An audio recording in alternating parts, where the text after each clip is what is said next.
Thumbs up. Thank you. All right, good morning, everybody. Welcome to the Strategic Planning and Policy Committee agenda. Of course, today is a big day where we're going to be listening to our community on our fees and charges and enhanced annual plan. So today we will have the hearings and of course tomorrow our deliberations.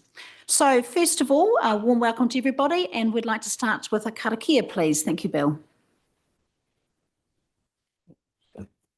Ngā mihi koutou katoa. Pakataka tahau ki te uru, pakataka tahau ki te tonga. Kia mā kina kina ki uta, kia mā tarakara te hai. I aki ana te atakura, he tio, he huka, he hoa, tihe e Māori ora. Tēnā tātou i te whare. Ki te whānau Epson, moi mai rā e koe e Alan. I mua i tōnei, i tō komiti, i a koe te tūru i konei i mua, e moi e te rangatira, e moi. A minute silence, koutou. Let's stand. Let's stand.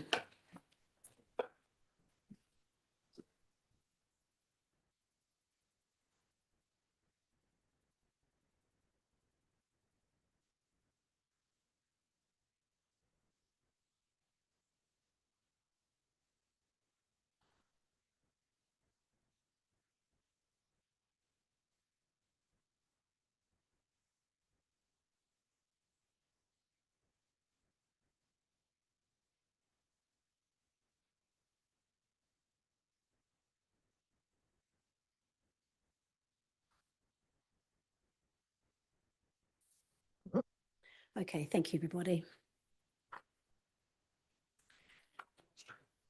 Yes, it was very sad to hear Alan Epson, of course, passed away a few days ago. So recognition, of course, of his long-standing duty as an elected member, as a councillor, but also as a chairperson of this particular committee. So thank you for everybody. And of course, condolences to his family. Right, okay, we will move into our agenda for today. First of all, we'll call for apologies. We have Roger Gordon, who will be joining us online, but he will put an apology in for lateness at this point in time. He just has a personal issue to deal with this morning. There's no other apologies, so a call for a move and a seconder, please. Thank you, Lou. Thank you, Dale Marie. All in favour? Carried. Right, we'll move on to disclosure of members' interests.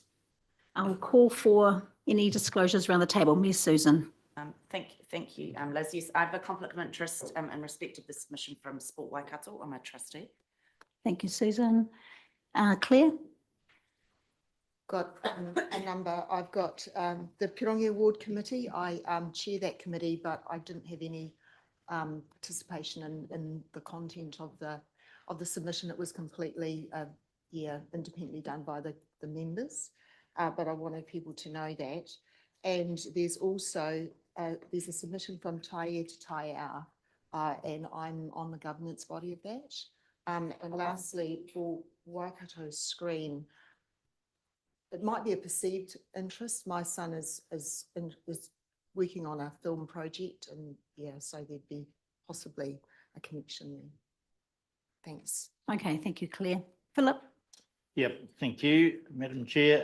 Yes, submissions from the Cambridge Community Board and the Cambridge Safer Community Trust as well, please. Okay, Monty? Similar to Councillor Cole's Cambridge Community Board, but we stepped back from the process when the submission was being formed. Thank you. Okay, thanks, Monty. Lou? The Te Amuru Community Board, and also funding for Anzac Day and Armistice Day funding. Okay, it's part of the Cambridge Community Board's commission. Okay, thank you. Bruce? Thank you. I've got one with the Te Amuru Kihiki Community Board conflict there. We stood aside on that one, and the Pirongi Award, like Claire. We didn't make any part of the decision making. Thank you, Bruce. Anyone else along here? No. I also have a email here from Councillor Roger Gordon, so I'll read that out for his conflicts. So due to my unavoidable absence from some of the hearing, I wish to make the following declarations. I have a conflict of interest with the submission of Grey Power Cambridge as Treasurer and a member of the Governing Committee. I was complicit in the decision and approval of the organisation's submission, which reflects Grey Power Cambridge's advocacy manifesto produced in 2021. The second is a matter of predetermination on the issue of the Cambridge eyesight funding. I am on public record in the media as voting against the removal of funding of the eyesights. I've also been vocal in community comment to encourage submissions on the matter.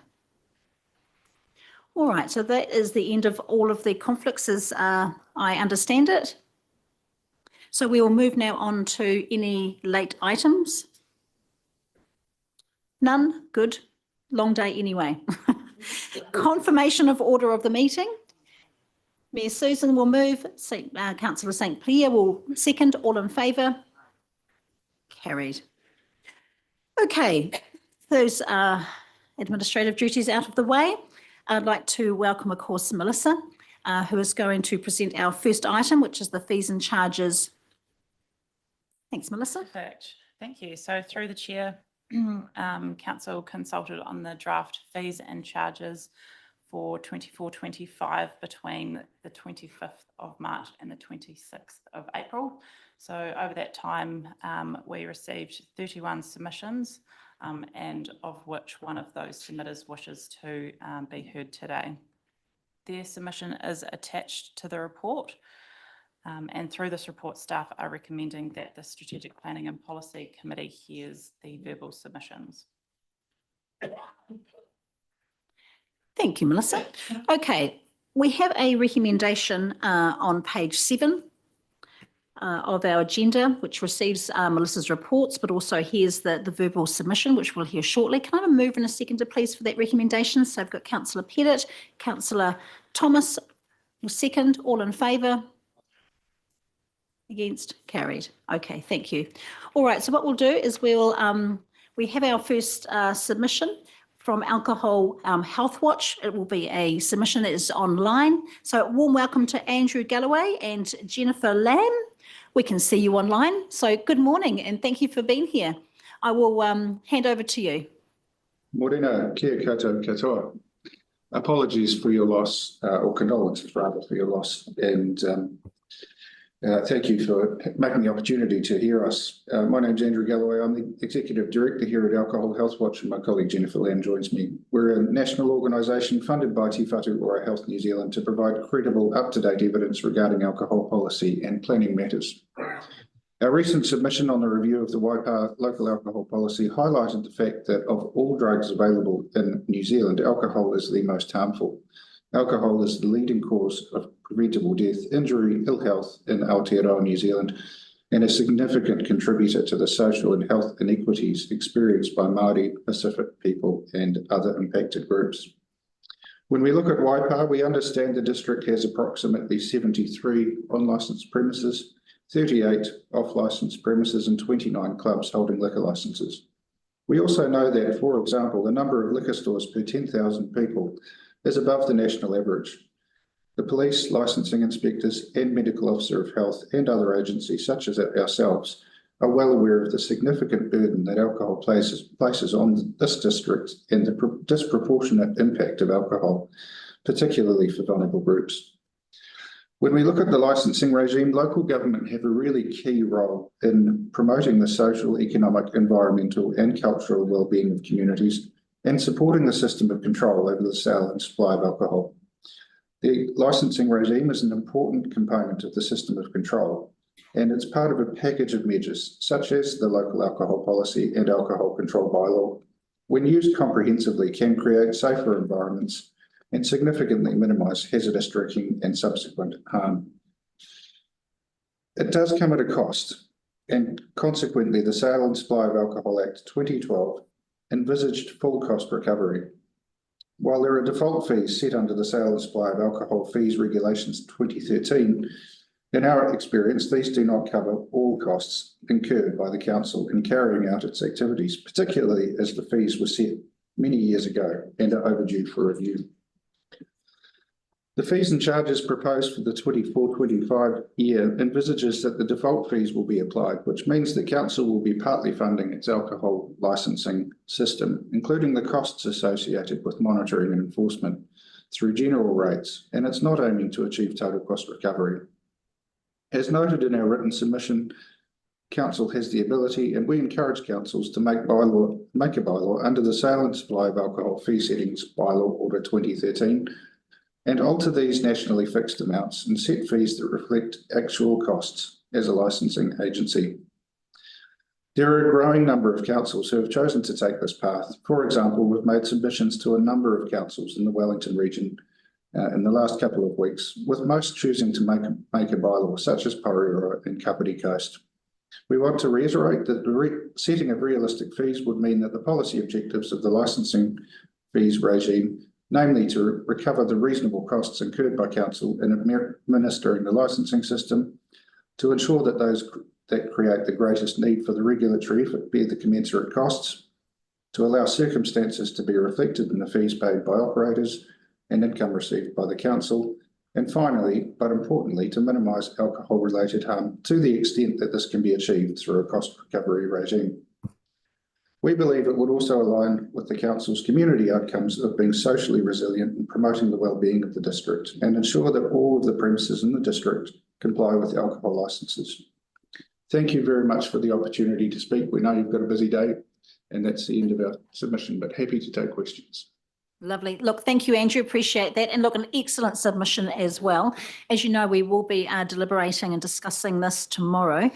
Any questions from councillors for Andrew or Jennifer? No, Marcus. Yeah, thank you for that. I'm on the District Licensing Committee, and it has been a struggle because the fees and charges that we do now do not match what is charged, and we are paying extra for that service. So yeah, thanks for your submission. Kia ora. Thank you. Yeah, thank you, Marcus. And I guess just the point that we are working through the bylaw at the present time as well. So yeah, so this is a space we've been very involved with actually just over the last few months, Andrew and Jennifer, because we've been numerous workshops on it. Okay, if there are no other questions, just like to thank you for your time. Again, as I said, deliberations will be tomorrow. So thanks for your submission. Appreciate that. Kia kite. All right, everybody, that does conclude our fees and charges submissions in person. Obviously, we have a number that are in our undiligent online, and we will do our deliberations tomorrow on those. So now we'll move on to our next item, of course. Melissa, I will hand over to you for the enhanced annual plan hearings. Thank you. So through the chair, council consulted on the draft enhanced annual plan between the 5th and the 26th of April. So during that time, 292 submissions were received and 32 submitters have indicated they would like to present at today's hearing. You'll see attached to the report the submissions of those who will be presenting, and they are in the order of the hearing today. So through this report, staff are recommending that the committee hears the verbal submissions. Thanks, Melissa. Okay, we have a recommendation that is on page 11, sorry, of our agenda. And we've got a recommendation that A and B to receive the report and hear the verbal submissions. So Claire will move the recommendation. Seconder, please, will be Monty. All in favour? Against? Carried. Great. Okay. Well, without any further ado, we will start our submitters in person. And the first group, of course, need absolutely no introduction. Not really. Matthew Cooper is here and Hayden as well from Sport Waikato. It is a pleasure to have you guys in the room.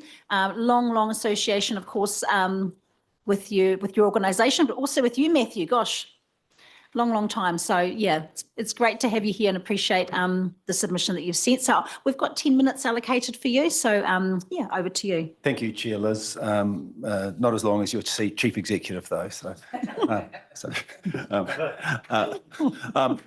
Firstly, can I acknowledge the recent, Sport Waikato send their condolences on the recent loss to the Waipa District Council whānau on the loss, sad loss there. On behalf of Hayden, I take the submission as read, but I would like to briefly highlight a couple of points in our submission to enhanced annual plan. And then also, I'll talk to this, but just request the continuation of funding to Sport Waikato and then open it up for questions, Chairless. Firstly, the highlights, just want to focus a little bit on, we're supportive of Council's approach to the lease model review.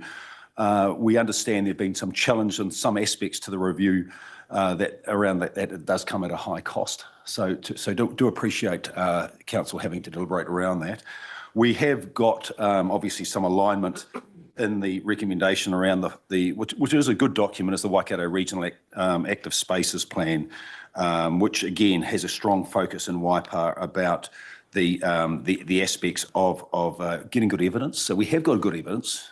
You have been a real pioneer in infrastructure over the last couple of decades in terms of what Waipa District have achieved through both here in Te Awamutu and across the other side, across into Cambridge as well. So we acknowledge the fact that you were certainly pioneers in infrastructure development in this particular council, but realise these times at the moment.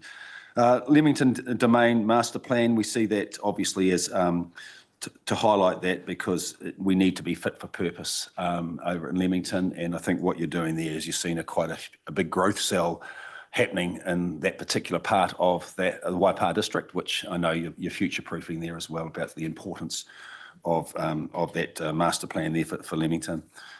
Just on social return on investment, I'd just like to highlight community infrastructure is seen as a deficit contribution, and particularly in these hard times.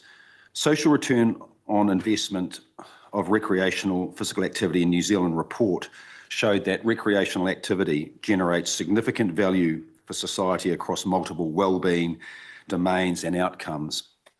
And for every $1 spent, there was a social return of $2.12 to New Zealand, meaning that the value of the wellbeing outcomes for New Zealand is greater than the costs of providing these opportunities. This approach should therefore be considered as we fund infrastructure going forward, just talking about the balance between actual investment versus social return when we link that to wellbeing. So just a comment there, Council. Lastly, regarding the regional connectivity coordinator role, where Hayden works in the Waipa District, is their role is to serve Council technical staff across play, active recreation and sport projects, as well as being a real link and conduits to the local sector, local government, alongside the likes of Shane Brodie, our evidence, our insights people, our sport development team were led by Amy Jean Metcalf. So wanting to just that key role there. So we do request, with respect, that Council continue to fund Sport Waikato at $50,000 to provide that important service that includes working in partnership with this Council and its staff to leverage sport and recreation outcomes throughout the district. Chair Liz, that's our submission. Happy to open it up for any questions. Oh, look, thanks, Matthew. Look, as you know, Waipa have strong communities, and obviously Sport Waikato have played a huge part in developing our recreational spaces over the years. So thank you to you and the team over the years for the contribution that you've made. It's been absolutely outstanding, and it's great, the relationship and the partnership that I know all your staff have with our staff as well. Thank you. Right, we'll open up for any questions around the table. Oh, it doesn't look like we have any. I think, yeah, obviously the good work that you've done in the past speaks volumes. Hey, just also recognition of Amy. Obviously, she is leaving your organisation, but great to hear that she's going to be still in the sort of recreational family. So yeah, just to acknowledge the great work that she's done as well. She's she's breaking new horizons, being the first CEO in 103 years of that particular sporting code. So. And just from my side too, Chair Liz, and through to all council, we just like, I know there'll be forums, but Gary, I just want to acknowledge your contribution while I can in this particular, maybe one more minute left, but I do want to thank you personally as for your friendship, but also acknowledge your outstanding contribution as a leader over many years for this district. So thank you. Yeah, thank you, Matthew. Thank you, Hayden. Sure. All right, pleasure to have you here this morning. Thank you. All right, look, our next submitted, again, there's not really much of an introduction, so welcome to Jo and Davies Colley from the Cambridge Community Board. Thank you, Joe, for being here in person this morning, and we can find your submission on page 22 of our agenda. Excuse me, Madam Chair, would you like us to leave? I'm happy for you to stay around the table. It's fine. Thank you, Philip. Morning, everyone. Kia ora. Thank you very much for hearing from community boards so early in this process too. We really appreciate that. I mentioned this in one of our community board meetings, but I wanted to mention it again, that this is a really excellent document. I was reading this budget on my laptop and I was going up and down through the pages and I was getting a bit overwhelmed with the graphs and some of the columns, and actually drove down to the council office and I picked this up and I read it cover to cover, and it was really clear and made great sense. So thank you very much for producing a document so excellent that I really feel like anyone in the community could have gone and got and understood really clearly. I will take our submission as read, but I just wanted to make a couple of points. The first one being that the Cambridge Community Board really understands the financial pressures and constraints that Waipa District Council are under. And overall, we found this budget to be very reasonable and sensible and financially prudent. The rates increases are unfortunate, and it was really important for us as a community board to really highlight to you that there will be many in our community who will find those rates increases quite hard. And that will really add to some of the financial stress that many in our community are facing. It was really important for us to acknowledge that. However, the budget is reassuring to us that these rates increases are not going to a lot of nice to have projects. They're really going towards those essential capital expenditure projects and kind of maintaining that great level of service that Waipa provides us. I'd like to speak to you a little bit about the Cambridge Library. We understand the need to pause this project and we find it unfortunate but sensible, if you can have those two things together. As you may know, at the beginning of this term, when we set our strategic goals, a new library and community hub for Cambridge was our #1 priority. And that goal was really born out of the view that the Cambridge Library is no longer serving the community as we feel it should. The library staff there are amazing, but we don't believe that the environment they are working in is fit for the excellent service that they are able to provide.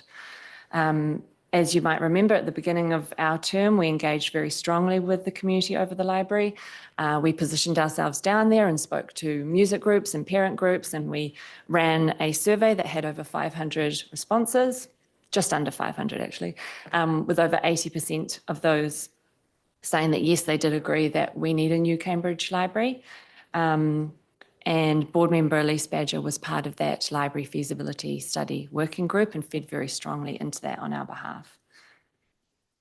So although we believe that the pausing of this project is reasonable, we would really like to see some of the work continue in the background towards that goal, perhaps some considerations made around land acquisition, so that when council is in the position of perhaps funding a new library, some of those early steps have already taken place.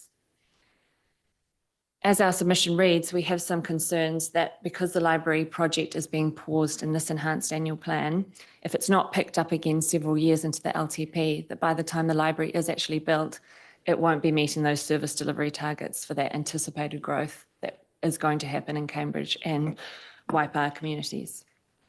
So we believe a new library will bring value to our community in terms of wellbeing and levels of service and community connections. We'd really like to see some of the work continue towards that. Lastly, a quick comment on the funding cuts to the Cambridge Community Board. We are really prepared to accept some funding cuts. We would not like to see this be a permanent shift in the funding towards our board. Even though our discretionary fund is quite small and some of the amounts we give to charitable organisations are very small, they're very meaningful to those groups and allow those groups to really do great things in our community. We're really pleased to see in the report that staff have recommended to you to keep some level of funding to us for our Anzac Day commemorations. As you know, Anzac Day in Cambridge is a very well attended and meaningful event, and we really hope that you will support that recommendation. That's really all I wanted to say to our submission, apart from the question, have we got the balance right? The Cambridge Community Board think overall, yes, you have. So thank you. Well, look, thank you, Jo. Just a question for me. Did you want to just elaborate on the Community Board's position on the water tower? Yes, when I read through the EAP submissions, it was interesting to me how many people were keen to keep the water tower as it is. We really acknowledge that for many in the community, it is an iconic part of Cambridge and it's very beloved by many. We just can't see that it is financially the right thing to do to spend the level required to restore it. So in our submission, we believe that it would be the best thing financially to demolish the water tower. Yeah, I think that's where we landed with that pretty firmly. All right, thank you, Jo. All right, take questions from councillors on any points. Yeah, Dame Marie. Thank you, Jo. It's not often, and I know that we're at the very start of our hearings, but it is really lovely to hear your positive response to what we're rolling out and the acknowledgement that it is really hard. So kanui te mihi kia koe moto tu i tēnei kōrero, mō tō tātou whakaro, me haere tātou ki mua, ki te pai tawhiti. So for us to go forward into the future, thank you so much for your Kia ora. visions in acknowledging how hard it is at the moment for all of us to try and undertake some of the commitments we have on the smell of an oily rag. Kia ora, thank you. Thank you. Thank you, Dame Marie. Well said, actually, very well said. Marcus?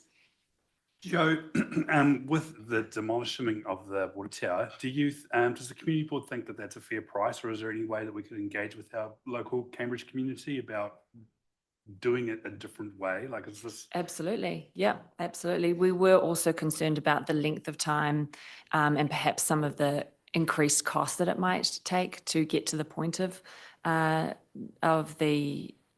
demolishment of the water tower, how much time and how much money would that cost further. But yes, absolutely very happy to engage with our community over other ideas of what could be done there. All righty, okay, thank you. All right, if there are no other questions, thank you, Jo. Look, thank you for the last, the work that you do as chair of the community board. It has not been an easy year, I know that. But thank you for your large, all the volunteer hours that I know that you do behind the scenes with the young families. So appreciate you in the role. Thank you. Thank you. Thanks, everyone. Okay, now we have, I can see Nicola. You are up next, Nicola. So I was going to give you a 1-minute warning, but you'll be ready to roll. And Steve Gower, would you like to come up as well, Steve? Great to have you both here. So we've got the Hamilton Waikato Tourism submission. It is on page 26 of our agenda. Good morning. Not only runs to time, but We are well done. slightly ahead of schedule, and so Nicola needs no introduction. She reports to us on a very regular basis, but I believe, Steve, you are on the board of Hamilton Waikato Tourism, so lovely to have you here. Thank you, Liz. I'll introduce them. Tēnā koutou katoa. Lovely to be here this morning. Thank you for having us bright and early. Yes, it doesn't feel like it's that long ago that we were sitting here and talking about a 6-month report. So here we are now with our submission for the enhanced annual plan. And we've got submission, page 20 something. Liz has already, thank you, Chair Liz, has directed you to. I am joined here today by Steve Gower on my left. Steve is a board director from Hamilton Waikato Tourism, been on our board for 5 years now, and also a Waipa resident, and so probably doesn't need a lot of introduction, actually. Great, thank you. Yes, good morning. I thank you, Chair Liz, and fellow councillors. I'd just like to start by saying, look, the previous RTO, Tourism Waikato, was disbanded in 2006. Then Hamilton and Waikato Tourism was re-established in 2011 as a collaborative partnership with yourselves, the winning district councils of Waikato, Otorohanga, Waitomo, and Matamatapiako, along with Hamilton City. While there was a period of no RTO when Hamilton focused their attention on the V8 Supercars event, data tells us that visitation, visitor nights, visitor spend, and employment in the visitor sector suffered. The sector improved with the re-establishment of an RTO. Then, of course, more recently, the global pandemic severely impacted this sector worldwide. As an organisation, we are proud of the healthy state of the visitor sector now as we recover from this period. So already reported to you, and unfortunately data hasn't moved thanks to MB chopping some data, but $216 million of visitor spend was spent in your district for the 12 months to October. So that, as you recall from a few weeks ago, it's $592,000 every day invested into your region, into your communities, into your district, sorry. 44 million of that is from international visitors, 172 million from domestic visitors, New Zealanders coming to Waipa. So when we work that out on your investment in our activity, it's just about $1,200 for every dollar that you invest in our work is put back into your community and into your towns. Collectively across the region, and we did cover this as well, $1.9 billion of visitor spend across the region. Remembering that's at $5.1 million per day. We currently achieve 6.3% market share of all the spend up and down the country.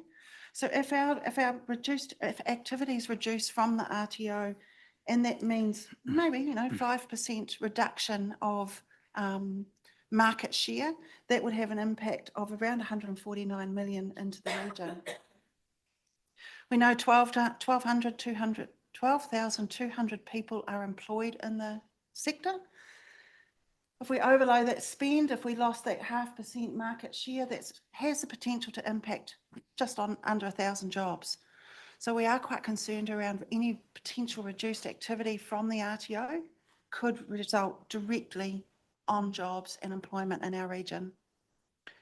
As tourism is an important contributor, the experience someone has during a visit strongly influences their perception of a district as a place to live, work, study, or invest. The work our organisation does generates visitation, new money into the district, and this new money filters through the tourism organisations through retail, through hospitality, and to suppliers to the industry. Visitation creates prosperity for businesses, creates jobs, and therefore prosperity for your communities. Regions compete for visitors' events and conferences. We compete with other regions for visitors' time and money. Visitors have a choice where they spend this time and money when on holiday. We need to make sure that our region is on their list. As you know, some of our partnering councils are also proposing funding reductions. The current proposals potentially result in an annual 40% of our budget, reduction of that budget. This will weaken our competitiveness and dilute our messaging and effectiveness. Hamilton Waikato Tourism is already funded lower than other regional tourism organisations. In fact, when comparing on a per capita basis, Hamilton Waikato Tourism is 28th out of 31 regional tourism operators nationwide. We asked Waipa District Council to reconsider your budget and propose reduction. If HWT is not funded appropriately, we will not be able to remain competitive in the New Zealand tourism sector. Just a reminder that what the funding that you provide for us is actually a service level agreement. I'm not sure if it comes from your grants budget, but it shouldn't be thought of as a grant. You are paying for a service that HWT deliver for you, for your district.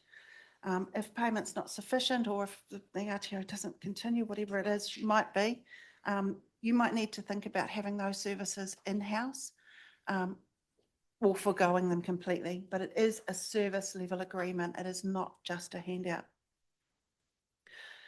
I've already talked about data and stats and the visitor spend in the region, but some of the other things that we think we have a high impact. The new hotel opening in Cambridge soon, the Clements, fantastic. We're sure Jerry and the operator are going to be looking to the RTO to help sell their beds and fill the beds. Waipa, home of significant events, and probably don't need to introduce them to you, of course, but Field Days is coming up in just 3 weeks' time. Number of events at Karapiro, sizable equine and cycling events. They all showcase our region and give a purpose to stay, extend length of stay. A lot of those event organisers do turn to our team for help and guidance, securing a venue, should they even come. One of the biggest, probably of top of mind more recently, was we actually bid for the Breast Cancer Paddlers Association event at Karapiro, held only last year. So those are the types of activities that we're involved in all the time as an RTO. With having a fairly capable events team, we are also the lead entity for the Thermal Explorer Regional Events Fund. Because of that, some of those events that have been funded have actually come directly into Waipa, the Seeker event, Great Kiwi Summer Festival, Olympic Weightlifting and New Zealand Championships, Autorama, Grins Night of Champion, Long Course, and Fitness Festival. So all of those have been funded through the Thermal Explorer Regional Event Fund. If there was no RTO, that fund would never have come to our district. We've provided guidance and assistance and support through developing operators, through to Sanctuary Mountain Mangatotiri, Hidden Lake Hotel, the Clements already mentioned, Riverside Adventures, Camjet, so the list goes on. Sports Hall of Fame, fantastic that that's coming to our district. So again, they're going to be looking to the RTO to help attract visitors. I was trying to speed up because I'm looking at that time. Mayor Susan, I was listening very intently to your speech at the Waipa celebration event and made a note of some words that you'd used and would challenge them back to this table. Now is the time to make ancestral decisions for the future generations. When changes affect the visitor sector, the RTO is there to provide expertise, support and guidance. When there are negative incidents, such as a global pandemic or cyclone damage, and positive changes, such as new hotel developments, investment, and when international flights return to Hamilton Airport, or assisting maximise the impact of significant events, such as a FIFA Women's World Cup. A well-resourced RTO is here to support the sector through these times. Current proposed funding means that the RTO would not be resourced sufficiently during these times. The HWT board and HWT shareholder are clear the current proposed 20% reduction in funding will result in significantly less services from HWT, resulting in materially less tourism revenue into the region.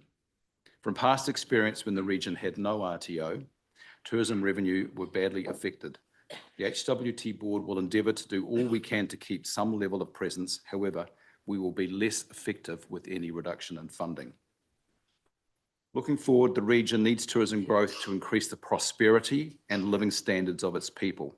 We can only do this by continuing a collaborative and long-term strategic approach led by an appropriately funded and resourced Hamilton and Waikato tourism. We thank Waipa District for your ongoing support from the 12 years that we've had of support from you.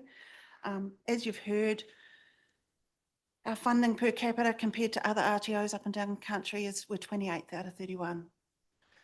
The reality is we should have been coming and asking for additional funding from our supporting councils. Understanding the financial situation of all 6 of our councils, you're not alone, and the economic situation, we chose not to ask for more. We're asking for status quo so that we can at least maintain where we are. We really urge you to reconsider that current draft 20% reduction in your budget. So we appreciate the positive relationship we have with Waipa Council, operators and the community. Through you, Chair Liz, we're happy to answer any questions you may have. Thank you both. All right. Hey, look, I'd just also like to acknowledge the Tourism New Zealand letter of support and as part of your submission, and the Tourism Industry Aotearoa letter of support as well. So acknowledge that those have been received by Council. Right, I shall open up the floor for anyone that would like to ask any questions of Nicola or Steve. Dale Marie. Tēnā korua. Thank you for coming today and speaking to your submission.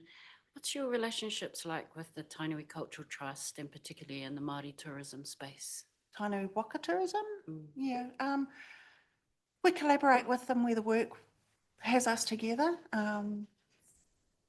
Yeah, we do work quite well together at times. Just noticing, yeah, I don't see too much engagement with the Māori sector, knowing how much the Māori tourism brings. So we work quite well. We've been working very well with some of the individual operators, with Te Ahure Tourism, Te Punawai, Ingariri, Sanctuary Mountain Mangatotiri. So individual operators are engaging with our activity. We collaborated with Tourism New Zealand only last week, actually bringing their global managers into region for their cultural competency famil of the country on their way to trends. So in different spaces, different pieces of work. Kia ora. Mike and then Bruce. Thanks for the chair. Thanks for your submission.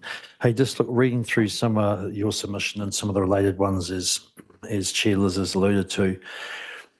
Yeah, what I've sort of really picked up is, admittedly they're American sort of examples, but when we dropped off an investment, the drop off in the financial impact in those states was quite immense, and the recovery was in some cases it's 15, 20 years. So yeah, I do come into this with an open mind. So I really do appreciate your submission, and just reading these submissions really does show the impact of investment in the right areas. So thank you. It is a long-term game. Absolutely. Okay, Bruce. Thank you, Nicola. I was recently at that breast cancer dragon boat event. There were a lot of people there. I was involved with it. How do you assess the economic benefit to this area? Do we ever see any figures back from that? I haven't actually seen those from Mary either. I don't know if you have, Liz. The event coordinator would typically run a cost-benefit analysis and surveying their attendees. So yeah, we can certainly track that down for us and have a look. Thank you. Okay. Any other questions? Andrew. Yeah, thanks, Liz. So yeah, you've obviously had some time to, quite a compelling submission, by the way, I'll just say. You've had some time to consider the situation you may well find yourself. What's that going to mean for you as an organisation, staff and etc.? A very comprehensive spreadsheet that's multicoloured and lots of equations in it. Many scenarios. Many scenarios have been considered by our board. What pieces of work to retain, what pieces of work we might not be able to deliver. The board are very clear that it will be a complete piece of work rather than a little bit of everything that needs to be shaved, because you just can't deliver to that. We are in an HR process with our team at the moment, so I can't go into specifics and respecting their confidentiality, but it will be less resources, less funding means less resources, means less work, and that's the cold hard fact of it. Hence, a lot of time and effort has gone into those submissions and fronting to every single one of our councils, because there is a lot at risk. Yeah, and no doubt you are submitting to all councils who contribute to your organisation at the moment as well. So I hope that goes well.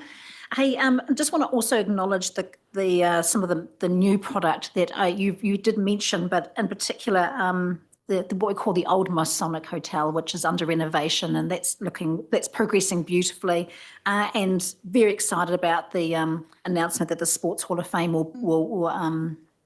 is progressing as well. So just want to acknowledge the contribution that no doubt you're already making, assisting those operators. New product in Waipa is always a good thing for tourism. So yeah, your role in that, of course, is important. So if there's no other questions, thank you for your submission. Appreciate that. As you know, deliberations will be tomorrow. Right. Thank you very much. Good luck. Thanks. All right, our next submitter is Ange, who is here from the Te Amutu Kiki Community Board. We are on page 46 for that submission.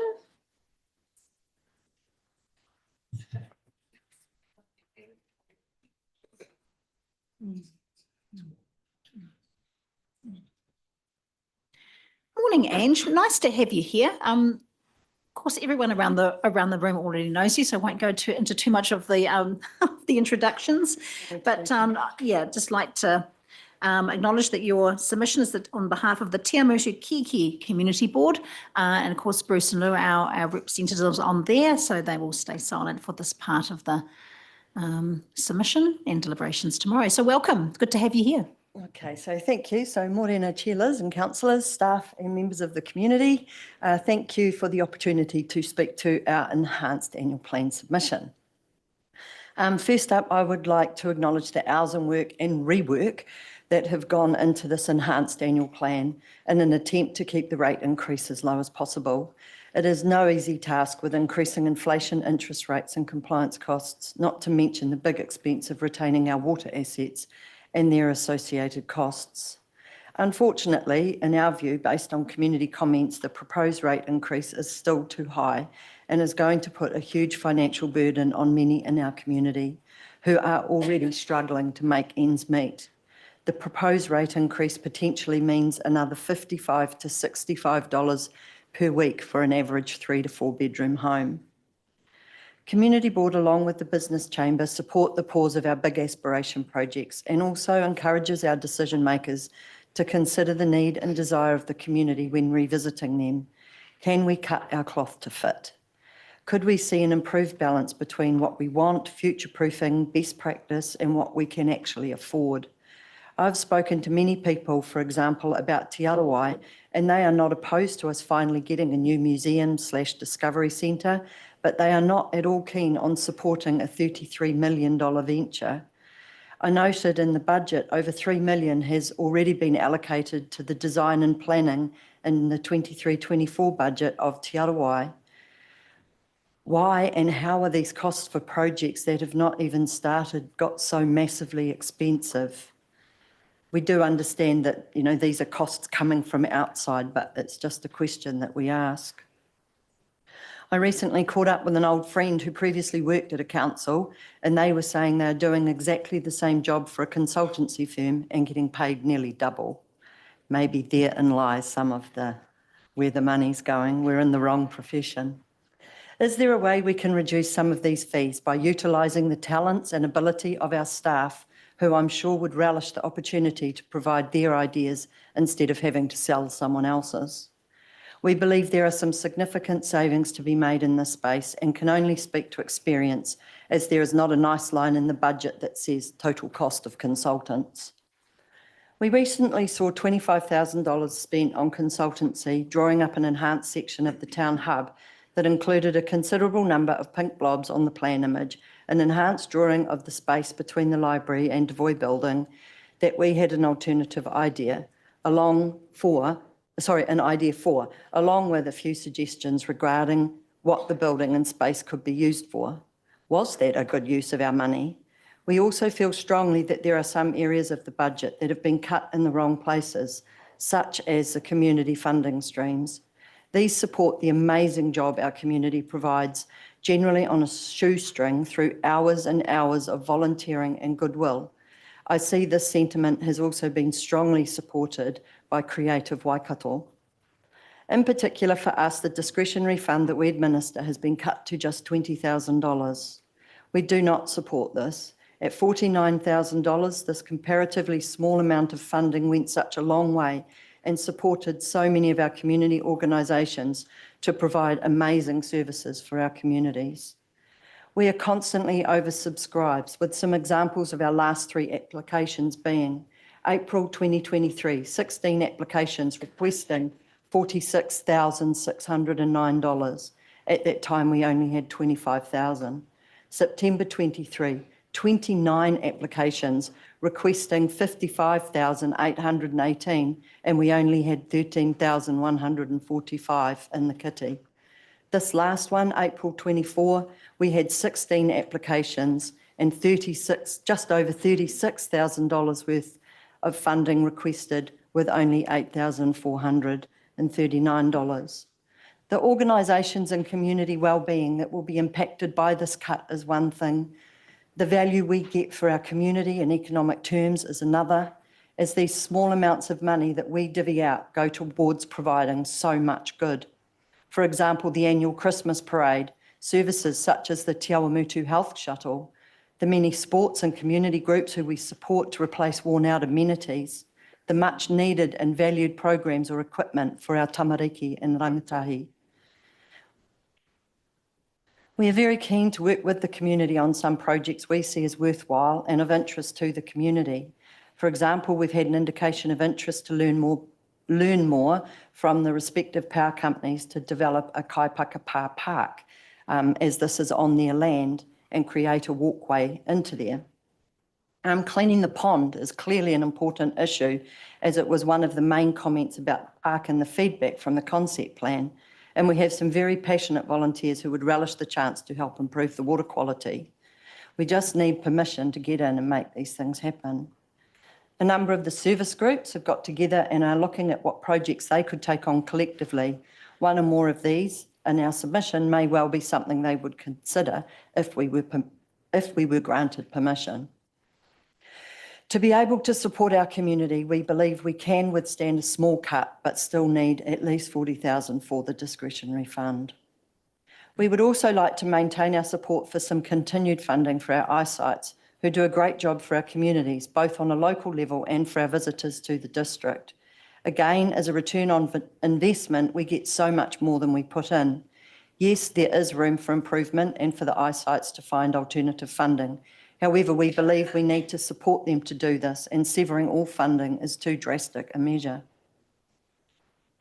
The addition of a walkway from Sloane Street past McDonald's to the warehouse would be a real asset. Tony and Angela Rowlands, owners of McDonald's, have always been open to supporting this, and with the parking requirements being lifted, this will make it even easier. It does not need to be a full footpath, and it could be undertaken in a couple of stages. This project is long overdue and would provide more certainty to drivers and pedestrians. As mentioned in our submission, this recommendation for the installation of a walkway via the natural direction people want to take has been in every annual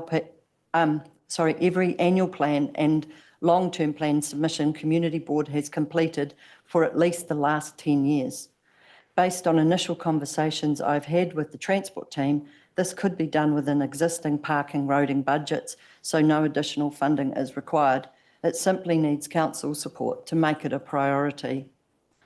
Finally, Homes Garage. We continue to work with the Business Chamber to confirm community sentiment, and people continue to think it would be a great asset to have.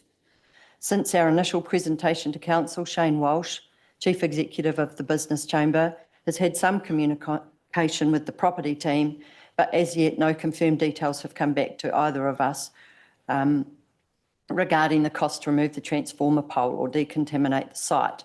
So I imagine they've been up to their eyebrows in enhanced annual plan and budget cuts. So anyway, we have been advised that these two items alone, though, will significantly overshadow the cost of the entire Homes Garage project. I, for one, know that as an example of the proposed plan, that just the glass covers for the seating in that space are something in the vicinity of around about $200,000 each, because they need to be a special safety glass. Is this one of our cut our cloth to fit projects? Sure, the picture looks beautiful and it would look stunning, but when will it ever happen? What use will it actually be? And who is going to pay for it? Our project looks amazing. It is culturally sensitive through its design and public ownership. It fills a need and the community fully supports the whole Homes Garage proposal. It has so many benefits for the community due to its wide appeal, not only as an indoor market, but as a space for a huge variety of community activity. Just recently, I was told that it could be a great practice space for kapahaka. The ideas of what it can be used for just keep coming. It's not an expensive project, and at this stage, we are just asking for it to be considered and ideally included in the long-term plan. We have identified a couple of items that may be able to be trimmed to enable the funding of at least some of our recommendations. Item 3673 in the budget for automatic gates for the cemeteries. $100,000 got inserted into the 24-25 budget. Do we need these right now, or can they wait a little longer? Item 2536, play provision outside structure plan. $100,000 was allocated in 23-24, but I see there's a large 1.586 million allocated for the 24-25 budget. It says that this is a plan, so can this wait, or has this actually cost too much? Item 2698, a concept plan implementation for the Leamington Domain of 200,000. Again, could this just wait a little longer? 2624, plant program vehicles, plant purchases, 593,325. I did note that there's a change with that code further down, so maybe that figure's just not quite a handy there. There was also a 2690, which says P&EQ for additional parks operations team resources, a cost of 947,500. Do we need these now? Are they critical? Times are tough. It is not an easy job that staff or councillors currently have. There are some hard decisions that need to be made, and on behalf of the Te Awamutu and Kihikihi communities, we thank you all for taking on that role, and we certainly don't envy you.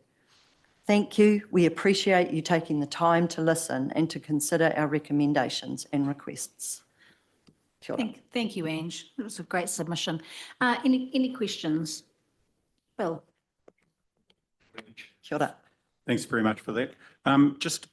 If I could just go to the proposal for landlords to increase the rents, because a lot of Māori are renters in this district. And I've raised this at the council as well, because we need to remember in considering those amounts of dollars that the most recent government have newly reintroduced the landlord's tax package.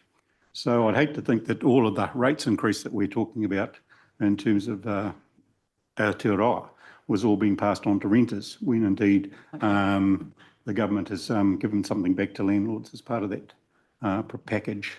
So yeah, I just wanted to raise that for your awareness in terms of the submission.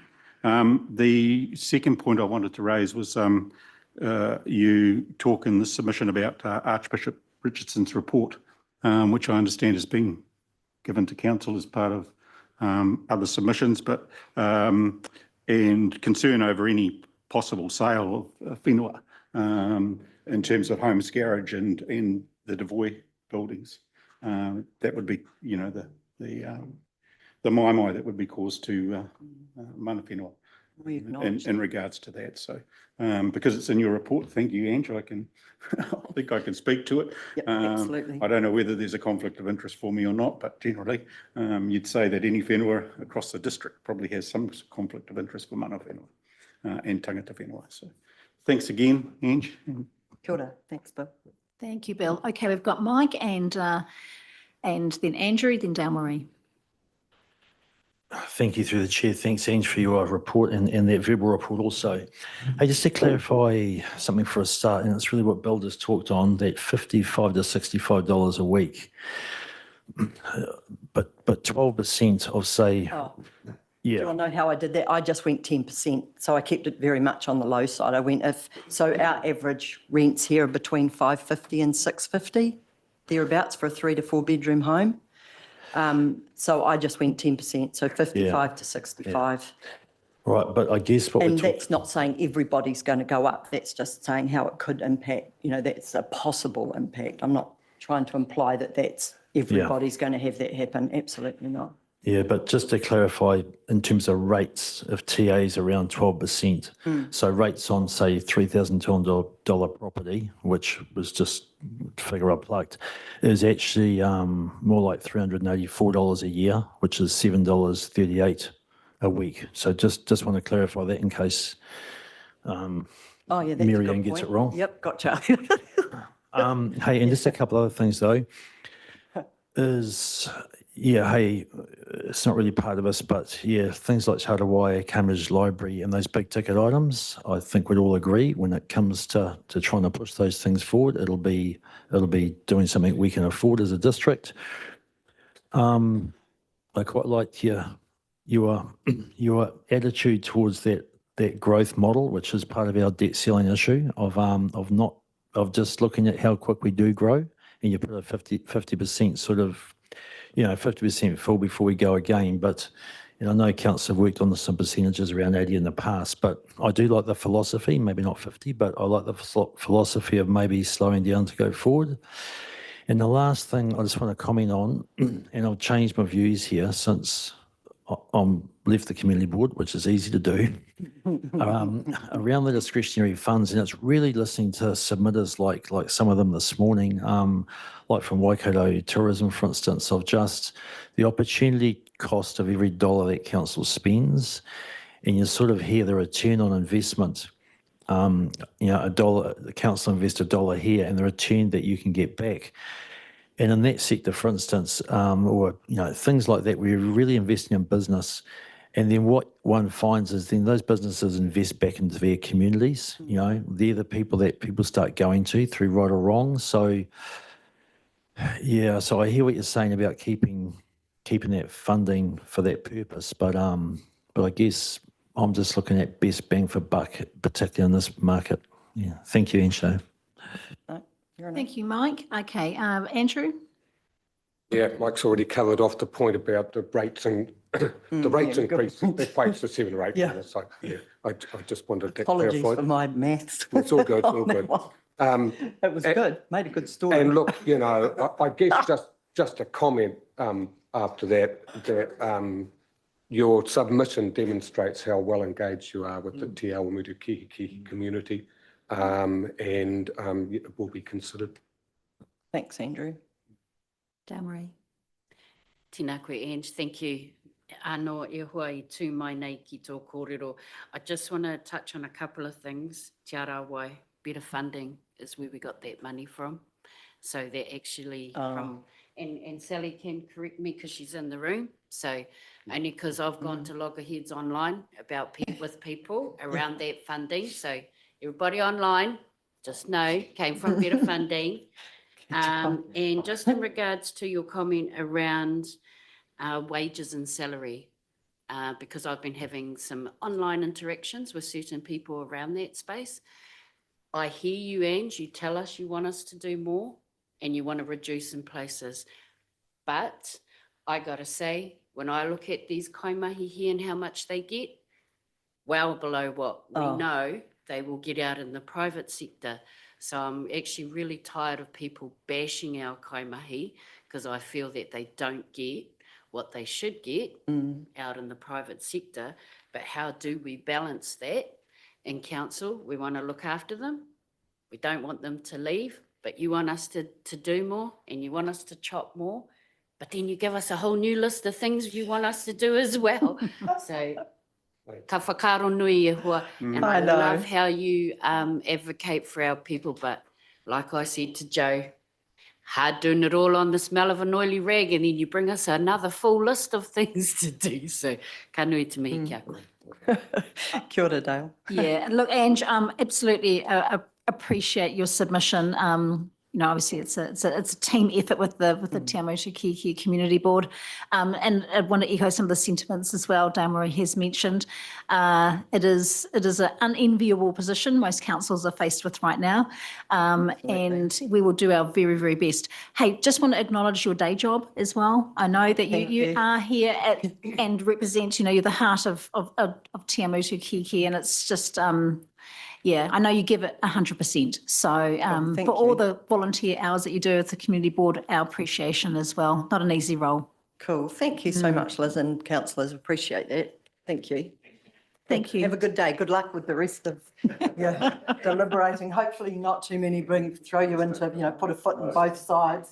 Oh, actually, I think most submissions are in that space, to be honest. That is the way we are. Okay, everybody, we're going to move on to our next submitter. Now, we've got Ruth Webb from the Parongia Ward Committee who's going to present to us on Zoom.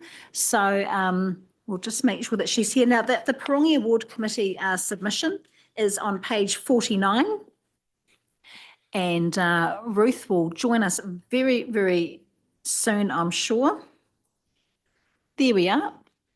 Hey, Ruth, good to see you. Hi, morning, everyone.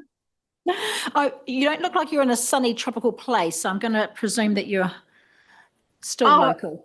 Yeah, no, just at home. Yes, I was with the kids. So because we homeschool, it just makes it easier to be at home today. Absolutely. Okay, hey, we've got 10 minutes for you this morning. So, yeah, over to you. I'd just like to thank you and for the opportunity. And as Liz said, representing the Parongia Community Association and the Parongia Ward, I'd firstly like to iterate Ange's opening comments about all the hard work that the council does, and not to envy the position that you guys are in, having to make these decisions under the circumstances. The main thing that the ward wanted me to bring this morning, the discussion was around about the discretionary fund and the proposed reduction. So it would be halved, so from roughly 21,000 down to 10,000. We did quite a bit of analysis on the recipients of the ward discretionary fund over the last sort of 4 years, with the main ones coming out as ComSafe, or Hypo Lions, and the Hub around about presenting the Anzac Day celebrations, Loving Arms, Parongia School, Tupahu School, and Korambatu School. So over the last 4 years, it's been about $141,000 that we've been allowed to give to those different groups. So the proposal under the sort of annual plan is to drop it down to $10,000. We see that obviously, like Ange, we would not appreciate that, oppose it, but if it was to be dropped, we would obviously have to consider how the funding round would actually work. We had a discussion around about if it would work under the current system, which we probably said it wouldn't, because a lot of our recipients are looking for between $2,000 and $5,000 in funding in each round that we do. So 10,000 is not going to go very far with those recipients. Some of the recipients have come back to us to say, well, we actually rely on those submissions, and it would impact them greatly if they didn't receive that funding. And they were very grateful for the funding they had already received. And as I said before, we do acknowledge and we're very thankful for the money that the ward committee has been able to distribute across to many different groups in the Parongia and Kakapuka ward area. And that's really all I've got to say. Any questions? Thank you, Ruth. Absolutely. Short and sweet. Okay, are there any questions from around the table? No, I think we hear you loud and clear, Ruth. Absolutely. Very, obviously the discretionary fund is important to all of our communities, and appreciate the hardship that's out there, and the fact that we're reducing that is, not easy. So we will deliberate your submission, and we will do that tomorrow, and then we will see where we land. All right, thank you for your time. Appreciate it. Oh, okay. Thanks, Ruth. Tēnā koe, Ruth. Thank you so much for your submission today on behalf of the community. Ka nui Thank tēnā. you. All right. Okay. Ruth is disappearing. So we've got Mark Morgan, who's here from the Hamilton Regional Airport, who is going to present to us next. So councillors, that is on page 50. And some strong messaging coming from Mark. So welcome, nice to see you again. We've only just seen you obviously with your report just a few weeks ago, but lovely to have you back in the chambers again. And I'll hand over to you. Thanks, Chair Liz, and acknowledge the Mayor and councillors. Thanks for the opportunity. So first I'd just like to apologise for Barry Harris, our Chair, who was unable to be with me today. But thank you for receiving and considering RAL's, or Waikato Regional Airport Limited's submission. You have our submission in detail. However, I would like to emphasise a couple of key points. Waipaha District Council LTP indicates a 20% reduction in funding for the RTO, which we strongly oppose. In the 12 months ending October 23, visitor spend of $1.9 billion to the Waikato region. Of this, just over $216 million spent in the Waipaha district alone. This equates to $591,000 of new money being spent in the district each day. A portion of this revenue is directly attributable to the activities and the coordination of Hamilton Waikato tourism. We acknowledge the economic climate is tough and councils need to make savings in operating expenses. We have therefore avoided requesting additional or increased funding for the RTO However, a 20% reduction is a step too far, as a reduction of funding to this level will require the RAL board to consider HWT's ability to provide a credible and effective regional tourism organisation. Reduced funding will reduce services that can be provided. Significant reductions impact the viability of the organisation. For every dollar invested into tourism in the region, there is a significant return, as Nicola has already mentioned. Funding of the RTO should be considered as an investment by Waipa and not an expense line to be reduced. At a time when the district needs to encourage and support economic development, this proposal would seek to constrain or remove an organisation that promotes, supports and drives initiatives to increase tourism receipts and fulfils a role as an economic enabler. And we're asking all councils that fund the RTO to carefully reflect on the economic benefits of tourism. And just recently, actually a matter of days ago, we see that Te Waka, the regional economic tourism, I'll start again. Te Waka, as you're well aware of its role in the region, has elected to cease operation, and that's on the basis of funding, and I think also on the basis of recognised support in the region. RAL currently provides financial assistance to HWT by way of a reduction in the commercial rent for its offices and cost savings for shared services at an approximate value of $90,000. However, the financial support has always been capped, noting that RAL is not a core funder of the organisation. Additionally, RAL and its other subsidiary, Jet Park Hamilton Airport Hotel, are industry funding partners of HWT, procuring an additional $20,000 of services at full commercial rates. As the shareholder, we believe in the strategy and outputs from HWT, and our financial and non-financial support is without question. If and when international flights return to Hamilton Airport, a well-resourced RTO is needed, in fact, is critical to support any business case for securing those flights. It takes years to build an effective and knowledge-based team. There is experience and competency that could be lost or will be lost to the region and the industry. Reduced funding will at best result in a reduced and restructured organisation, which will flow onto the services provided with the corresponding reduction in effective outcomes. This review has an unfortunate and detrimental impact on the team at HWT. The CE, the board of HWT and the board of RAL are doing their best to consider the structural impacts of the proposed change by your council and other councils to the funding and support of the team through what has been a very difficult process for our team. We strongly urge Waipa District Council elected members reconsider the funding recommendations for Hamilton Waikato tourism. Thank you very much, Chair. Thank you, Mark. And very tongue-in-cheek, I thought Waipa was looking like the shining light, actually, compared to some of the other councils. It's only a 20%, but I say that tongue-in-cheek, so...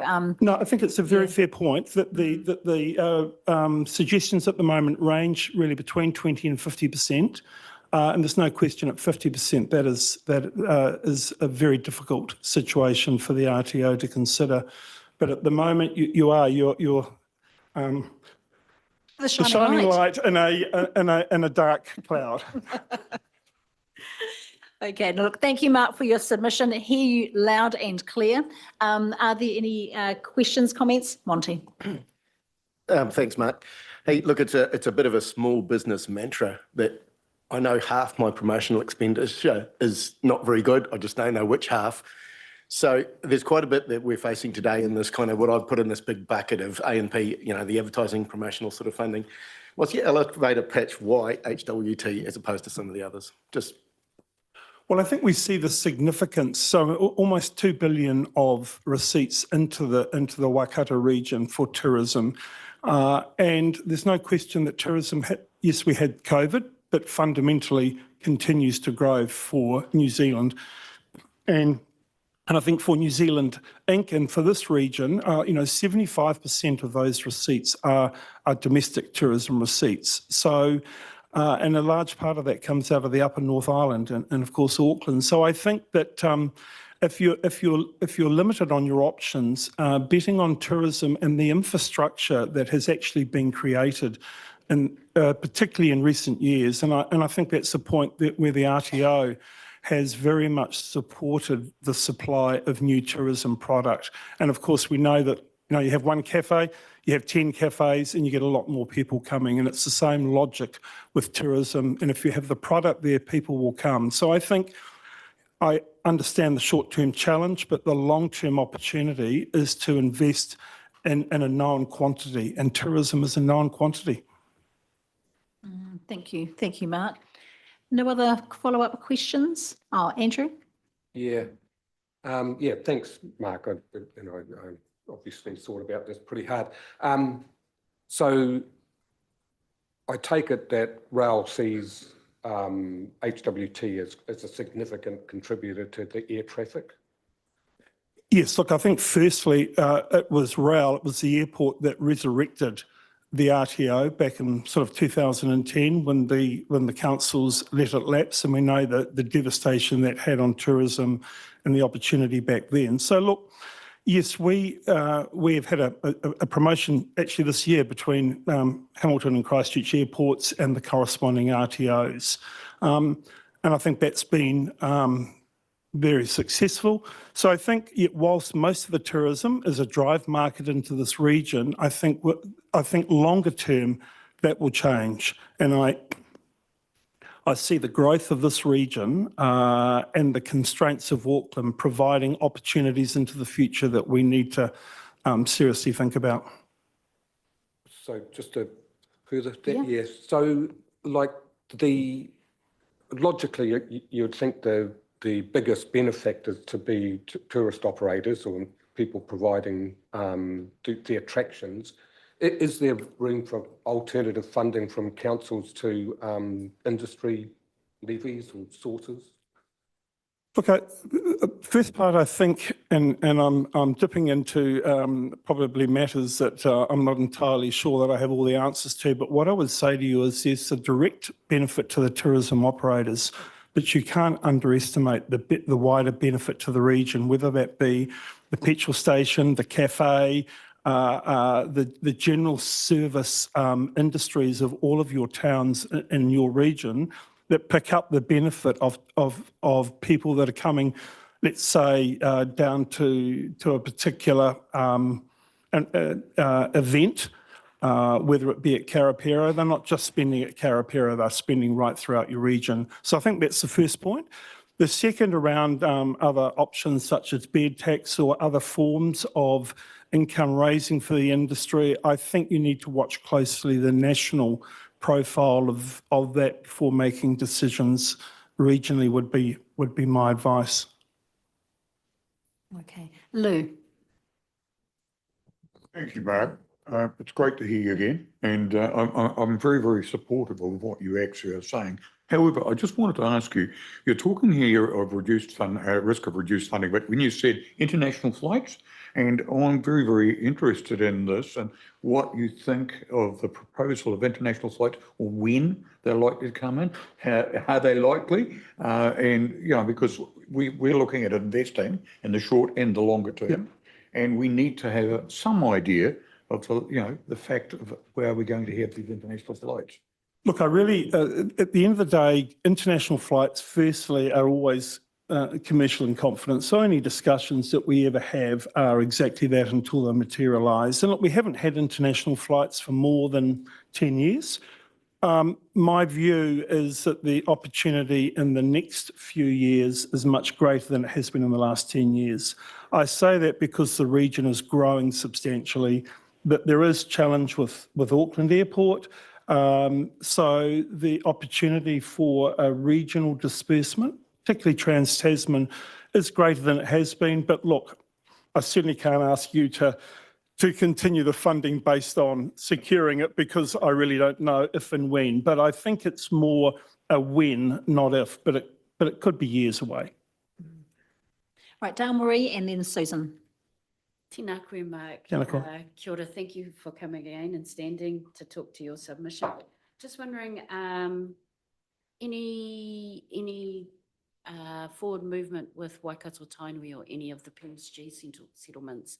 Just noting the relationship that Christchurch City Council has with Ngāi Tahu and the strategic plan that they've got around targeted international partnerships. I know that they're already an international airport, but also just looking at some of the strategic partnership avenues they're looking.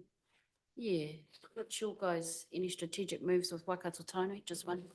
Look, I think those of you that have seen the airport and have seen our rebranding and have seen the fact that we now are working much more closely in terms of relationship agreement with Mana Whenua, the development of our northern precinct and the fact that we have bought 2 ecological blocks that will be developed as for the Peka Peka. We're talking to nurseries that are owned and operated by iwi to support that. So I think from a local basis, we are engaging from a national, from a much larger basis of Waikato Tainui in relation to not specifically, but I think on a much broader through people such as Norm Hill that are guiding our airport on how to engage with iwi. I think we're making progress, but we've still got work to do. Susan. Yeah, g'day, Mark. Nice to see you. Look, thank you for your comprehensive submission. I wouldn't have expected anything else. Hey, listen, just wanted to note, obviously, the great success that rail has experienced. It's been a challenging landscape, as we all know, and you've done an incredible job at getting back onto your feet again post-COVID. Obviously, a lot of us had the opportunity to actually see that firsthand recently. So, you know, big thumbs up and kudos to you. Also noting that you already give significant support in kind and slight financial assistance to Hamilton Waikato tourism.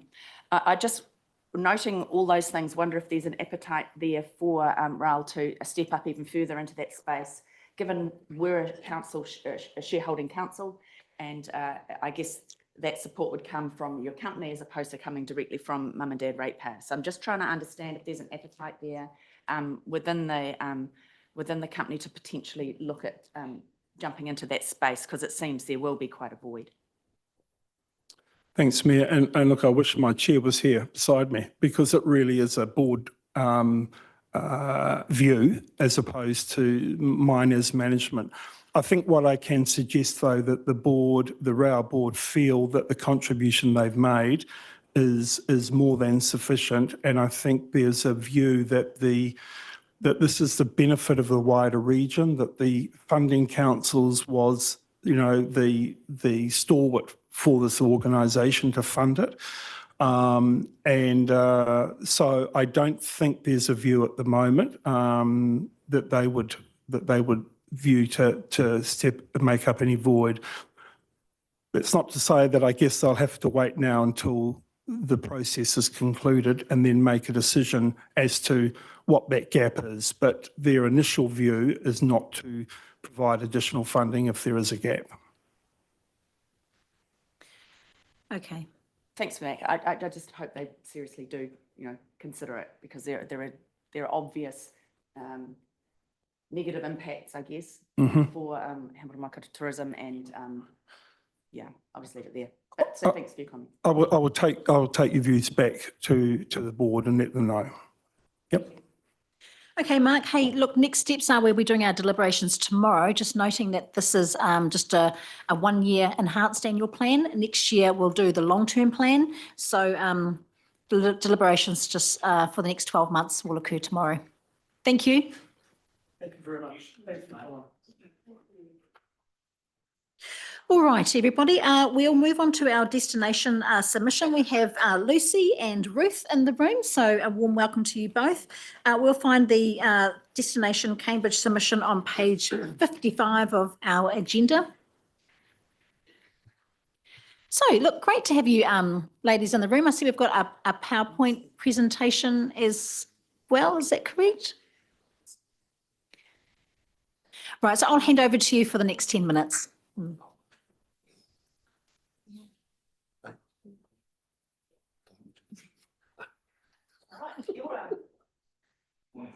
morning, Madam Chair and councillors. Thank you for your time. Thank you for this opportunity, and I'd like to introduce myself, Ruth Crampton from Destination Cambridge, and this is our board chair, Lucy Young. Yeah, the 5th of December was a pretty dark day for our business, and just as tourism was returning and Cambridge's event calendar was filling up, a key player in that picture was facing a very uncertain future. We graciously accepted our fate with the respectful understanding that the council had to make some hard calls in these difficult times. The view of both the staff and board was that we had an impossible task. It had been a triple whammy. The town hall management contract had ended, the entire $157,000 SLA funding had been removed, and we were facing rental costs for the very first time. What unfolded was a community, visitor and industry outpouring that sparked the board's determination to find a way.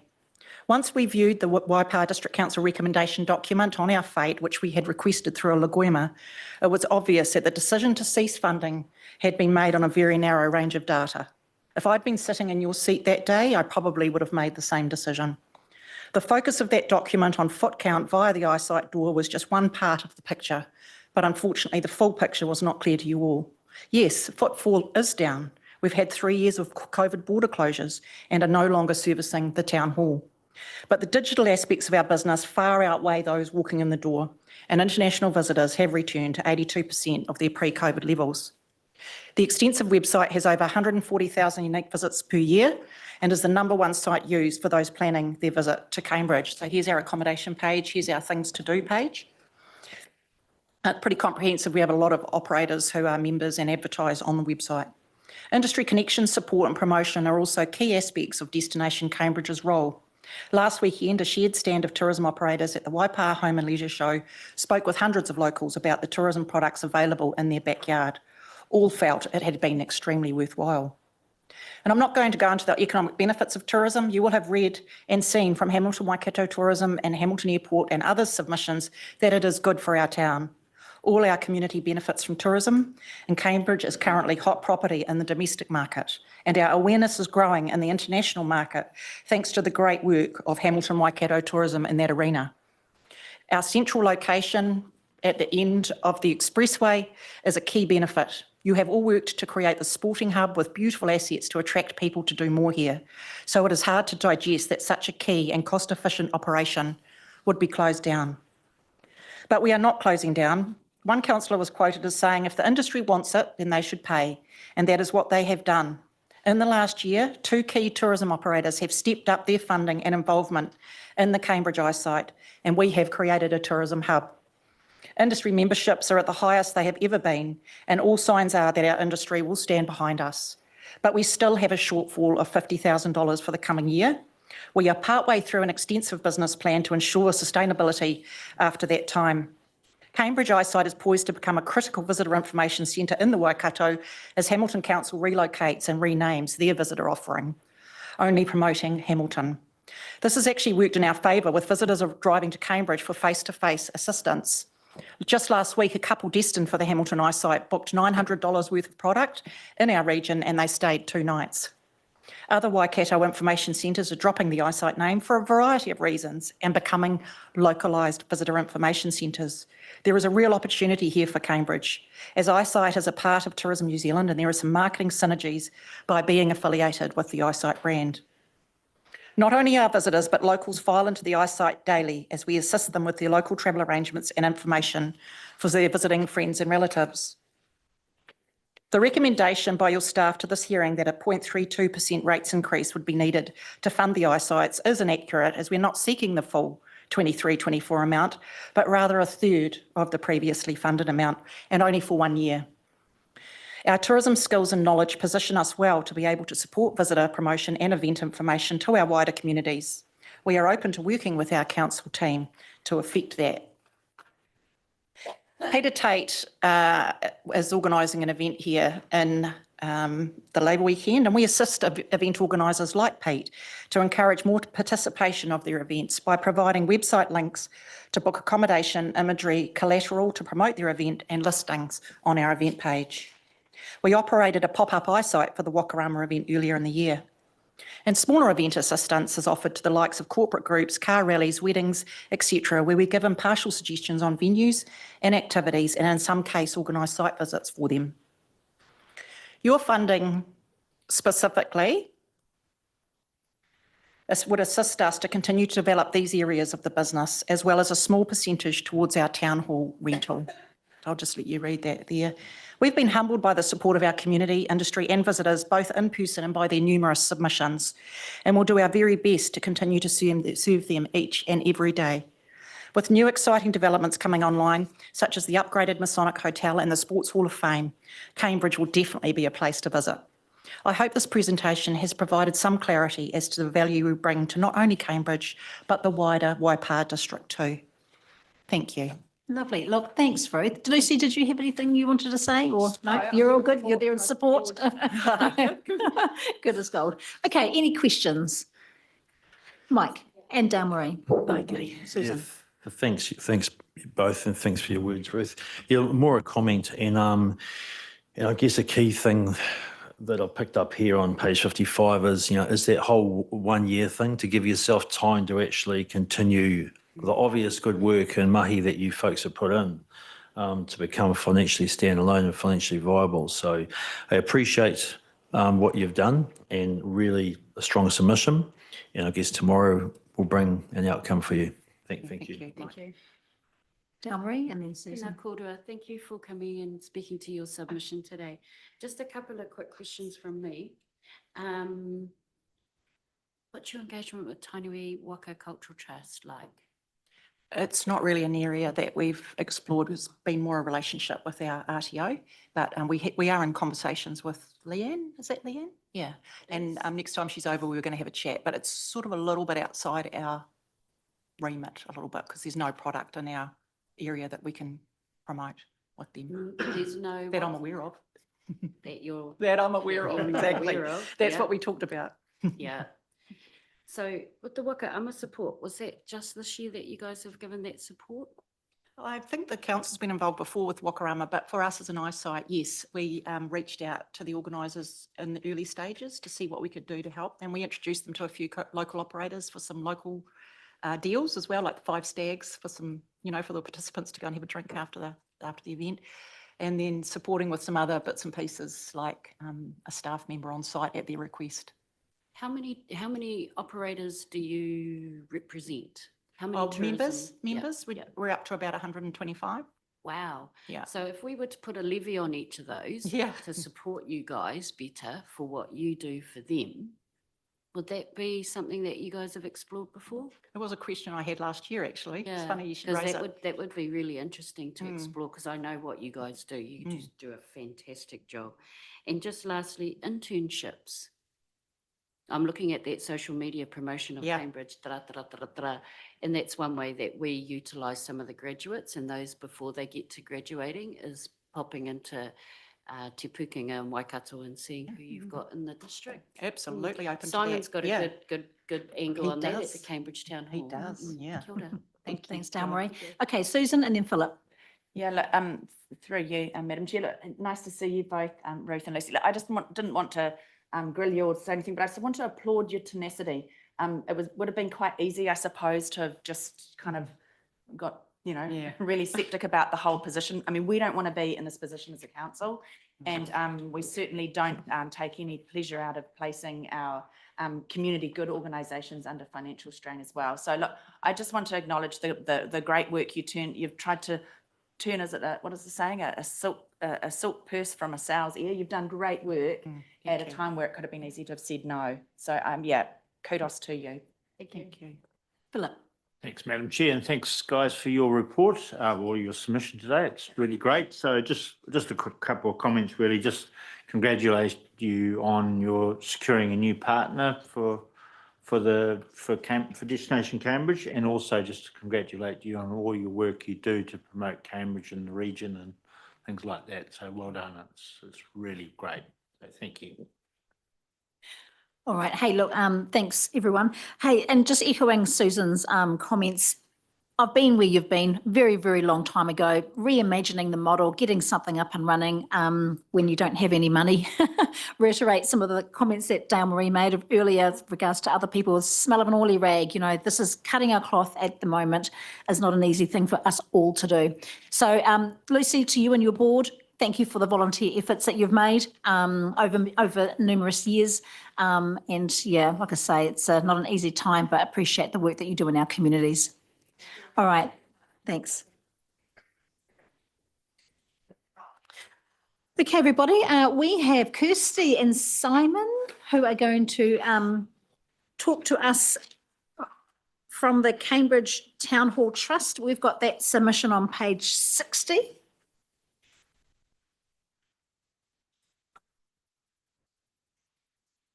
Then we're going to let everyone have a wee break, okay? So welcome, Kirsty, welcome, Simon. Both of you are very familiar, obviously, faces around our table. And great to have you here in person, actually. I think last time we saw you both had all sorts of things going on health-wise. So good to have you both here. And I see you've got a PowerPoint presentation as well. So over to you. Yeah, awesome. Thank you. Kia ora koutou. Thanks for having us here again for our submission this year. Simon here. We've also got a couple of trustees sitting over there, Hannah Myers and Charlotte Fitzpatrick, along to support us as well. So last week we presented our 24-25 Statement of Intent, which requires an operational grant of 503,000 to execute. Just going. Up on the slides, you'll see a graph that shows what our expenses look like and what our income looks like with the grant of 500,000. With this level of spend, we begin to see our strategy enacted and the momentum of the trust continues. Note that we have $500,000 this year from council in the current year, including an agreed carryover amount of $100,000 from the prior year. On this slide, we've laid out a graph of our expenses and income with a grant of $400,000, which is what's proposed. Remember, as we noted in our presentation last week, we already have bookings on 70% of the days for our calendar this year. At this funding level, we lose the ability to employ another staff member. And if you also remember, Simon said last week that our 2 current staff are at capacity. Simon's time becomes more operational and less about ticking off strategic wins, such as the liquor licence, piazza use and the capital projects, less about connecting with the community and less about fundraising. People costs are almost always one of the most significant costs in a business, and our model is no different. So what we also lose are the funds to activate the space. So without human resource, events or marketing funding, so too goes the ability for the trust to generate its own income through event income and sponsorship. The reality is that at 400,000, we can't run the town hall according to our AMP, our 10-year strategy and our SOI. Our business model will need to be reworked, and there is every chance that the hall just becomes a venue that we hire out again. I want to get this going. Sorry, personally, one of my major concerns is that the trust has big visions. And because we have big visions, we've recruited people that are based on these. So Simon's passion is the art space, and Monique's passion is the event space. These are not people that will be satisfied in the long term by running a hall. I'm so grateful that we have such a great calibre of people, but if our model changes, there's a real possibility that we lose the ability to retain our staff. Not to mention our volunteer trustees who put in hours of work every month. We should not lose sight of the fact that before the trust was formed, a lot of the human resource for day-to-day operations came from council staff, which is not very transparent.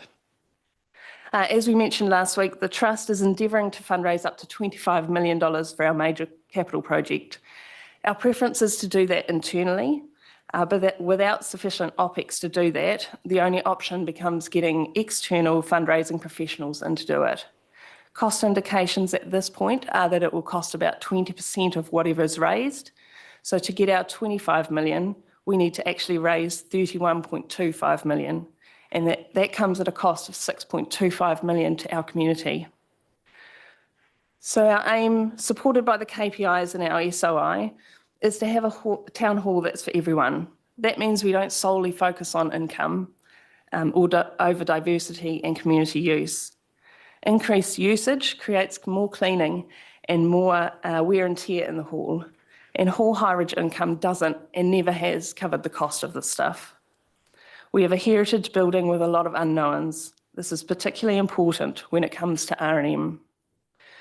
During our journey, we've kept council well informed of our plans, meeting with council staff every 2 weeks, Ken and his team every month until recently when we dropped it to bi-monthly, and with councillors at least 2 to 3 times each year.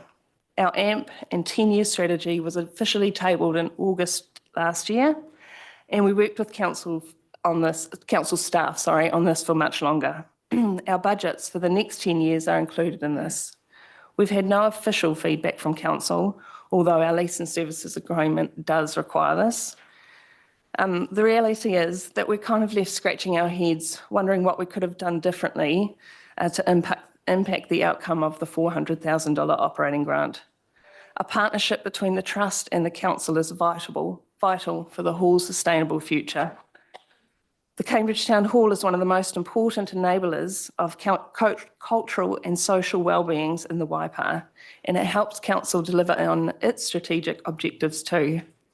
So the real question now is, does the Waipa District Council support our business model and our vision? Oh, is that the end? Oh, no, just checking, just checking. Yeah, no, good ending. Thank you. Okay, happy to take questions, comments from the councillors. Anyone got anything they want to say? No, all quiet. I think no doubt we have only just had your report just last week.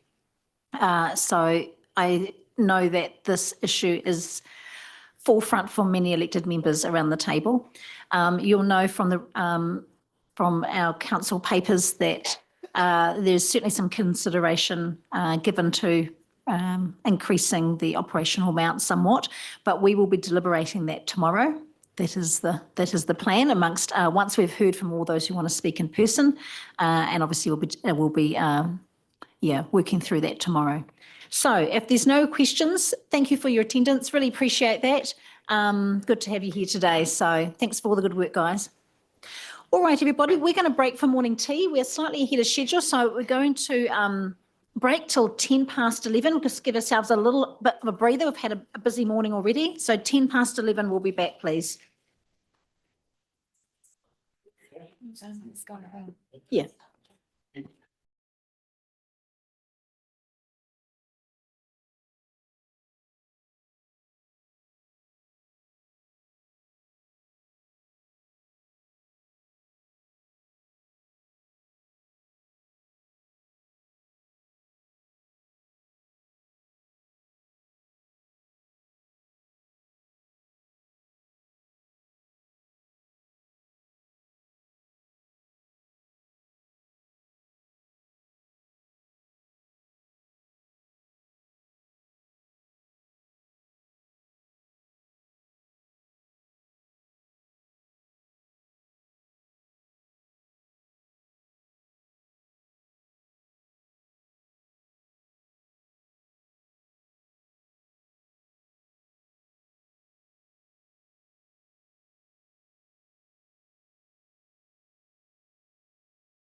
Okay, welcome back everybody. First of all, I'd like to welcome Councillor Roger Gordon. Good to have you here, Roger. Thank you, Madam Chair. I may have to depart quickly sometime this afternoon. Absolutely understand, no problem at all. Okay, everybody, we will continue with our enhanced annual plan submitters. I'd like to welcome Shane Walsh to the table, please. And what Shane is here representing Destination Te Awamutu. And then Shane, I'm presuming you will stay in the chair to continue with the Te Awamutu Business Chamber submission as well. So we've got 10 minutes allocated for each organisation. So first of all, councillors, the Destination Te Awamutu submission is on page 66. So welcome, Shane. Good to have you here, and over to you. Thank you very much. So Destination Te Awamutu, previously TACPRO, has been working for the benefit of Te Awamutu for 44 years. TACPRO was incorporated in 1980 for the purpose to promote the town and district, to attract visitors, new residents and new businesses. The strategy for Destination Te Awamutu today still aligns with this purpose.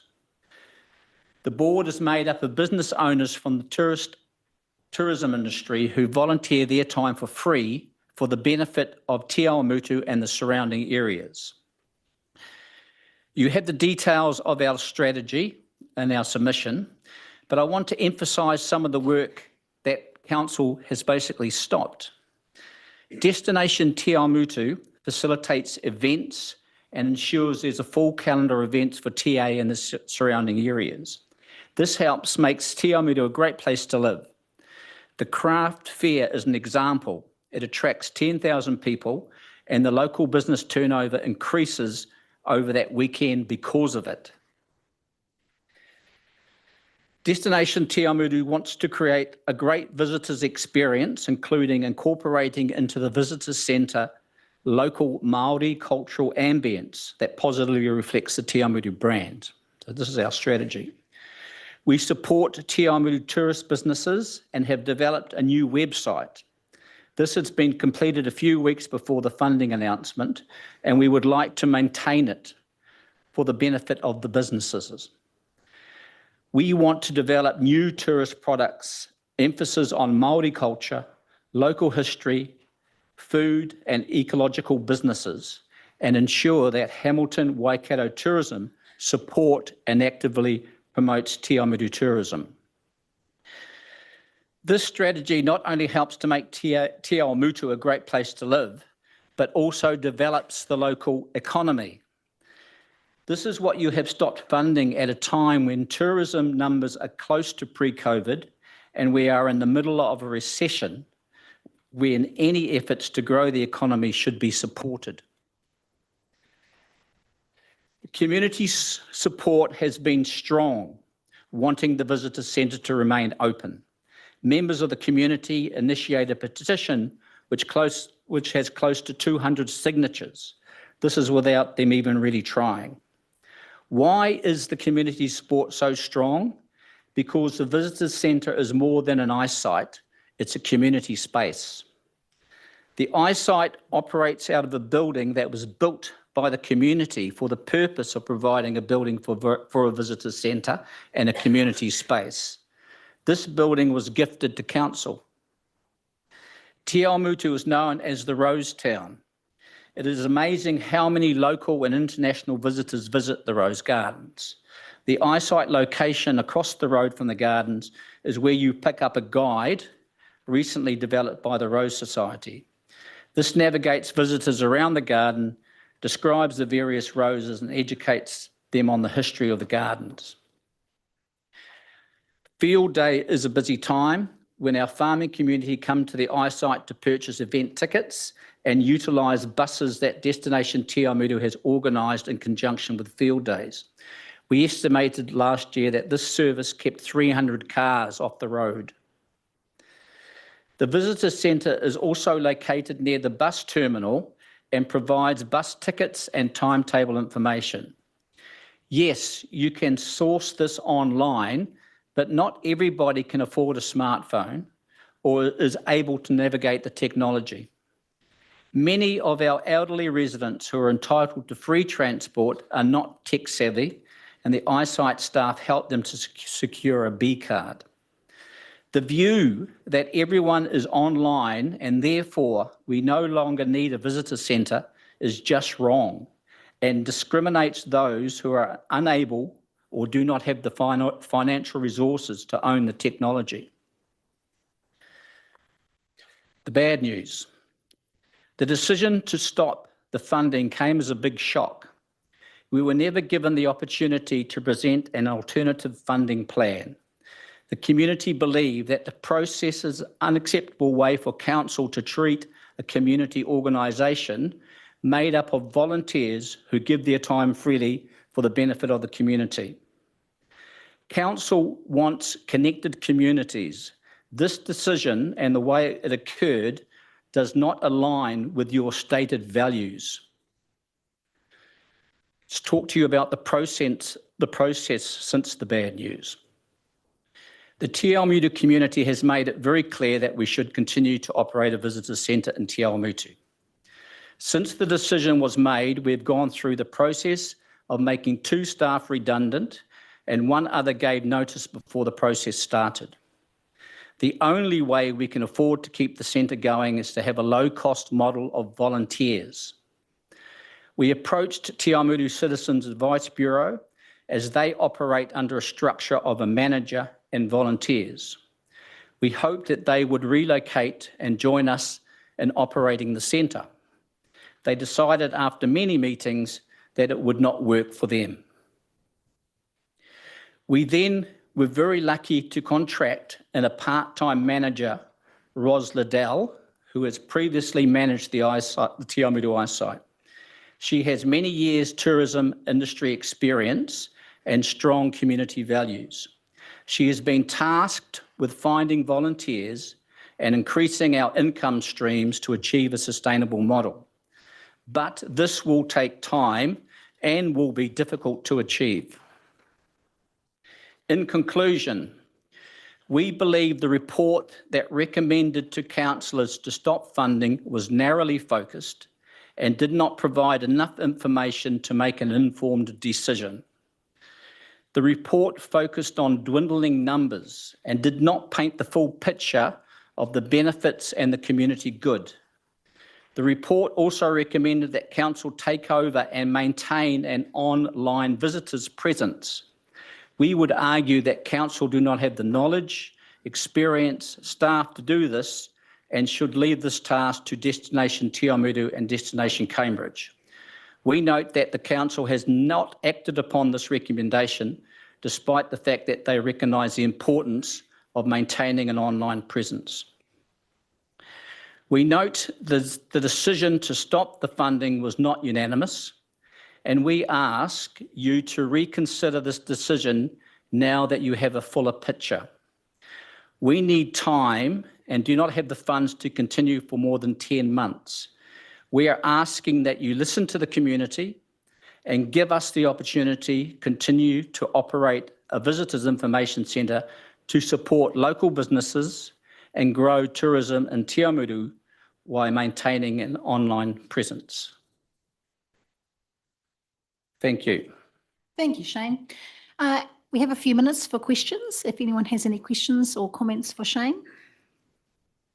Dalmarie. Tēnā koe e hoa. Thank you for your submission. How many operators does Te Awamutu Eyesight represent? Well, we don't have a membership structure, but we represent, and on the board we have people that work in the tourism industry, hotels, run a visitors attraction, bed and breakfast, etc., etc. So, you know, we don't focus on just some of the tourist businesses, we focus on all the tourist businesses, but it also restaurants and cafes also benefit from recommendations that the visitor centre makes to visitors of where should they go, what should they do for this and that. So just on that, as a subsequent, just looking at the 157,000K, now that was, I think, apportioned to 2 eyesights. Is that No, correct? single. No, 2-1. 2-1. okay, to 1. So over 12 months, that equates to nearly 13,000 a month. I'd love to see a levy on some of these operators, the hotels, the cafes, and those types of people possibly giving a membership to the space that you're talking about. Yeah. Only because when I worked it out, I know Cambridge probably has a few more operators than what we do over this side of Te Awamutu. But I understand and realise the great work you guys do to promote all of our operators, suppliers and businesses here. I'm just wondering whether they could help flourish that space that they get promotion from too.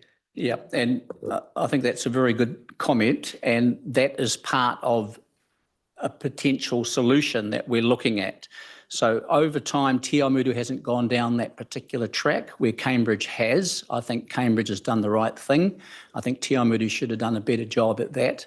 But that is one of the options that we need to do to get more income for Destination Te Awamutu. So agree.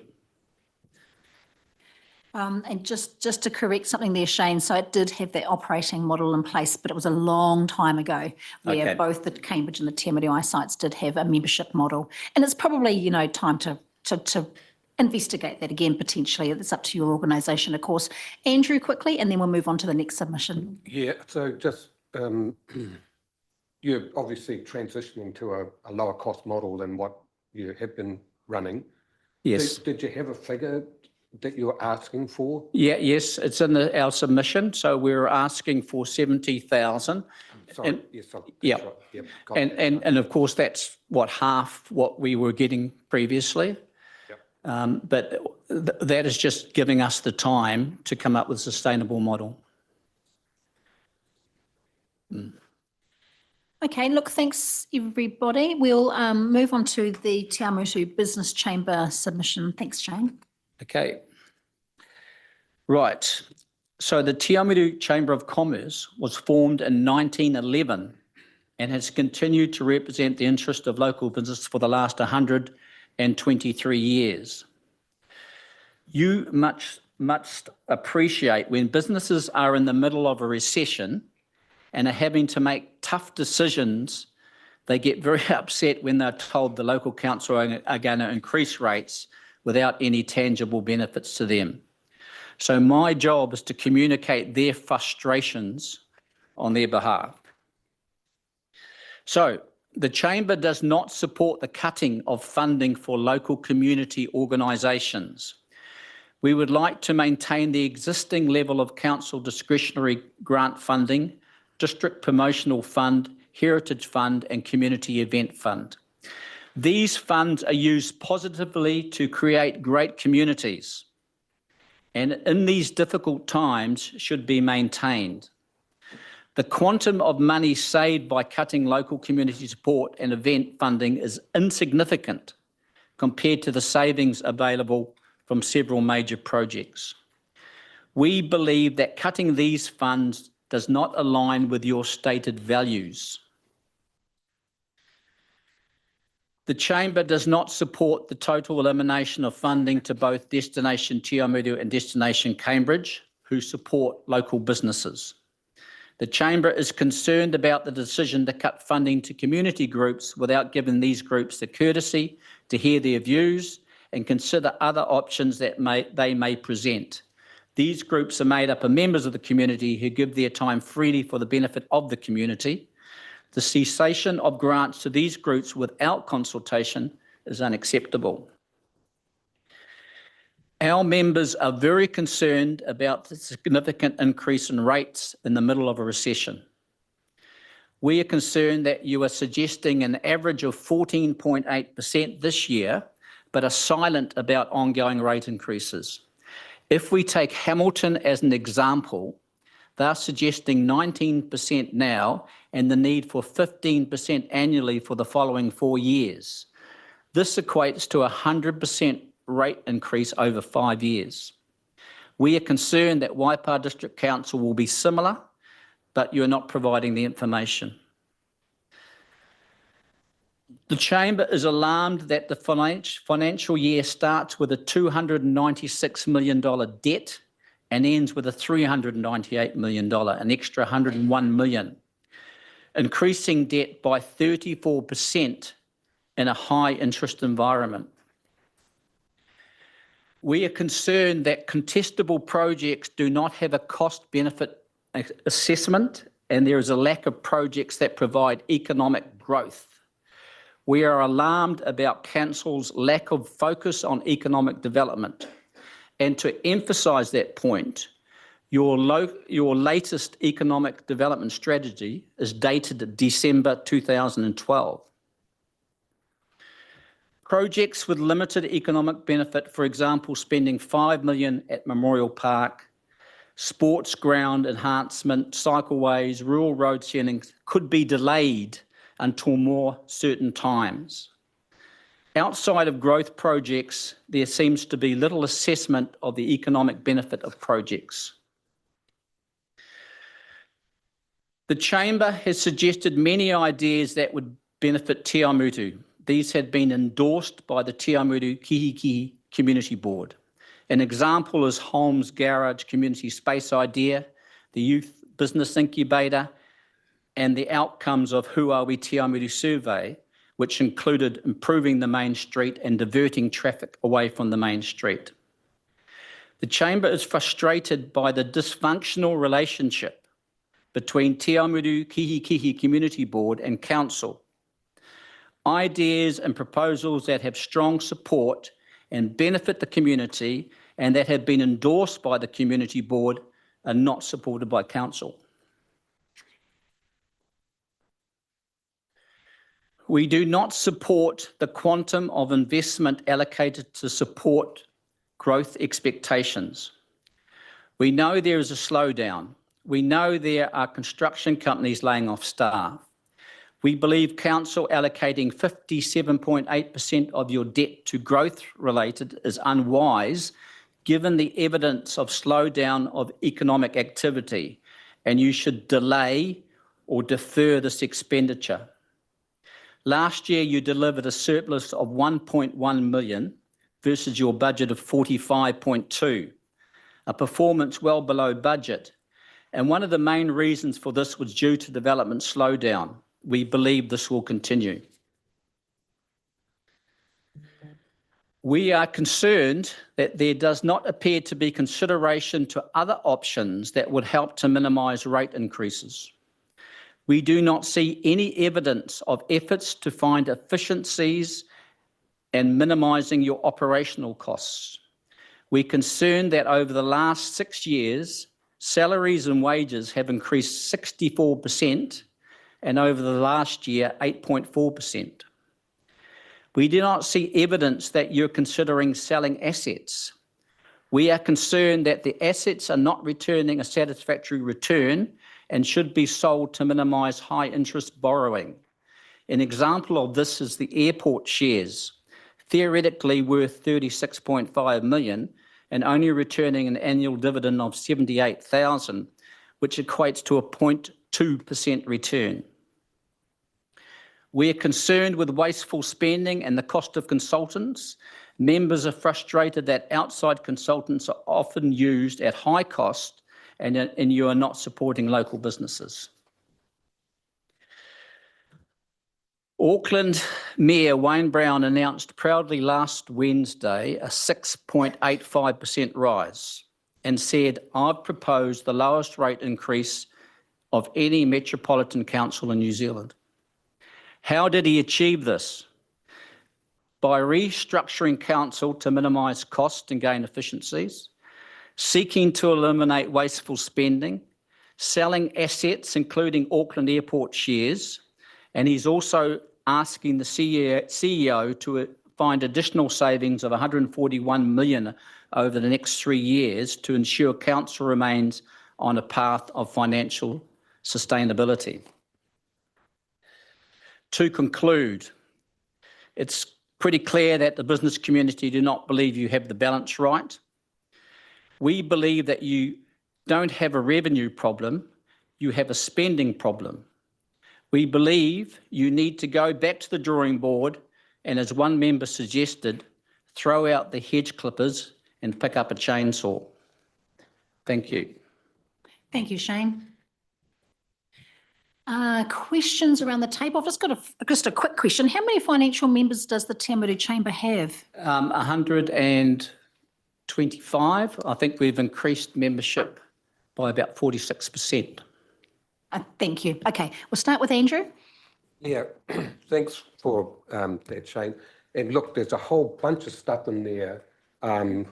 I'm more than happy to sit down with you and go through the basis for council's decisions on a lot of that stuff. Andrew, I think that would be useful because people look from the outside, not understanding what happens on the inside. Yeah. And then therefore they make assumptions about what could have been done that wasn't done. Yeah. But I still think, though, that in hard times, you have to make hard decisions. I'm not necessarily saying I'm going to change anybody's mind. I'm just saying that I'm more than happy to sit down and go through. Yeah, I would be quite happy to do that. Lou. I accept a lot of what you said, Shane, and I accept it as being a member of the community board. One thing you just mentioned was the rates in Auckland. Remember, the rates in Auckland don't contain the water rates. They've got a separate entity. They've had that for quite some time. Yep. So that is one of our largest costs. So that is actually excluded from their ratings as such. So if you add the increase in water care and the Auckland rates, their rates would be a lot higher. Yep. Thank you, Lou. Claire. Yeah, thanks, Shane. Great verbal presentation that you've given us. And yeah, I think you've made some pretty hard-hitting points. I certainly picked up about the need to be having that lens for, economic development and business benefits, for the spending that we're going to do, and appreciate all the good work that the Chamber does. Thank you. Thanks, Claire. Are there any other questions? Shane, I acknowledge that you are chairing both two pretty big organisations in Te Awamutu right now, and there's a heck of a lot of volunteer hours that go into that. So look, thank you, on behalf of the council here, but on behalf of the community, thank you for all the efforts. It's pretty hard to find people like you in a community who are just so passionate about what they do and the contribution you're prepared to make. And like I say, those are two big organisations that and look, in saying that, that's only two. You've also still got the Te Awamutu, sports centre as well, the Go Waipa. So, that's your contribution to Te Awamutu is very, very gratefully received. Okay, thank you. Yep. Yeah. All righty. Well, thanks so much for your submission, and we will be deliberating tomorrow. Okay, Thank you. All right, everybody. We now have our next submission, which is Tracy Hampton, who is online from Waikato Screen. That submission you can find on page 72 of your agenda.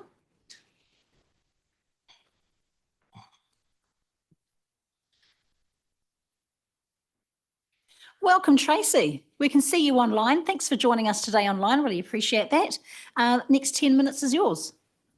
Thank you. I have sent a slide presentation. I'm not sure whether that is being managed by your team. Yes, and it is just coming up now. Perfect. It's quite a few. I'll speak quite quickly because there's quite a bit of slides to go through. But I'll introduce, thank you, kia ora, Mayor and Susan and tēnā koutou councillors and staff. I'm Tracy Hampton. I'm the organisation is Waikato Screen. We are the regional film office. It is a non-profit organisation that supports the screen sector in our region. The role of the Waikato Screen is to facilitate relationships with international and national film industry, government and key stakeholders in the Waikato. Our goal is to stimulate economic development for our local businesses and service providers and to support and promote local talent. If we can just clip through the slip. Yep, that's what we do. And then if we go on to slide 4 of our team, this is our team, and we have a attraction and marketing person, Erin Griffiths, Tracy Hampton, myself with 20 years producing experience, and our talent and sector development, Jack Barry, and Max Hicks is our talent coordinator. We have a very strong advisory board of well-known Waikato-based advisors, and experts in their fields. So going on to the next slide, the more that we can provide and link these major industry, the films and to our local service providers, is the more money going into our communities by attracting, facilitating relationships and building economic growth and cultural management, local industry professionals. We have an extensive database now, and we host workshops, and we complement a lot of equal community organisations, including tourism and working with community groups. So carrying on to the next slide. The significance of the industry is 3.3 billion to New Zealand annually. Auckland, our neighbours with the studios, have 1.5 billion, and we are here to increase it. And I think what's really important to note at the moment with The Lord of the Rings and 2 new feature films, we need to ensure that they're filming here. In today's economic equivalent, when the films were made 20 years ago, that was $500 million. Our region needs a specialised team to provide the ease of filming, to provide as many resources that we can to capture locations and providing work to our local businesses. And we are the team to achieve that. And the filming is now been announced and underway. So that one project alone is very vital. So if we can carry on through the slides. Just to give statistics of 125,000 an average can be spent per day. 60% of budgets are spent on local businesses in travel, transport, accommodation, hire companies, etc. We have 11 other film offices around New Zealand. So the more that we can bring and capture in our region, it's money that's coming externally, so it's more that we can bring to our region and it not go elsewhere. And moving on to the next slide, we have an example of what we've been achieving in the last year. We had a 2 million spent on the Coromandel production, which was Chief of War. Beyond Goodbye, Japanese Netflix in Raglan was 425,000. Huntley production was recently, that was another Jason Momoa production, 150,000, and Waitomo documentary, 100,000, with The Gone currently in season 2, and they spent $1 million last time. These are great examples of what we can bring to your region and district. And if we carry on through our outcomes, we've done a lot in the year that we've been fully funded, and we're building nationally, connecting with all our local industry, supporting them, upskilling. We've got a new showreel that's just been released that will market international and national film industry decision makers. And carrying on through the next slide, with the economic returns and the workshops and collaborations, our website due to be launched, and our youth engagement, the enormity of what we're bringing to the region and districts are fantastic. Carrying on through to funding, just to our overheads are very low. We have small staff, we have no office space. We work with 25% from council, 25% from industry grant funds, and the main from Waikato Regional Council, which we have secured for a total of 3 years with long-term discussions. And if we flick to the final slide, and we are requesting from you for your support 19,500 annually, so we can carry on the work that we're doing and bring more to your region for our communities. Thank you. Thank you, Tracy. Okay, are there any questions around the table? No questions. I loved Huntley Wood. It's got quite a nice ring about it, I thought, you know. It's so fantastic to see, yeah, obviously the economic benefit of many of the work that you guys are doing. you know, it's obviously reaping rewards. I know we have funded Waikato Screen in the past as well. So look, we will be deliberating tomorrow, Tracy. That's the plan, and staff will be in touch with you shortly after. Thank you very much for your consideration. Yeah, thank you for your submission. Really appreciate that. Thank you. Okay, everybody. Now, I do know that we have Jeremy in the house. Dr. Jeremy Mail is here to talk to the Creative Waikato submission. Councillors, you'll find that on page 76.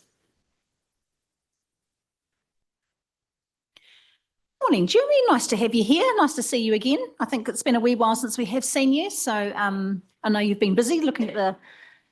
You've got a very extensive submission, so I'll let you just sort of look at the highlights. Obviously, it's been circulated to councillors, and we have read this. So over to you for the next 10 minutes. Thank you so much. Kia ora koutou, ko Jeremy Mail tōku ingoa, ko kai whakahaere hau I te toi Waikato, ko hau te kai tito puoro I whana mai hau I kirikiri roa. Tēnā koutou, tēnā koutou, tēnā koutou katoa. My name is Jeremy Mail. I'm the CEO of Creative Waikato. I'm also joined today by Dr. Amy Anderson O'Connor and Des Ratima from the Creative Waikato team who are here in the gallery. We'd like to start by acknowledging the council and staff for your work in going through this enhanced annual plan process, and we commend the commitment to building connected communities. We acknowledge that there's a lot of work to be done in addressing the immediate situation and need, but this is also part of an exciting and complex opportunity for you all to embrace the imaginative possibilities of a true long-term vision, a vision that creates opportunities for change, and to use this opportunity to be creative and innovative and to reimagine our collective future through an acknowledgement of the nature of thriving communities. As mentioned, this presentation is on behalf of Creative Waikato. We are a strategic regional arts organisation focused on creativity, well-being and people. We work towards a Waikato region that thrives with diverse and transformative creative activity. We work with communities to build capability, and we work with enablers locally, regionally and nationally to benefit access and engagement in arts, culture and creativity for all people. Take our written submission as read and happy to answer questions at the end of this presentation. In a time of increased need due to economic pressures, social pressures, climate pressures and more, it is important that we don't just cut back. We need to think strategically and prioritise activities and investments that bring people together. We encourage the Council to prioritise investing and enabling local organisations as the essential soft infrastructure of our communities. We acknowledge the work local creative community organisations in the Waipa district who do important work in creating opportunities for people to connect with one another. In these spaces, places and events, we can find an opportunity to gain deeper knowledge about our culture, history, traditions and whakapapa through artistic activity. The Council has identified a priority for being socially resilient and also cultural champions, and we commend this approach. We know that accessible arts, culture and creative activity directly contribute measurable shifts in community connection.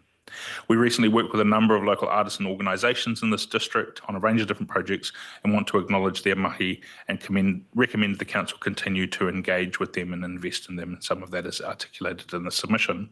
We also want to speak specifically to the importance of continuing to fund the Cambridge Town Hall, including their operational funding, as well as to support the development of the Te Arawai Museum.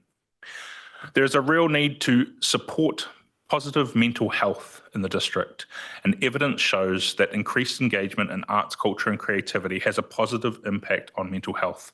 If the Council wants to see a continued shift in this metric, it is important that there's not only more financial support for organisations who are doing this work, but more meaningful access to creative spaces in all local communities. This includes keeping spaces and places renewed and accessible, but can also continuing to support the community through things like your Community Events Fund. These things should be maintained when there is increased social need. Whether we want to understand the value and impact of arts, culture and creativity through well-being, social cohesion, growth, economic outcomes, education, health, pride, innovation, civic engagement, mental health or physical health, there is a wealth of evidence both nationally and internationally that means that we no longer need to have any questions about the quality or return on this investment. The focus now can and should be on how we embrace innovative and evidence-based approaches for shaping a future for this district that thrives in engaging and sustainable ways. And Creative Waikato can assist the council to do this. Supreme Court Justice Sir Joe Williams said no meaningful social change occurs without some filmmaker, some songwriter, some artist, some poet triggering the possibility long before anyone realises what the triggering was. So, as the council meaningfully sets intentions for now and into the future, it is vital that you recognise the essential role of your local creative individuals and organisations in the well-being and resilience of your residents. This must be a priority for investment. This funding and the return on investment flows through the soft and hard infrastructure into the local sector. And this is a sector that regularly makes each dollar go far further than its initial monetary value through the passionate support, countless volunteer hours, and the in-kind engagement from local businesses and professionals. We also want to take a moment to speak to the strategic connection between Creative Waikato and Waipa District Council and take this time to remind the Council of the Waikato Arts Navigator, which is a regional art strategy, as well as to present the Waikato Creative Infrastructure Plan, which is included with the submission. These are strategic documents developed by Creative Waikato as a way to work with councils and communities to help achieve broader impact. We highlight these things and look forward to exploring a strengthened partnership relationship between Creative Waikato and the Waipa District Council, where we can work together to strengthen the continued development and implementation of these strategic approaches to supporting local people and local activity. We know that our submitted documents are quite a lot to take in during a process like this, and we offer to reconnect with council and key staff to work through these things outside of this formal process to help you better understand and support the potential positive impacts for your local community. These documents are being shared with all councils in the region, but also with funders, community organisations and regional enablers to seek alignment and find ways we can all track in the same direction with cross-regional efforts that will support, complement and strengthen one another, as well as bringing in more potential for national funding opportunities. We ask for the development of a strategic partnership with Waipa District Council and look forward to the possibility of exploring what this partnership could be. We know that by working more strategically, we can benefit local communities through our capability building and support. And this connection works alongside other regional organisations like Sport Waikato and Community Waikato, which can serve to amplify the strength and heart of your community. I thank you for your time, patience and consideration and look forward to any questions you may have. Thanks, Jeremy. Hey, look, we've had a long relationship with Creative Waikato, and I still acknowledge the fact that you're a relatively new organisation and the work that you've done and your predecessor, Sarah Nathan, and the great relationships that have been formed between Waipa District Council and Creative Waikato as well. So really want to acknowledge that. Now, happy to pick up any questions around the table. There are none. Great. Okay. It means that you're doing some great work. Awesome. I'll take that as a good sign. Yeah. Or overwhelmed. Absolutely. Like I say, appreciate the relationship that we've got, the work that you do in our rohi as well. So awesome. Thanks, Jeremy, for coming in today and the team as well. So nice to see you both. Thank you so much. Thank you. Thank you. Yeah, there's a lot. Yeah. There's a lot of potential as well.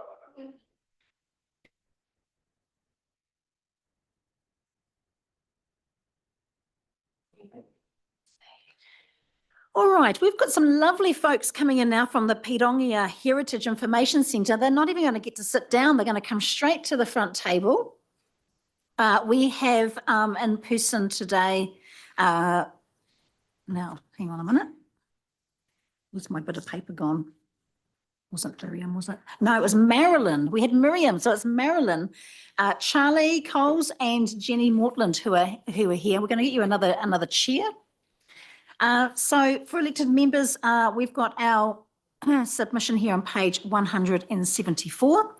So a warm welcome to you all. And look, it wasn't all that long ago that I know me, Susan, Councillor Claire St. Pierre and myself visited you. We had a great visit. In fact, thoroughly enjoyed it. In fact, need to get back there and continue my reading because there's a heck of a lot of information sitting in Pedongia in your Heritage Centre. So you've got 10 minutes to talk to your submission. So looks like, Charlie, are you in charge? It's looking that way because you're closest to the microphone. So I will hand over to you and then councillors may ask some questions following.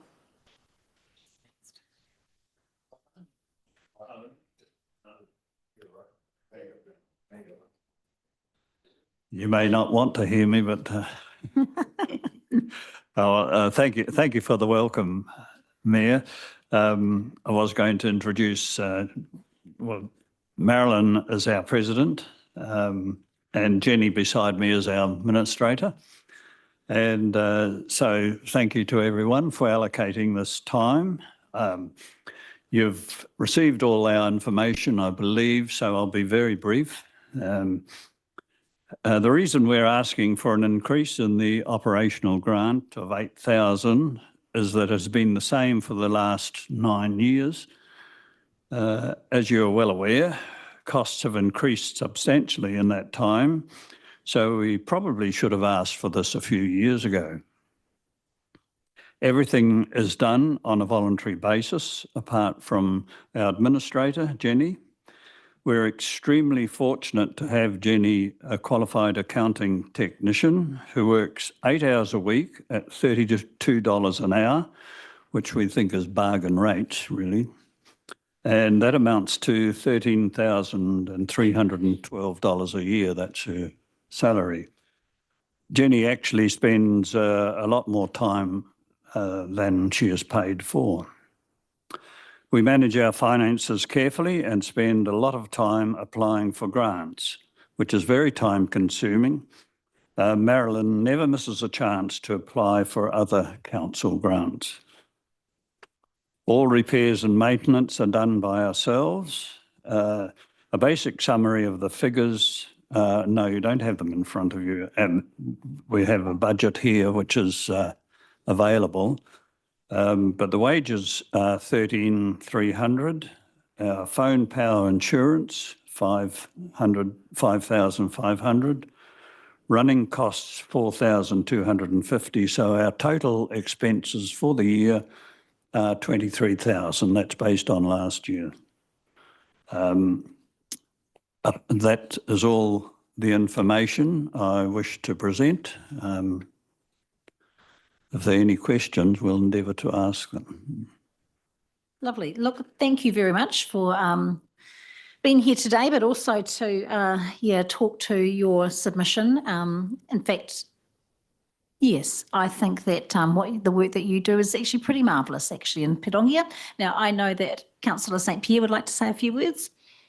Yeah, thanks. Really appreciate your submission and for you to be coming here today, to present to us. You've given us some really good information and just as Liz said, I think you're pretty marvellous with what you do achieve. Like the Heritage Centre, is able to showcase a really important side of the district's history, and it's really commendable that you're able to do that with such a shoestring budget, really, and it shows how you've got, I presume, volunteers that allow you to be able to be open for so many hours and things like that. So there were just two questions I was going to ask you. Firstly, obviously the operating grant that you get from Waipa doesn't cover all your costs. You said that it's pretty much about 23,000. I was going to ask you where you get those other funds from. It sounded it's from other, from grants and things like that. And the second thing was that if you were able to persuade council to increase the operating grant, what would you like that to be increased to? Putting you on the spot here, Charlie. Don't go too low. Well, answer the last one first. I think we did ask for 2,000, an increase of $2,000. I was away when that was written, and I probably would have asked for more, but and would have liked more, of course. The income from that we basically receive, Alan Hall, who you would know, he does a lot of research. People offer to pay him or give him a donation. That all comes to the centre. He just says, if you wish to make a donation, make it to the centre. So that's we benefit from that considerably. Other income? Well, yes, basically from grants, COGS grant. We got 5,000 last year. Sometimes that's down to 2, but it has been to 6, but we never quite know how much we're going to get for that. Donations, the donation box, donations and the donation box, we've got 12.35 from that. So a lot of that comes from Alan. Our members, we have a membership as well, and so our members donate, and that is a big help, $1,200 a year. The subscriptions from members are $9.78, and we do make a little bit from publication sales. So, Okay, thank you. Thank you very much. That's really helpful. Thank you. Dale Marie. Tēnā koutou. Thank you so much for coming today and talking to your submission. It's lovely to see who are the great people behind the heritage kaupapa out at Pirongia. I've got a couple of quick questions. I see with this lovely pamphlet here, who's your cultural liaison officer or your iwi contacts?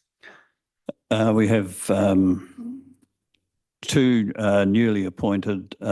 Tia Ormsby is now on our committee, and T Mahinga. Oh, yes, T Mahinga from the Puareki Marae. She is the Marae representative. Okay. Okay. And do you? So this is a trust that no, you don't have a trust. No. You're a formalised entity. Yes, we're an incorporated society. Incorporated society. Okay. I'm just wondering, do you apply to the military for any funding? Sorry, apply to? Military. Our military. No. Oh, I would, because you look after their history. Well, thank you for the information. Kia ora. Thank you, Dale Marie. Okay, Lou's got a question. No, not really a question, just for the military side of things. I do know that they don't actually go into any heritage items, whatever. Right. Okay, New Zealand Defence Force do isolate away from me, having served there, so I will say that. Just second thing, just over time, have you received top-ups or grants from the discretionary fund from the Pirongia board at all? Or not at all, or have you received it? We've get the operational grant, and yes, discretionary grants, we have, yes, made very good use of them. Thank you. Thank you. I just wanted to raise that question. Thank you. Whenever we get the opportunity. Mike. Yeah, thank you through the chair. Thanks you for your submission and the work that you're doing out at Pirongia.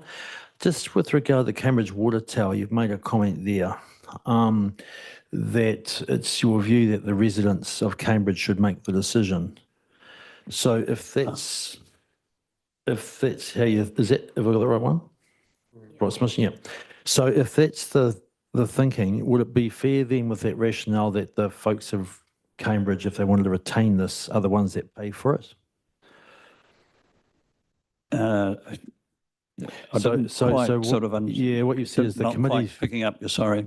The committee's view is that it is up to the residents of Cambridge to make this decision around whether the water tower stays, but all of Waipa pays for infrastructure like this. So who do you think should pay for it if it was retained?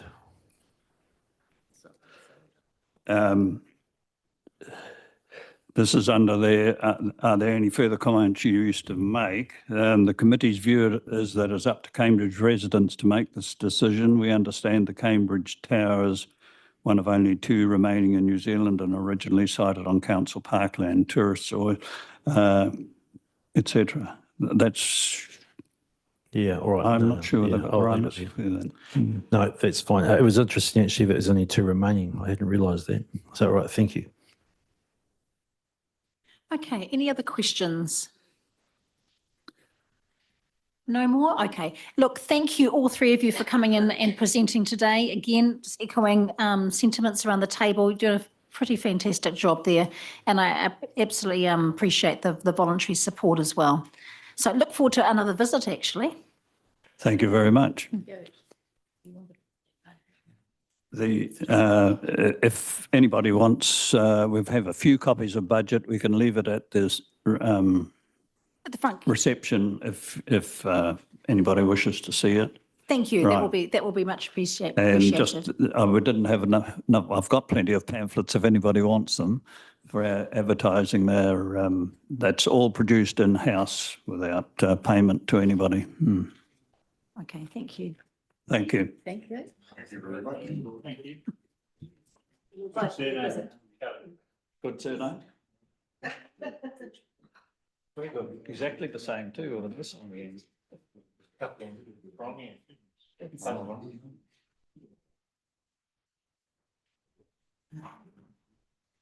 Okay, everybody, we're going to move now on to our next submission. I see Eileen is in the room, but Eileen, did you have other trustees that you, or people that you wanted to bring with you? I can see a few familiar faces beside you. You're most welcome to all come up if you would like to. Madam. Now, Philip, you've got a conflict of interest on this matter, so if you're happy just to stay silent, that's fine. Yeah, sure. Can we just, we'll just stand. We'll just stand. Fine. All right, so for councillors, we're on Cambridge Safer Community Charitable Trust, which is on our agenda on page 176. Eileen Hawkins is in front of the microphone. Eileen, you probably need a chair. No, I'm really happy to stand. It just. You prefer to stand? You're most welcome to stand as well. Hey, look, we have your submission. Thank you very much for coming and seeing us today. So the next 10 minutes is yours. Thank you. Can you hear me? Or do I need Perfectly. Okay, Yeah, thank you. Lovely. Thank you. Thank you very much, Chair Liz and councillors and everybody else in the room. My name is Eileen Hawkins and I'm here from Cambridge Neighbourhood Support, which alongside the Community Patrol is part of Safer Cambridge Trust. Now, before I start, I'd just like to acknowledge the support you've given us in the past. Look, we find it really satisfying to work alongside the council meeting key community needs. And also I'd like to acknowledge the fact that this is a bad time to be asking for funding. This is a time to be spending on must-haves only. So today I want to talk to you about why community health and safety, a fundamental must-have, is our business. So who are we? Well, part of the trust here, we've been around since 2010. We have been championing connection, safety and emergency preparedness since that time. At the moment, we've got a number of campaigns that we're running as well. So we've got our neighbourhood emergency planning campaign where we get neighbourhoods together to plan how they could deal with a crisis. We've got our children's citizenship program running in primary schools. We're running out 200 heavily subsidised first aid courses for the whole community. And more recently, we've been working with our rural communities, talking about firearm safety and the legislation. So we run a number of campaigns, but underlying that work, our core purpose is really just connecting people in neighbourhoods. So why do we do this? Why is that important? Well, we like to base all of our work on robust research. And I want to share a piece of compelling research with you today from clinical neuroscientist Vladimir Hitchinsky. He's just won the 2004 Ryman Prize for the world's best development that supports and enhances the lives of older people. And these are his own words from a recent interview. Connecting with others, we didn't realise how important that is. Now we know that isolation can be devastating. If you are isolated, you have an increased chance of developing heart disease by 24%. If you are isolated, you have an increased risk of stroke by 37%. And if you are isolated, you have an increased risk of dementia of 50%. We now know that isolation physically strains the brain. So the ability to interact is just as important as eating healthily or even being active.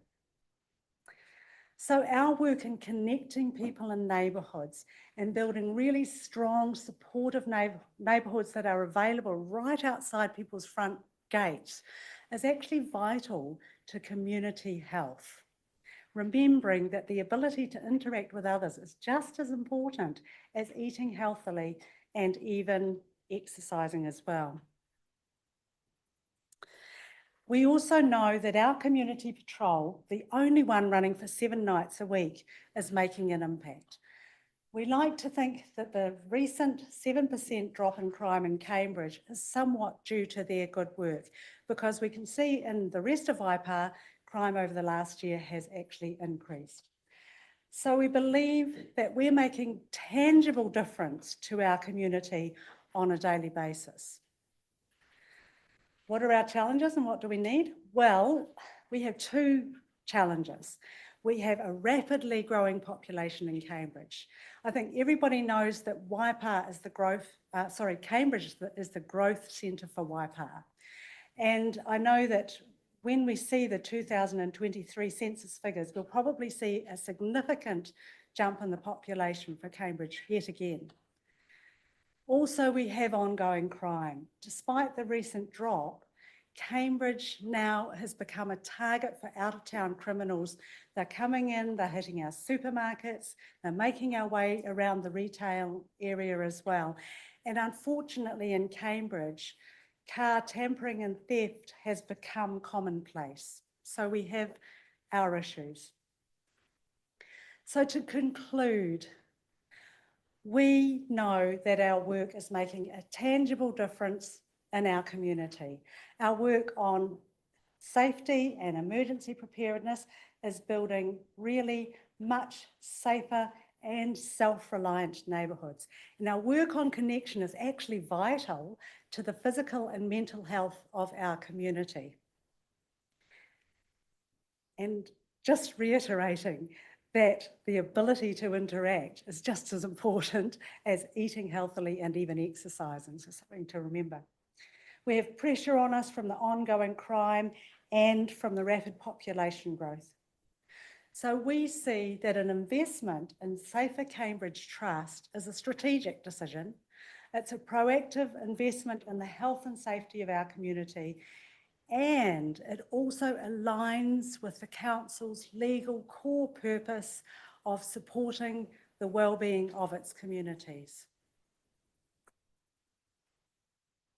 Now is the time to focus all spend on must-haves. What could be more important must-have than the health and safety of the community? We would urge you to think, when you're thinking about spending must-haves, to think about Cambridge Neighbourhood Support, Cambridge Community Patrol, Safer Cambridge Trust. Any questions? Oh, thanks, Eileen. Look, I tell you what, no one's going to question the great work that you do or the importance of it, actually, in Cambridge. There's no doubt about it. And all the faces of the people behind you, I know you all know the great work that you do. You're all volunteers, so hats off to you. And the ongoing effort that I know and trying to fundraise and keep the wheels moving, you know, is not easy. Not easy at all. So absolutely appreciate that. Great presentation, Eileen. Well done. It was really good. Councillor Gordon has a question. Not so much a question, but very much a statement of how important the work that you do in so many different areas that you've outlined there in contributing to Cambridge being a safer place to live. And of course, living in Cambridge, I know how much importance we place on that. So thank you very much for the work that you do, and you've got my support for everything that you've mentioned in terms of activities that you follow in your submission. So thank you very much. Thanks, Roger. Marcus?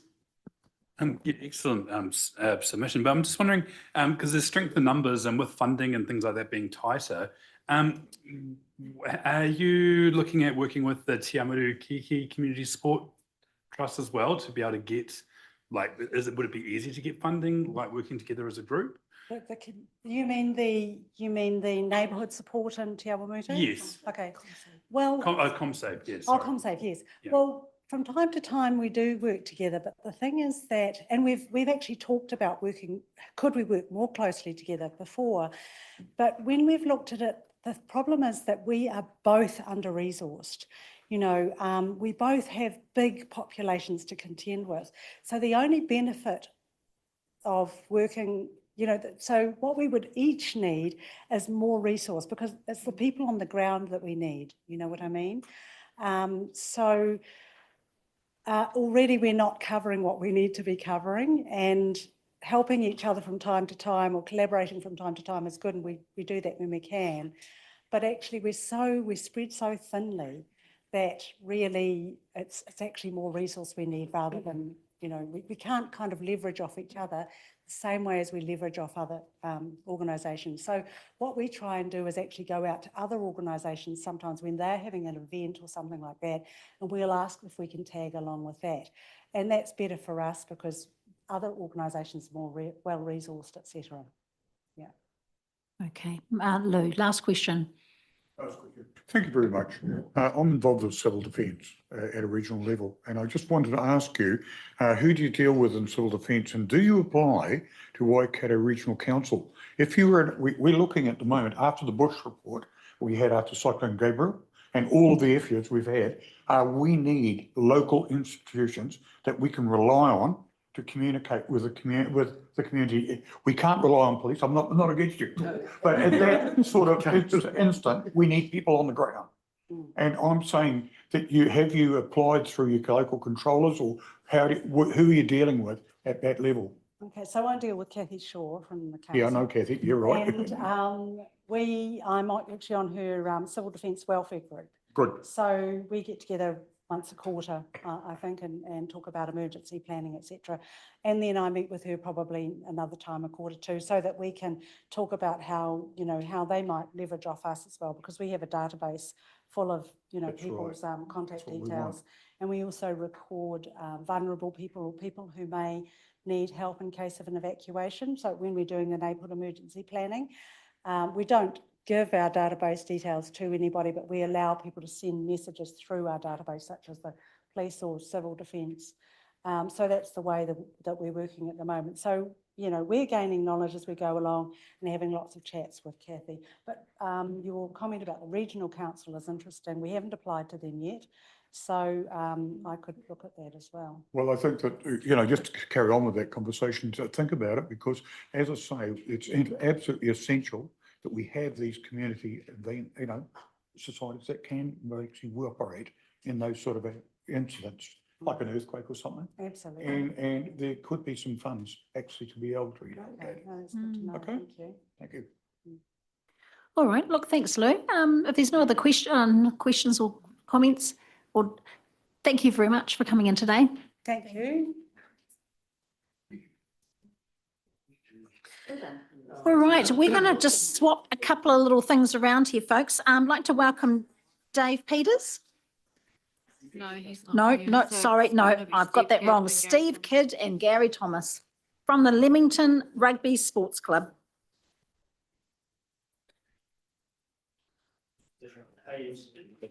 Okay, so Steve and Gary's submission on behalf of the Leamington Rugby Sports Club, okay, is on page 189. So we're just swapping a couple of speakers around. Guys, grab the chairs. Yep, bring the chairs back up the front.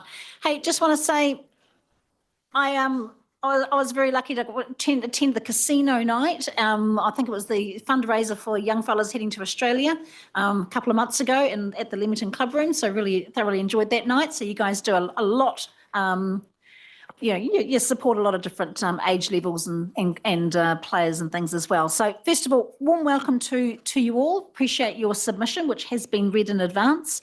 And I'm just going to hand over to you for the next 10 minutes. Awesome. Thanks so much. Just by way of introduction, my name is Steve Kidd. I'm a member of the club. Grew up in Cambridge, now live in Auckland, but giving back to the club through a role I have with them around planning for the future, strategic planning, and putting in place a whole lot of structures and processes to take the club forward. Gary Thomas, long-time member here, played at the club along with Bruce Carlane. Gary also helps out, or both of them help out on a professional capacity as well. They've got a much deeper and wider knowledge of the club than I have, so I've brought them in support. We do have apologies from our club chair, Dave Peters, who put the original submission in. He couldn't make it through work commitments today. So just by way of background, we will take our submission as read. Thank you. And by way of background about the club, so been around for 127 years, current active membership of just over 700, and that's going to rise this year. Our indications are that we're probably up 10% on that in 2024. 40% of our membership are female, and 50% of our membership are kids below the age of 13. We have more than 100 volunteers who actively put their time in. That's through roles in governance or leadership, but most importantly, coaches and managers of teams who get the kids out on the field each week. They're vitally important to our club. You'll probably know the Livington, the rugby sports precinct there, 7.6 hectares, which is leased from council on a long-term arrangement. In the region of 25 years remaining, I think, on the lease. But we have been working with the council on the lease model review as well. And the facilities originally built in 1963, added on to over the last 7 decades, and currently quite an extensive building, 1,400 square metres. Sports facilities include 3 rugby fields. There's fenced courts there, 2 netball courts and a basketball court. There's squash courts with cricket oval, and then there's all the ancillary facilities that we need to deliver our sports as well. Just in way of context, we're a club, we're part of a wider network of stakeholders to deliver sport and recreation across the region. Waipa District Council, obviously a very key stakeholder in sport and recreation in the district, and obviously provide the land that we use to get our teams out on the field as well. We have strong alignment with what you guys are trying to achieve. We're trying to achieve similar community outcomes, including being socially resilient, great place to work, play, and live. And also by supporting us and the great work that community groups do. We appreciate that help. Your strategic priorities also align with what we're trying to achieve, particularly around creating vibrant communities and planning for growing communities. The likes of developing and upgrading community facilities, including sports parks, and planning for future infrastructure projects, including parks, to meet the residential growth. But we also align with a whole lot of external stakeholders, Sport Waikato, their Moving Waikato strategy. We're trying to deliver quality community sporting experiences and helping, and they obviously help communities to help themselves as well. And the 4 sports that we're heavily involved in, we also align to their community sport and participation strategies. Okay, the need. This is what we're here for, I guess. Is we're here to talk about the original budget line, which was capital investment into sport facility upgrades, which was taken out of the consultation documents. Obviously, Waipa is a very fast-growing region or district, and population is projected to increase more than 30% over the next 20 years. Although the active participation ages of 5 to 49, that's not seeing the same growth. It is in Cambridge, and it's the only area within the Waipa district that's projected to see that sort of growth within that age group. When it comes to sports fields, you've done a lot of work, and Brad Ward and his team have done a lot of work on understanding the need and the demand on your current facilities. In 2019, there was a shortfall of 17 hours in Cambridge to deliver rugby, and 30 hours overall for winter sports. And the work that they did also indicated that in 20 years' time, in 2038, that shortfall will be as high as 56 hours. So a really strong evidence-based need for more capacity in the sports field network. In addition to that, they did some lighting work, and one of their consultants did an assessment of lighting, sports field lighting across the region, and it was clear that there's a lot of work to do on lighting. Obviously, the ownership of those lightings is an issue, but also, clearly inadequate illumination, poor uniformity, and excessive light spill and the likes. The Waikato Regional Active Spaces Plan, which was renewed this year, also highlighted sports field as something that needs investment to meet the needs of the communities as they grow. And there's just a few examples of some of that work that these guys have done over the last 3 or 4 years. So our position was, at the end of last year, we got approached with the original budget, and they'd highlighted that Leamington was earmarked to get a sports field upgrade. So that was the likes of irrigation, drainage, and a sand carpeting, which would increase the capacity of our number one field from sort of 8 to 10 hours to 18 to 20 hours a week. This was a game changer for us. We'd, in recent years, taken on the delivery of junior sport in Cambridge. That sort of moved from primary school delivery into clubs delivery. So ourselves and Hotapu split the town, and all those kids playing hockey, netball, and football, and rugby play under those club colours now. That put extra demand on. That was post the 2019 studies as well. So an upgrade in one field was going to make a big difference to us. But we also looked at it as an opportunity to meet the changing needs of participants. And there's many studies out there that show that the traditional team sport delivery model of Tuesday, Thursday training and Saturday gameplay is not necessarily meeting the needs of the new generation. So having lights on those fields would make a big difference and allow us to be a bit more flexible and more people to play the game. Now, that wasn't budgeted as part of the Waipawa District Council budget, but we would like to have taken the opportunity to leverage on the back of the Waipawa District Council investment to upgrade the lights. And we've done a whole lot of initial work around what that might look like, including some draft lighting design plans. Unfortunately, when that budget line was removed, that brought all our work to a grinding halt. We didn't have the budgets to leverage and do all the investment.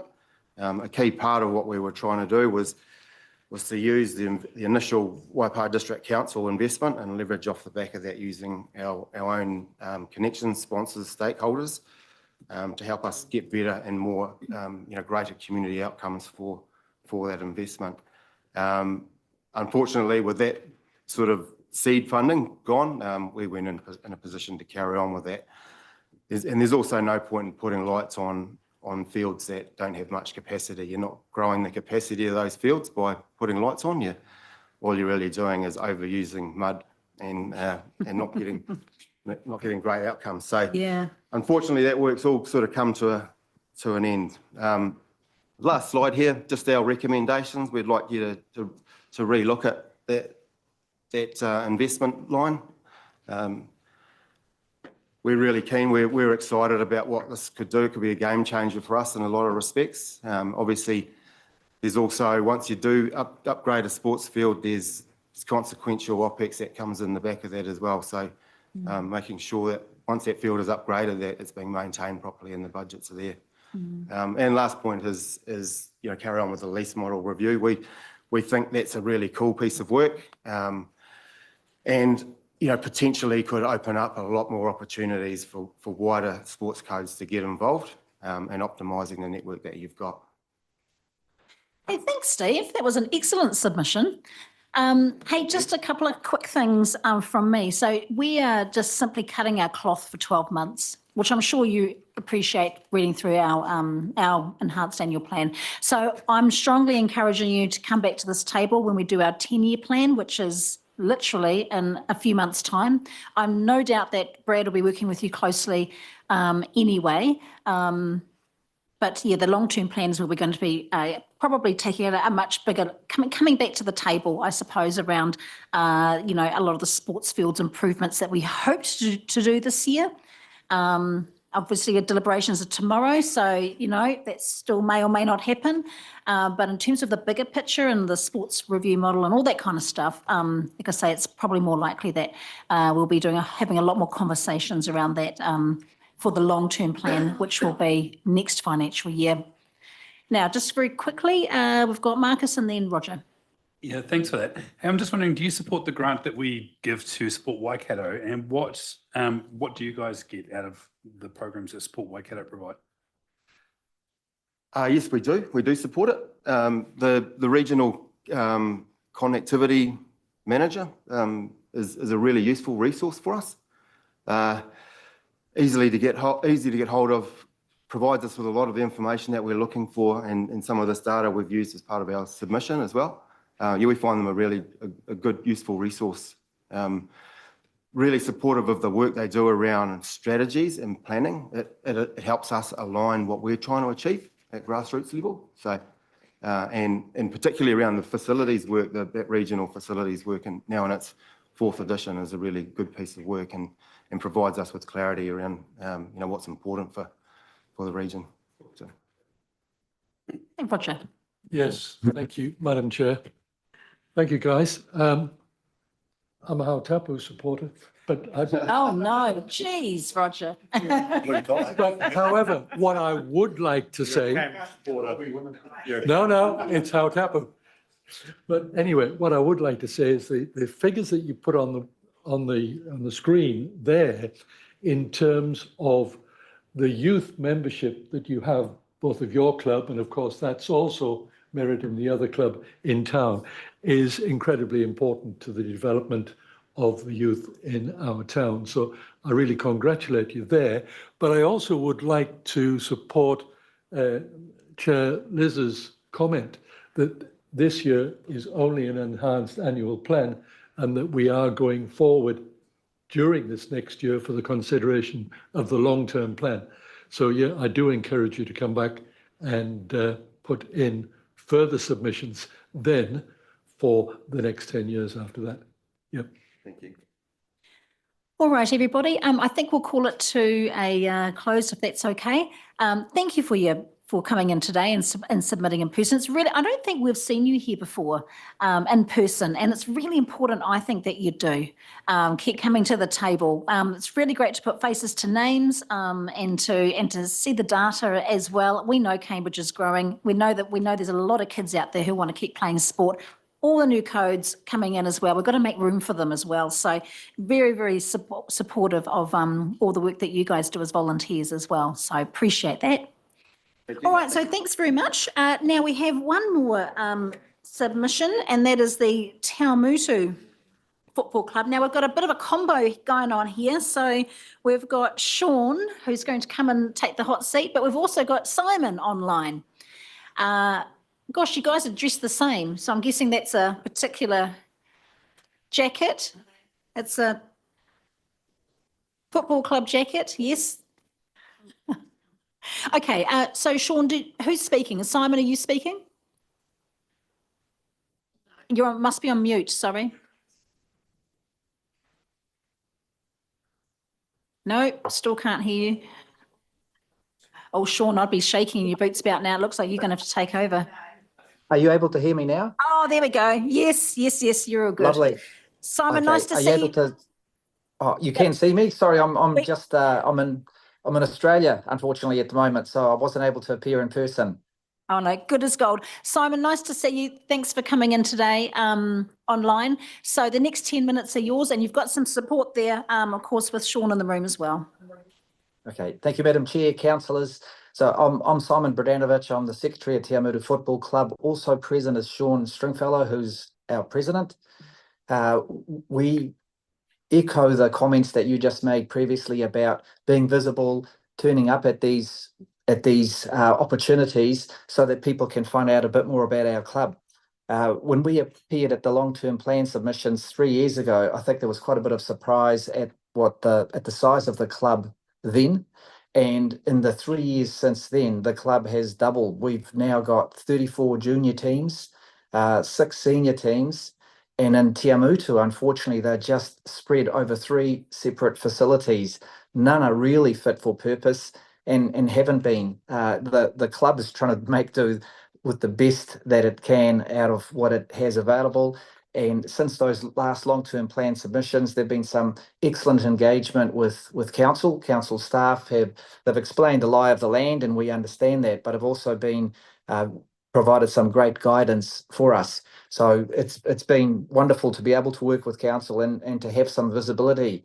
But recently, when we presented before the community board, they were also a little bit surprised at how big the club was. And so to an extent, I think we still probably fly under the radar. And it's not just the 560 odd members that we've got. There are also a whole variety of programs that are offered for first kicks, which is 4 to 6 year olds. There's 150 of them. There's holiday programs, and essentially the football is now 12 months a year. So those facilities are constantly under pressure. We've been very sensitive to that, and the club has explored for about 20 years different venues and what else it can do within Tiamutu. About 15 years ago, the club joined Tiamutu Marist and Tiamutu BMX to form Castleton Park. And that was with a view to seeing what engagement could be done with council and what could be done to make a hub, because that seems administratively and for many other reasons the best way of combining different sports. You've got one set of facilities, one set of administration, etc. Unfortunately, the field space just wasn't there at that time, and there was just no opportunity for Tiamutu football to be able to progress. Tiamutu football has approached the Kiki Domain Board and has looked elsewhere to see where can we find some space so that we can really grow the sport for because the demand in the community is massive. If we had more space and more resources, we'd be able to have even more people playing. Once again, unfortunately, there's nothing there, but something that was mentioned last year by council is an encouragement to make submissions to what was supposed to be the long-term plan this year, especially with a view towards Castleton Park. The council has acquired some more land there, and it would be something that would be quite attractive. The club's quite open to sharing facilities with other sports and the public as well, but needs some space and needs some developed fields. Unfortunately, that looks like that's just been deferred until next year. But one of the things that had come up was it was likely that the council would need to undertake a scoping study to assess the quality of the land that was there and what it would cost to upgrade that land into fields, sporting fields that are fit for purpose. That scoping study is, in our submission, something that's still pivotal, and we would strongly encourage the council to go ahead with that now.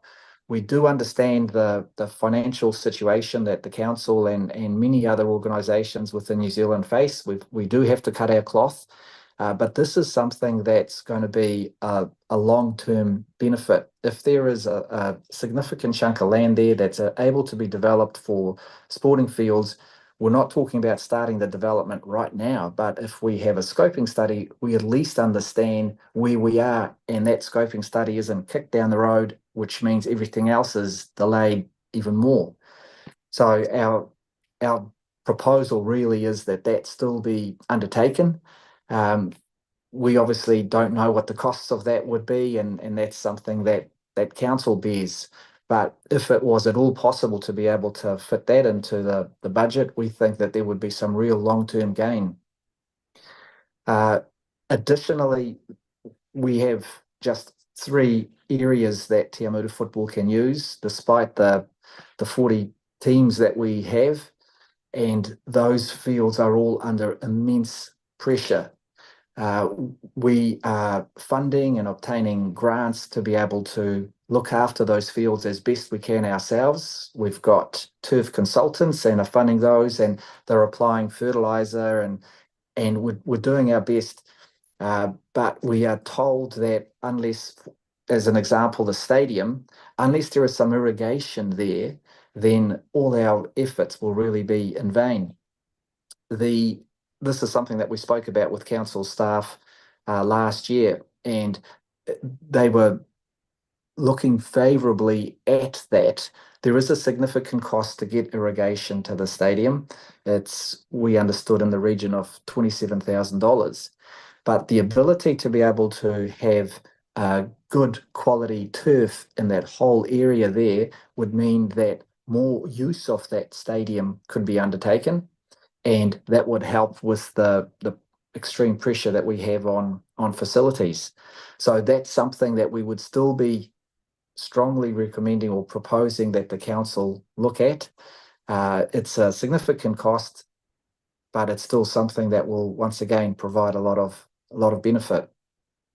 Because even if Castleton Park or the like is developed, that's still going to be quite a few years down the track. And in the meantime, having the ability to use the facilities that we have, but that are a bit more fit for purpose, would be really recommended. So that's what we're looking at. We're also seeking grants to upgrade the lights at the stadium. The club itself has funded and obtained lights and poles for Sherwin and for Anchor. But at the stadium, we're a little bit stuck. Some of the lights are owned by council, and the other lights are owned by us. The stadium is also used by cycling, and it's also used by athletics. And an upgrade in lights would allow more use of that facility. We trialled the year before last portable lights, so we could have Friday games, which means that the facility can be used more often. It was significant cost to the club to be able to get portable light towers hired for every single home game, and it's not something that was sustainable for the club. So we've been applying for grants to get lights upgraded. It's likely that if we are successful with the grant, it wouldn't be sufficient for the whole cost.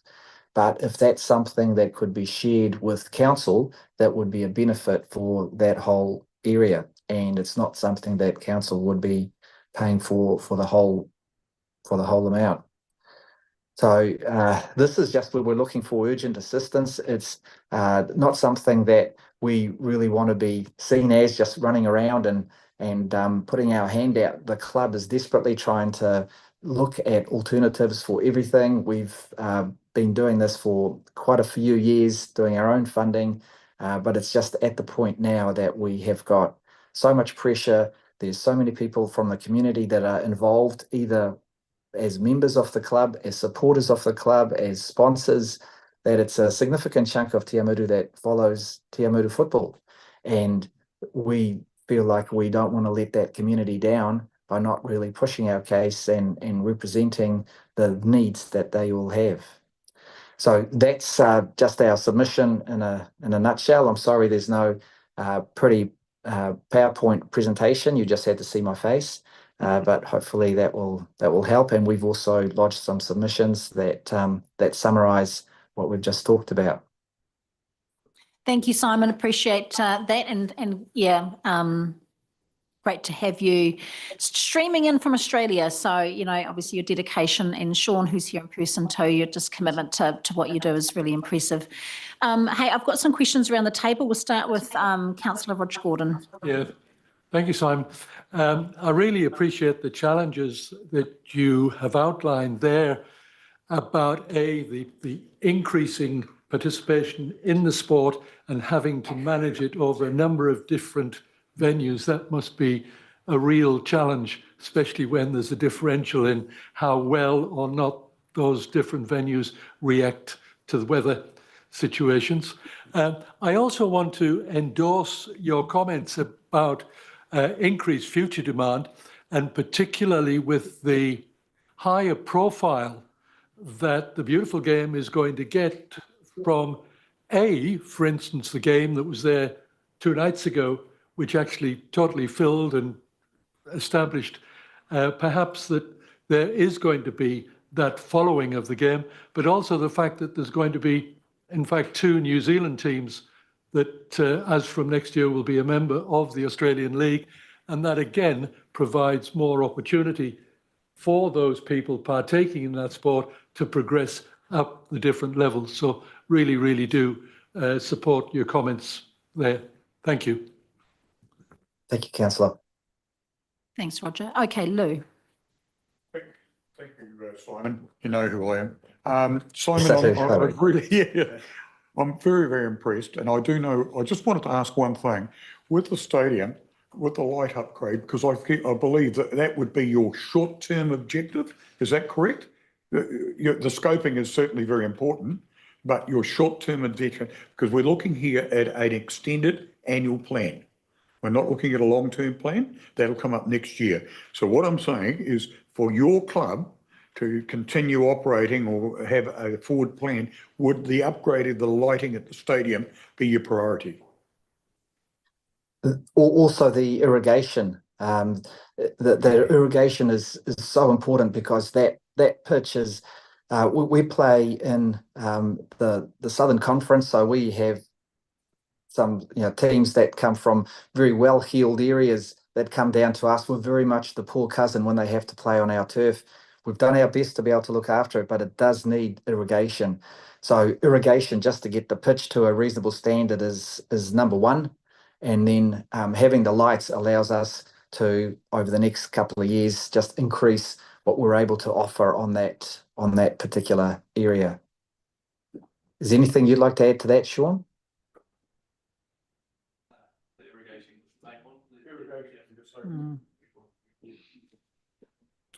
Oh, no, it doesn't. I can see Sean is reluctant to speak, and that's absolutely fine. Hey, look, I think you both heard my comments earlier that we are really committed. We have thousands of children and students who play sport in our Waipā district, and in fact, in our last long-term plan, it was kind of last minute, but we added a lot of extra money at the last minute because we saw the need and we know that this is really important to our communities. So you will see the same level of service, I think, from our elected members when we meet again in a few months' time to look at our long-term plan. There are no guarantees, but we do see that as a really important part of our district, the sports fields, and we absolutely appreciate the work that needs to be done to them. So, irrigation, lighting, all of those things are, critical to successful, teams and kids being able to play on 7 days a week. Right, so Andrew's got a comment as well, and then we'll wrap up. Yeah, so Simon, you said that your membership's doubled in the last 5 years, is that correct? Yeah, the number of playing teams it's doubled. So we had 17 junior teams. We now have 34. We had 3 senior teams, and now we have 6. 2 ladies teams and numerous girls teams. There's been a massive rise in women and girl participation, which has been fantastic to see. Yeah, okay. So I guess it's pretty obvious that football's been a bit of a poor cousin for a long time, but the growth suggests that we need to do what we can to change that. Yeah, it would be appreciated. Yeah, okay. Point well made. Sorry, just one. I apologise, but yeah, just one final point. When some of our supporters realised that we were making submissions today, they thought that just to help fuel your thinking, because it's just before lunchtime, that there might be something that they could make. So Sean's brought that along, and we'll just we understand there are some cupcakes here. We will distribute those mostly to staff, to be honest, because councillors cannot be bribed and councillors cannot, and we have a very big lunch already, so I'm sure our staff will absolutely appreciate some of those. Hey, Simon, thanks for beaming in. Really appreciate that. Sean, again, for coming in person, and look forward to seeing you again in the future. Thank Thanks, you, Madam guys. Chair, councillors. All right, everybody.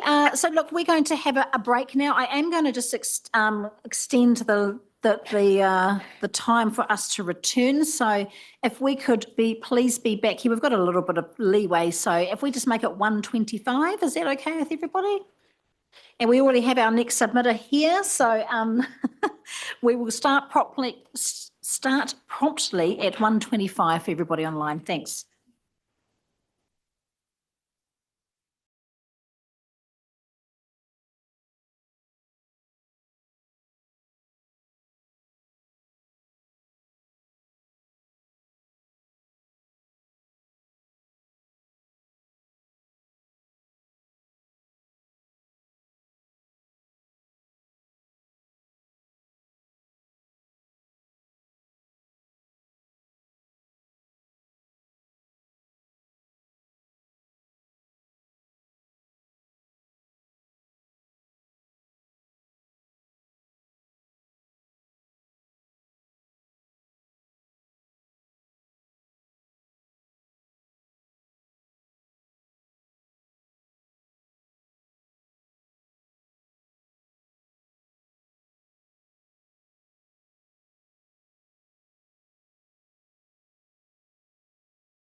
Up, I should say.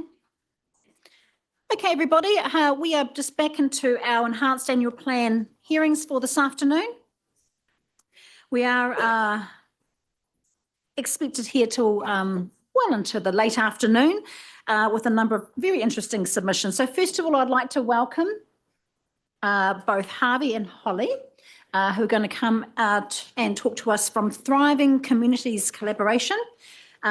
So for those of you that are online or councillors in the room, their submission is on page 198. So welcome both. I know you listened to a few of our submissions prior to lunch, so you know the drill.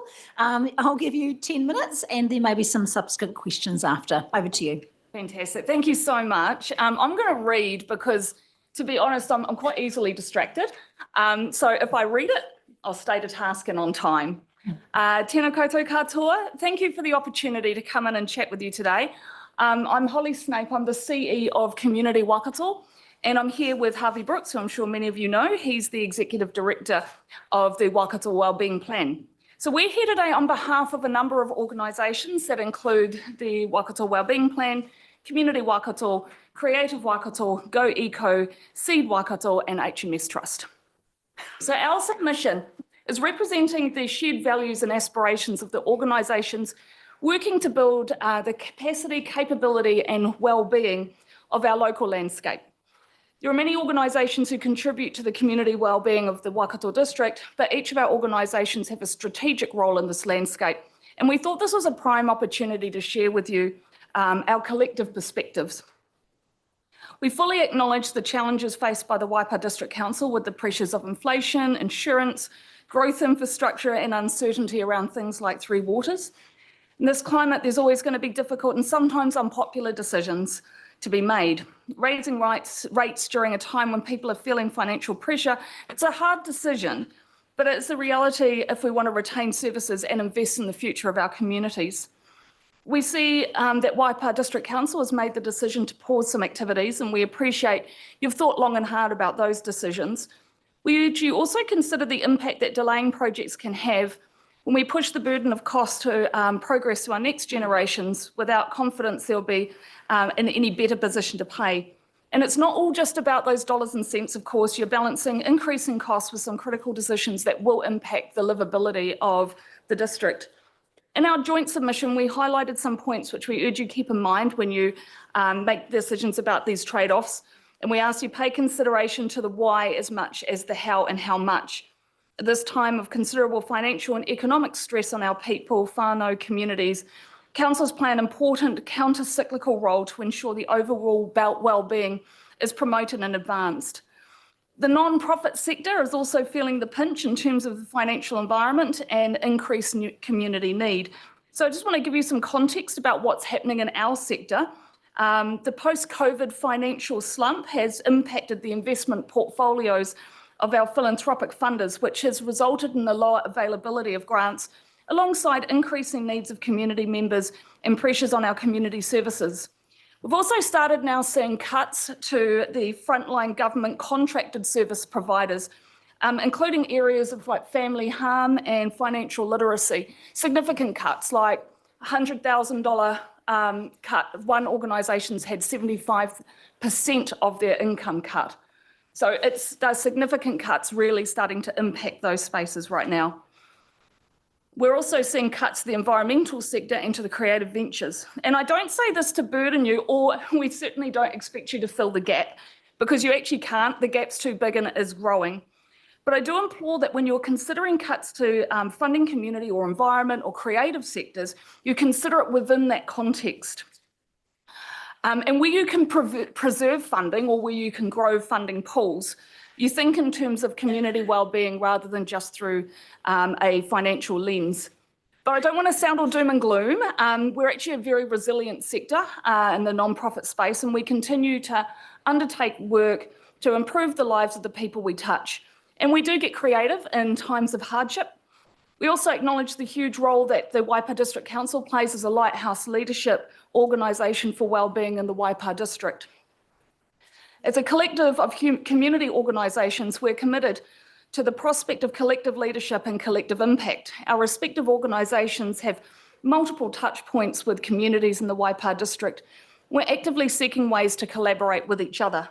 And we're keen to connect with you to support the work you're doing to ensure that communities of the Waipa thrive. So our organisations recently collaborated on a cross-sector hui. So we were exploring how to grow resilience and be prepared for the next natural disaster, whether that's another weather event or whether that's a health event. What sort of things could we do to prepare as a sector and be better connected and better able to respond? So we looked at a series of asset mapping, building intersector connections and innovating across the breadth of the nonprofit space. It was a way to understand our social landscape beyond the silos of our respective spaces and to build relationships necessary to activate and mobilise collective resources as needed. We would love to see more activities like this, including the participation of local territorial authorities, to build knowledge about how each of us contributes to the fabric of our community wellbeing and to seek to leverage opportunities through that knowledge and through those connections. One of the critical areas of need across our communities, actually of the Waikato, is around the ongoing need of food insecurity. So I'm going to pass to Harvey to speak a little bit about that and to talk about some collective recommendations. Thank you, Holly, and kia ora, everybody. Just following up on that, just want to speak briefly about kai and food. It's a big priority for the Waikato Wellbeing Project, and the reason for it, I think, is we'd all agree that essentially it is one of the fundamental elements of wellbeing for us all. If we can't feed ourselves and our family and our communities, then are we succeeding or not? To give you some background, the statistics at a national and local scale indicate that approximately 3 to 5% of people have intermittent access to kai or rely on charity organisations for their basic food needs. Now, that's an average. There are some communities where it is much, much higher than that, as you can appreciate. From the data that we've gleaned and borrowed from others, including on the Waikato, as many as 1 in 5 children live in households where food runs out or they are unable to make healthy food choices. Now, what I mean, to put it very, very practically, for example, is you may be in a family or whānau where both mum and dad are working, there is income, but they go to the supermarket and they are buying what I call the bottom of the shelf choices. Cheap white bread, pre-cooked sausages, chips, fizzy drink. The strategy is filling the tummy, not necessarily actually healthy, nutritious, good food. That's the reality. At a regional level, that puts around about 100,000 people in the Waikato region into that category. My own personal view is it doesn't really matter what model of wellbeing you might subscribe to. At the end of the day, being able to feed yourself and your whānau is one of the most human things we can all do. It's a moral, social and economic outrage, if I can say it, that anybody in the food bowl of Aotearoa, which is where we are right now, is going without good basic kai. And it's up to us all, working and leading collectively to address this challenge and find a way forward. So the Waikato Wellbeing Project, first and foremost, absolutely acknowledges that it's people and communities out there right now who have the solutions and are actually implementing those solutions every single day. I'm not here to tell you what the answer is, but to say it's around us already and how are we supporting that. We're putting resource into better understanding the situation in the Waikato. Those statistics I just gave you are our best rough guess. There is actually not proper data on that right now in the Waikato. If you can't size the challenge, how can you solve the challenge? So we're working to get better information that'll be freely available to everybody over the next few months in that space. But we see people like Waipa District Council, all local authorities in the Waikato, in relation to your statutory obligation in terms of promoting socio-economic, environmental and cultural wellbeing as recognising the important role that kai plays in that. You may not necessarily be the frontline provider of it, and we're not suggesting that you do. But this is a really significant and important wellbeing for us, issue for us all. So just 2 recommendations, Madam Chair, that we're putting in our submission. I'll just quickly read them out. At a time of increased need, commit to maintaining and increasing community funding to support organisations to continue to deliver positive outcomes. We ask that you openly support those community organisations who ask nothing financially of the Waipa District Council as well, because sometimes it's just about your support as a leadership organisation as much as anything. And secondly, work collaboratively with community providers to lead and implement a joint regional food strategy in collaboration with Hamilton City and other district councils and the Waikato Regional Council, because we believe this is a pressing and urgent wellbeing priority for the Waikato. Kia ora, and we're really happy to answer your questions. Thank you, Harvey and Holly. You've made it too easy for us. So look, appreciate your submission and obviously the work that you do. Yeah, it's very important, very worthwhile. Are there any comments or questions? Dale Marie.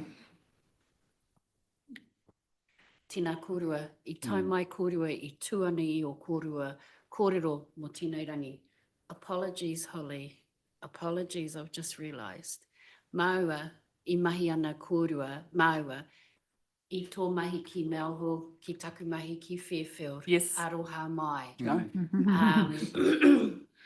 We're getting along in the tooth. Yeah. I've just acknowledged Holly and I both used to manage houses together. So the wonderful work you do, I hear you, we all hear you. And I hope Wellington hears you in your submissions that you guys will be writing to support a heap of stuff that is being stopped, that is contributing to the great mahi that you guys do. So, including a recent one on Don't Burn Waipa, put in a submission on that very recently as well. So, tēnā koe, I'll be quiet on that one. Kia ora. Kia ora. Okay, hey, look, if there's no other questions around the table, thanks again for coming in today. Really appreciate that. You're welcome to stay for the rest of the afternoon if you so choose, but yeah. Thank you. And we will be in touch. It'd be wonderful to look at how we can connect to support each other in our mahi. We're not asking for money, just how can we work better together? Absolutely. Kia ora. Right. Fantastic work. Thanks, guys. All right, we're going to move on to Axel, who is hiding somewhere. Oh, there you are, Axel. Axel's coming to talk to us about how wonderful our housing implementation plan is. Going to give us great credit for that, aren't you, Axel? So look, thank you very much for coming in today. Axel probably needs no introduction. Previous Deputy Mayor of Waikato District Council. His submission is on page 202, and I'll pass it over to you. Welcome. Thank you, Your Deputy Awesomeness, Your Worship, and elected members. And indeed, in fact, before I start, actually, I just want to do an unscripted shout out to the previous submitter. There is one other data point that Harvey will be well aware of, and that's the Well Energy Trust just did an environmental scan quite recently, published early this year. And food insecurity and housing actually were the two major areas of need that they identified for this very area. So I just want to support their mahi in this area as well. But yes, housing is what I'm here to talk about. And I do just want to make it clear, I've appeared in this building a number of times wearing a number of different hats. Those eagle-eyed amongst you will notice I'm not wearing a hat today. So I'm just here in my personal capacity. And yes, Liz, I did want to thank you for the work you've done, this council has done in the area of housing. Your housing implementation plan was adopted in April this year. Well done, you've shown real leadership, and I know Her Worship has been very vocal in actually leading the way. Second only in the country following Queenstown to talk about inclusionary zoning and your intent to progress that. That's really admirable. And I guess it's in support of that I'm here today, because that doesn't happen by itself. Asking staff to do things, in addition to their normal jobs is not a viable strategy. You're very ably served by both Melissa, I think is in the background, and Kirsty, who lead work in this area. You're very well served by the quality of your staff in that leadership role, but it takes more arms and legs as well. So really my shout out here is that looking at your housing action plan, there are actually 10 elements within your 8 priority areas that are listed as not yet resourced. So my plea here is that resource be given to those areas because the need is imminent and now. Progress is slow, so the wheels need to keep turning, and that takes resource, pure and simple. So it's not money to go out and buy things or spend on consultants or anything like that. It's really the internal staff resource. Staff need somewhere to code their time, and I don't see that in your draft budget, but it may be hidden below the lines of what's made public, which is fine. Just making a plea that it is there.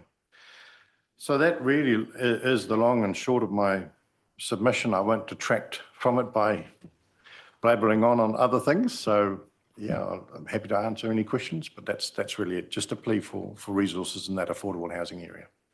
Thank you. Okay, thank you, Axel. Any questions around the table?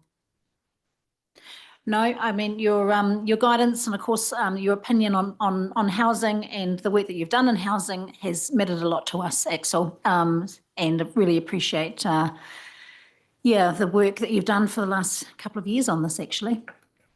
So thanks for coming in today. Appreciate it. And we'll definitely, we'll be doing our deliberations tomorrow, but I mean, essentially what you're asking for is something that hopefully can be accommodated, but we shall see.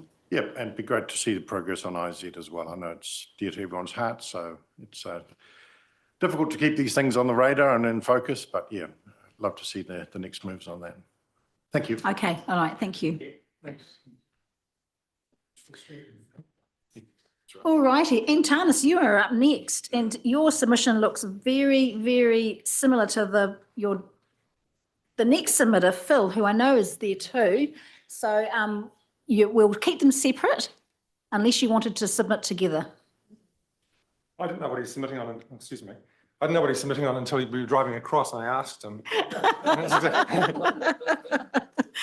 My apologies. No, we'll leave you to it. Hey, and Tanis, thanks for coming today. Really appreciate you being here. I know, look, you have worked tirelessly in the heritage space for many, many years, and your commitment to Cambridge, of course, for a very long time as well. So appreciate you taking the time to come into our Enhanced Annual Plan. Next 10 minutes is yours. Kia ora, tēnā koutou, tēnā tātou katoa. Mihi nui ki koutou. So I'm here to talk to the recommendation that Waipa District Council includes the demolition of the Cambridge Water Tower in its current Enhanced Annual Plan. My submission is that Council must not adapt this recommendation at this time, as the heritage value of the water tower is significant, that the input of specialist heritage engineers is warranted, and alongside of the above, that the government has recently announced that it is bringing forward the review of the building code's seismic risk and response components from 2027 to this year, to later this year. So the government is reviewing seismic requirements under the building code. I do have a declaration. I state firstly that I am making this submission as a private individual and not on behalf of any others, including my practice, Power Architects. I also note that Waipa District Council has commissioned Power Architects at the beginning of 2023 last year to prepare a paper on damage protection and mitigation for the proposed first stage strengthening works to the water tower. And I also note that although I have no specific qualification in architectural conservation, I am considered a heritage architect, having worked on a number of heritage projects throughout my career in New Zealand and in Cambridge and England, including on behalf of the New Zealand Historic Places Trust, which is now Heritage New Zealand, and for a number of local authorities. And lastly, I am an elected member of ICOMOS, which is the International Council on Monuments and Sites. Okay, so to my mind, it is essential that Waipa District Council, as owners and guardians of Waipa's heritage, is seen to show leadership in the understanding and preservation of the heritage of the district. Waipa District Council does state this within its purpose and community outcomes, that you are and we are champions of culture and the environment. As we all know, the Cambridge Water Tower is a particularly iconic heritage and architectural marker of Cambridge. So it is on the Heritage New Zealand's Category 2 listed, and it's listed within the Waipa District Plan as well. So the key issues are these. As I said earlier, the government has brought forward the review of the earthquake-prone building system to commence this year instead of 2027. And at the same time, it's amending the Building Act to extend all remediation deadlines by 4 years and by a further 2 years if required. Secondly, I understand that WorkSafe legislation does not have any requirement greater than that under the building code. So if the building code is saying you're not having to do this work immediately, then my understanding is that there is no requirement for council to do that. Currently, the Cambridge Water Tower is rated at 25% NBS. I understand that, as I said earlier, Waipa District Council has 25 years minimum, perhaps up to 31 years. so up to 2039 or 2045 to address the earthquake-prone status. So I just mentioned that it's 25% NBS. As a comparison, the Anglican Cathedral behind my works, the St. Peter's Cathedral Church, is rated at 20% NBS. They have services in there every Sunday. My partner sings in there quite regularly. And it overhangs the High Court in Hamilton. So that's 20% NBS. The water tower is 25% NBS. And there's no reason why that obviously we can, rather enhancing the seismic strength to 67% straight away, you can do it incrementally. Interestingly, I understand that the resource consent granted for the new neighbouring Block D at Resthaven was on the basis that there would be no detrimental effect on the water tower owing to the development. If demolition of the tower is an outcome of the new Resthaven development, then I would think that the resource consent was incorrectly granted, because clearly there will be impact on the water tower if it's to be demolished. Therefore, it'd be quite wrong to demolish the water tower owing to the proposed new stage Resthaven development. As noted in the 4th paragraph of my written submission, Power has been involved in 3 key seismic strengthening projects where, after review, sometimes 6 or so months later, the seismic design approach was radically changed to reduce costs. In 2 of those cases significantly, and importantly at a level to make a non-viable project viable. So one of these projects was, when it was first went through the engineers, the project cost is around above 30 million. It's now around 20 million. So it's dropped $15 million just because of a change of our engineering philosophy and understanding. So I think that's really important. And we've done similar projects like that, all about seismic issues that, once on a review, have come down significantly in cost. I think to not undertake a full project review of this Cambridge heritage landmark, including specialist heritage seismic focus, would seem negligent to me, especially at a time when the government is bringing forward a review of the legislation. That's my submission. Well, thanks, Antanas. Hey, my first question is 25% NBS, is that a standard that you think is okay for a community? Because I guess perception to me would seem that the water tower's on a lean, so the perception is it's, you know, heading in the wrong direction. But we don't know Could how long it's fall been on on a something. lean. We don't know how long it's been on a lean, though, do we? Well, that's right. But as like I said, the NBS 25% seems awfully low anyway, and I appreciate the St. Peter's comparison. But, you know, as a community, I guess it's a question I would have is about what's okay for a community. So we know that 34% is okay. That's what the building code says. So this is a 25%. And that is, I was saying earlier on, if you spend a bit more time, rather than making a decision to demolish it this year, if you put this off for 3 or 4 years, whatever is required, to look at this probably from a heritage viewpoint more than viewing that as a primary outcome, then I think it's worthwhile spending that time and not demolishing the building right now. And I was certainly aware of the 34%, which is the minimum really that you'd be wanting to work towards, but even 65% is seen as best practice. So I guess we're really well below what I would call best practice, and I guess just doing nothing for 3 or 4 years could look to be or perceive to be a little, you know, bit negligent in a way. So I was interested on your comment there. So I would say equally, I mean, you're responsible for championing heritage of this area, and I think it'd be equally negligent to demolish that. Yeah. Without further due, consideration. Yeah, look, absolutely. Look, I remember when the Cambridge Water Tower was on a postcard when I first came into the eyesight. So it is a well-loved and acknowledged, heritage, building in Cambridge. So, okay, we've got some questions. We've got Monty and then Philip. And Tanis, just to clarify your point about the legislation being brought forward, are you suggesting that you're anticipating a relaxation of what we're required to maintain or build to? So I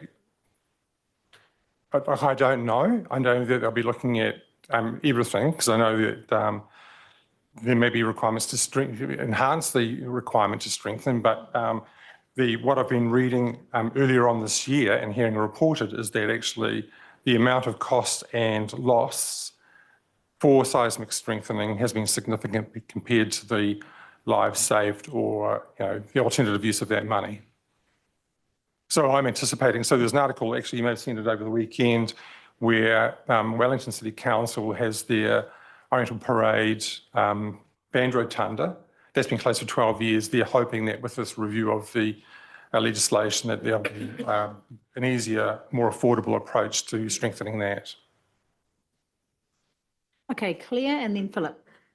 Yeah, thanks, Antanas. I think you've raised some really good points. I found your submission excellent, and yeah, I'd really like to follow those up, especially about doing a review. I think you mentioned a heritage consultant or something that might take a completely different view. And I also think the points you raised about the review of the legislation at the moment, I do think there have been signals, especially from local government practitioners, that yeah, a more pragmatic approach may be taken, which might help us. Obviously, it's a huge cost for our community, but it certainly was a point well made in a lot of the submissions that yeah, once it's gone, and it's really important for us to make a very good decision about yeah whether or not we can keep it. Yeah, thank you very much. Sure. Okay, Philip. Thanks, Madam Chair. Thanks, Antanas, for your submission. And as the Chair mentioned, it's really great to have the two submissions one after the other on the same topic. So it's really great. Really appreciate your making us aware of some of these other from your skill set and everything of what's happening, could be potentially happening in the future.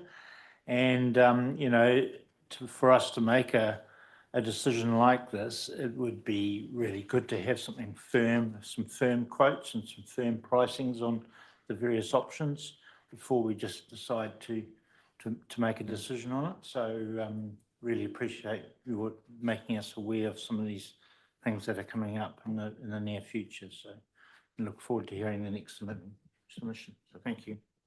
Roger. Yes, thanks, Antanas. So correct me if I'm wrong, but our consultation document offered the choice of two alternatives, either restore or demolish. And your strong recommendation is that we go down a third path, which is actually do neither of those at this stage until we've had the opportunity to do a reconsideration of what possibly could be required in a reduced requirement for earthquake strengthening. Yes, I mean, so it's not actually a reduced requirement for earthquake strengthening. It's quite, the three projects that I mentioned, the engineers went away and came back and said, actually, we've come across a different, we've devised a different design approach, right, which has come with a significantly lower cost in three projects. So it's absolutely my recommendation. Don't demolish, don't spend 6 million.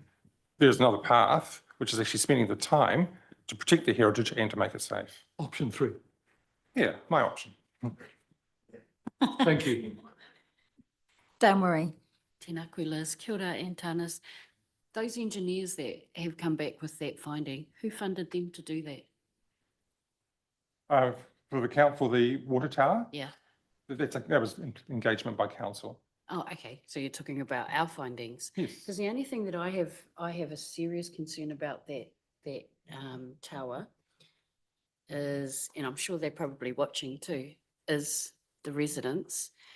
We did not bank on Christchurch doing what happened, and if we wait 3 years and we wait for the legislation, I'm just concerned that if there's any movement in Cambridge of any sort, that could have dire consequences for us and the people that reside next to that tower. And I understand what you said around the tower and the consent, how it was given for that stage of that centre, but ultimately it falls over and it does something damaging, we end up on the block.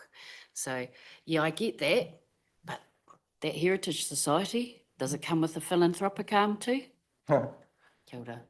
Can I respond to that, please? Yeah, sure. So on the basis that it's 20% NBS, if that building falls over in that earthquake, you'll have a handful of other buildings within Waipa that do the same thing. But they're not hanging over the rest home. No, but they'll be. Yeah, excuse me. they will have significant effect, but they're not hanging over that rest home right now. Yeah, but they are Main Street buildings in Te Awamutu and in Cambridge, where there are more people, to be honest. Yeah, look, appreciate there's all sorts of levels of risk around this. Okay, look, Intanis, thank you very much. Appreciate your submission, especially coming from, yourself. It is held in high regard. Quickly followed by Phil, who's also held in high regard. Come on, Phil, to the hot seat.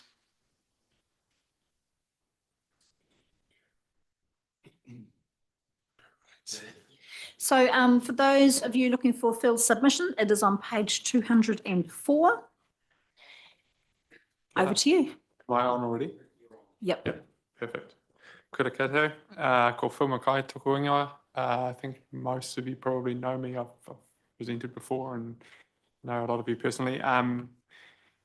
Obviously, Intanis and I know each other very well. We work together every day.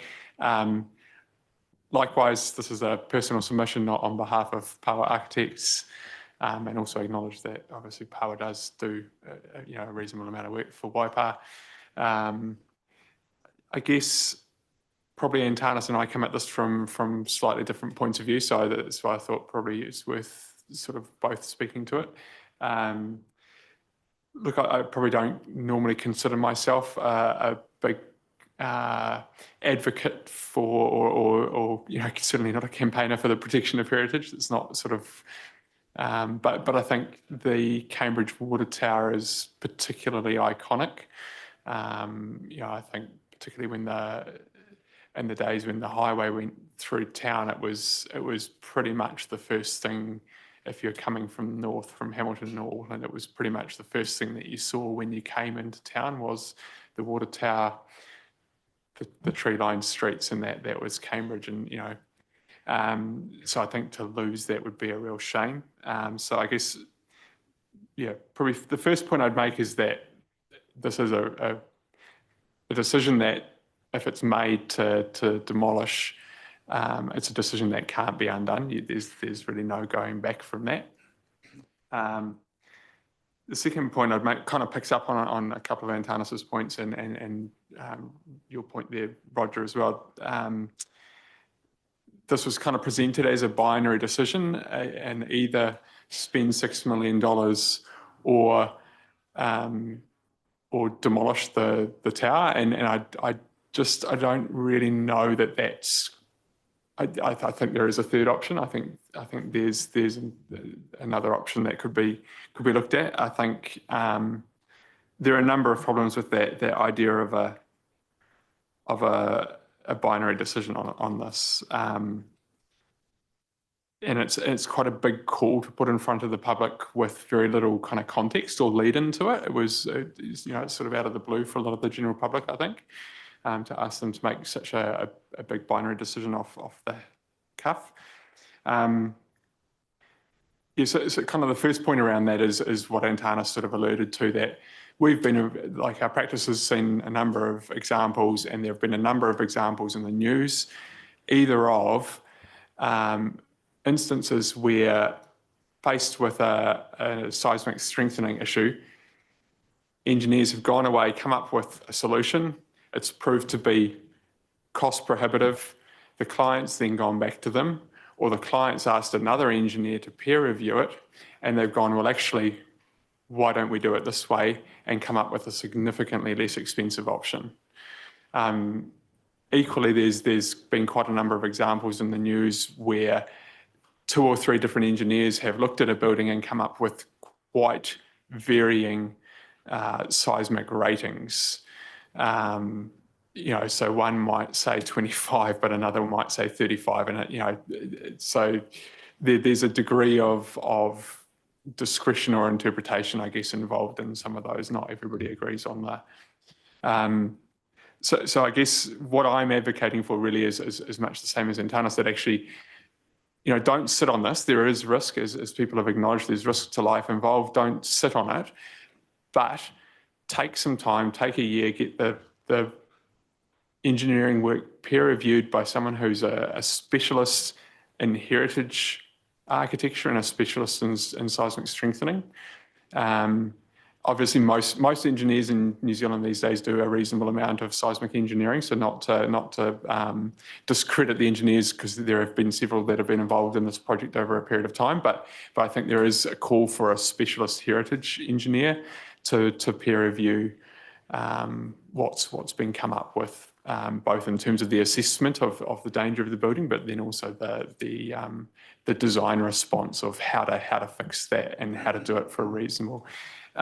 The other point I'd kind of make is I'm not really sure, in terms of that, just going back to the binary decision thing, I'm not really sure where the $6 million has actually come from, because reviewing the engineering report on the design options and the costing that sat alongside that, the most expensive option is a $5 million option. And that's including contingencies for unknown design decisions. It's including contingencies for construction. It's including all the design fees. So that's the full kind of project cost. And there is a three and I think from memory, like a $3.5 and a $5 million option there. So I struggle to see how it became a $6 million. So again, I guess just to put that in front of the public, to ask for a decision from the public on that with not a lot of lead-in or context, sort of feels quite abrupt to me. So I'd advocate for taking a bit more time over this decision, but not too much time, right? Like it's, there is risk, so we need to work out what the answer is with some speed. Thanks. Look, thanks, Phil. Roger. Yeah, thank you, Madam Chair. Thanks for your submission, Phil. Is it your contention that the quantum of the restoration of $6 million perhaps acted as a little bit of a scaremonger to the population of Cambridge without the somehow mitigating that against a lower cost option? I wouldn't say scaremonger. But I do think, it's a time where really difficult decisions have to be made. Rates are already going up by a significant amount. There's a lot of pressure on budgets. I think if you ask most people most Waipa ratepayers, do you want to spend $6 million right now? Most of them are going, and I would say, let's not spend $6 million, but can we just test that a little bit with a little bit more rigor to make sure that there's not a third option there. So you're suggesting that the quantum did influence perhaps the response to the consultation? Oh, inevitably, it's always, the quantum is always going to influence. Yeah. Okay, look, when you're talking millions, whether it's 3, 4, 5 or 6, there's still millions, right? So there's a lot of money to be considered in whatever decision goes, whichever way it goes, of course. Hey, thank you, Phil. I don't think there's any other queries around this, so appreciate you coming in to see us today. Thanks. Okay, we will move on to our next submitter. Now, Taisha, I think, is here, and I don't think we've met Taisha before, so I'm looking forward to your submission.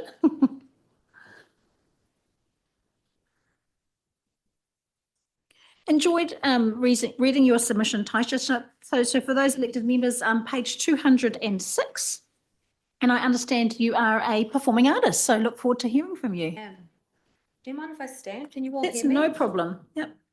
A little bit of technology, because I'm going to use my 5 minutes differently, if that's okay. Oh, fantastic. Give your ears a little bit of a break too. I know you're in first, tēnā koutou, tēnā koutou, tēnā koutou katoa. Ko Taisha taku ingo. Not a space I would normally visit. I'm here for personal reasons as a member of the community.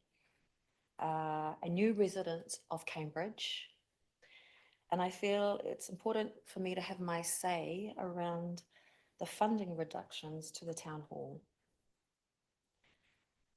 Firstly, I just want to tautoko the fundamentals of kai and housing for our people. I just was here listening to that, and before I get into my own kaupapa.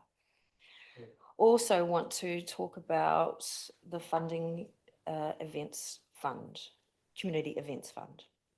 As a performing artist, I understand the need for proper maintenance, assets, and specialist staff to run a professional venue. Without this fund, our hall would merely function as a booking agent. Discretionary fund grants seem small, but they empower our community to take ownership of their town and work together for positive outcomes.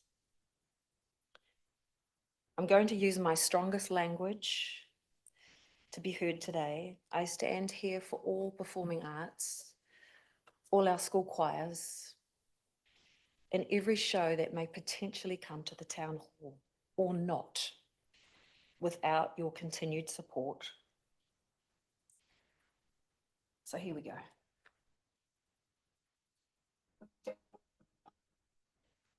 My personal purpose is to make Ngā Toi Māori highly visible everywhere, especially in Cambridge, enhancing our town's cultural footprint and deepening the connection to Aotearoa's unique identity. Harai, tuia tuia,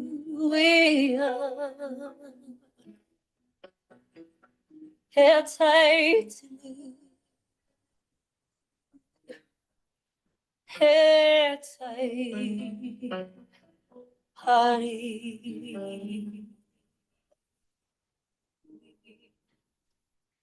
Tui, tui, tui, tui, tui, tui,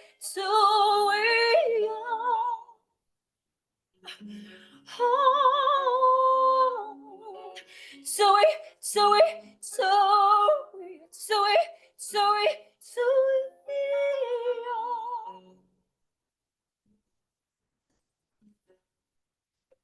I have just booked the town hall and bringing my show woven to it, featuring beautiful toi Māori. This wasn't an easy decision. It's bold. I believe we need to start somewhere. And this show is going to wrap everyone in a kura way of love. Ooh, ooh,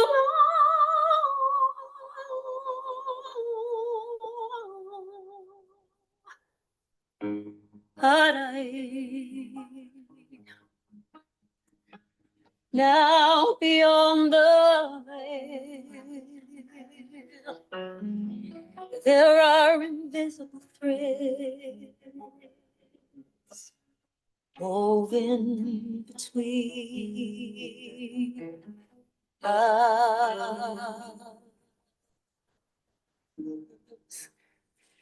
Soy, soy, soy, soy, soy, soy.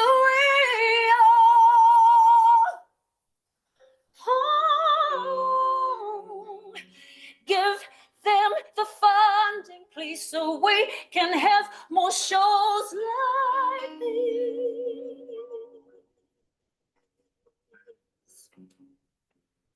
The grand distinctive landmark, oh, how she shines so bright at night, exists as the village heart. Breathing new life into her will ensure beautiful experiences can be shared for many generations to come.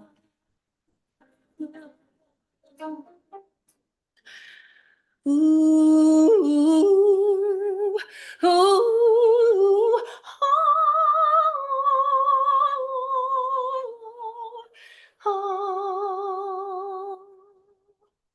and if you would like to enjoy this show, please come to the town hall on the 20th of June. In closing, I don't envy your job making these decisions or making the right decisions, as art and music don't have a lot in common with infrastructure and cycle lanes.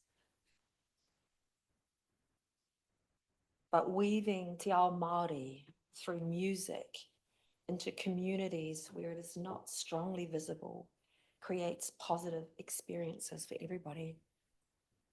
The arts are vital to our well-being and fundamental to our human experiences. They aren't just nice to haves. They are essential, enriching our lives and binding our communities together in the most profound ways. Nō reira, tēnā koutou, tēnā koutou, tēnā koutou katoa. Ngā mihi. I just wanted to share that with you. Taisha, thank you. I think in my 10 years on council, that's the most beautiful submission I have ever heard. Look, beyond words, to be honest. Look, the Cambridge Town Hall is such a precious, precious community facility, and you're right. The Trust at the moment is working very, very hard to improve it, to get a lot more bookings in there. We've heard from them this morning. So I guess at the moment we are, we've kept the level of funding the same in our draft annual plan. They are asking for more. There's a strong recommendation from staff that might be seriously considered. So we will be doing our deliberations on that tomorrow. But yeah, it is very precious to us, that's for sure.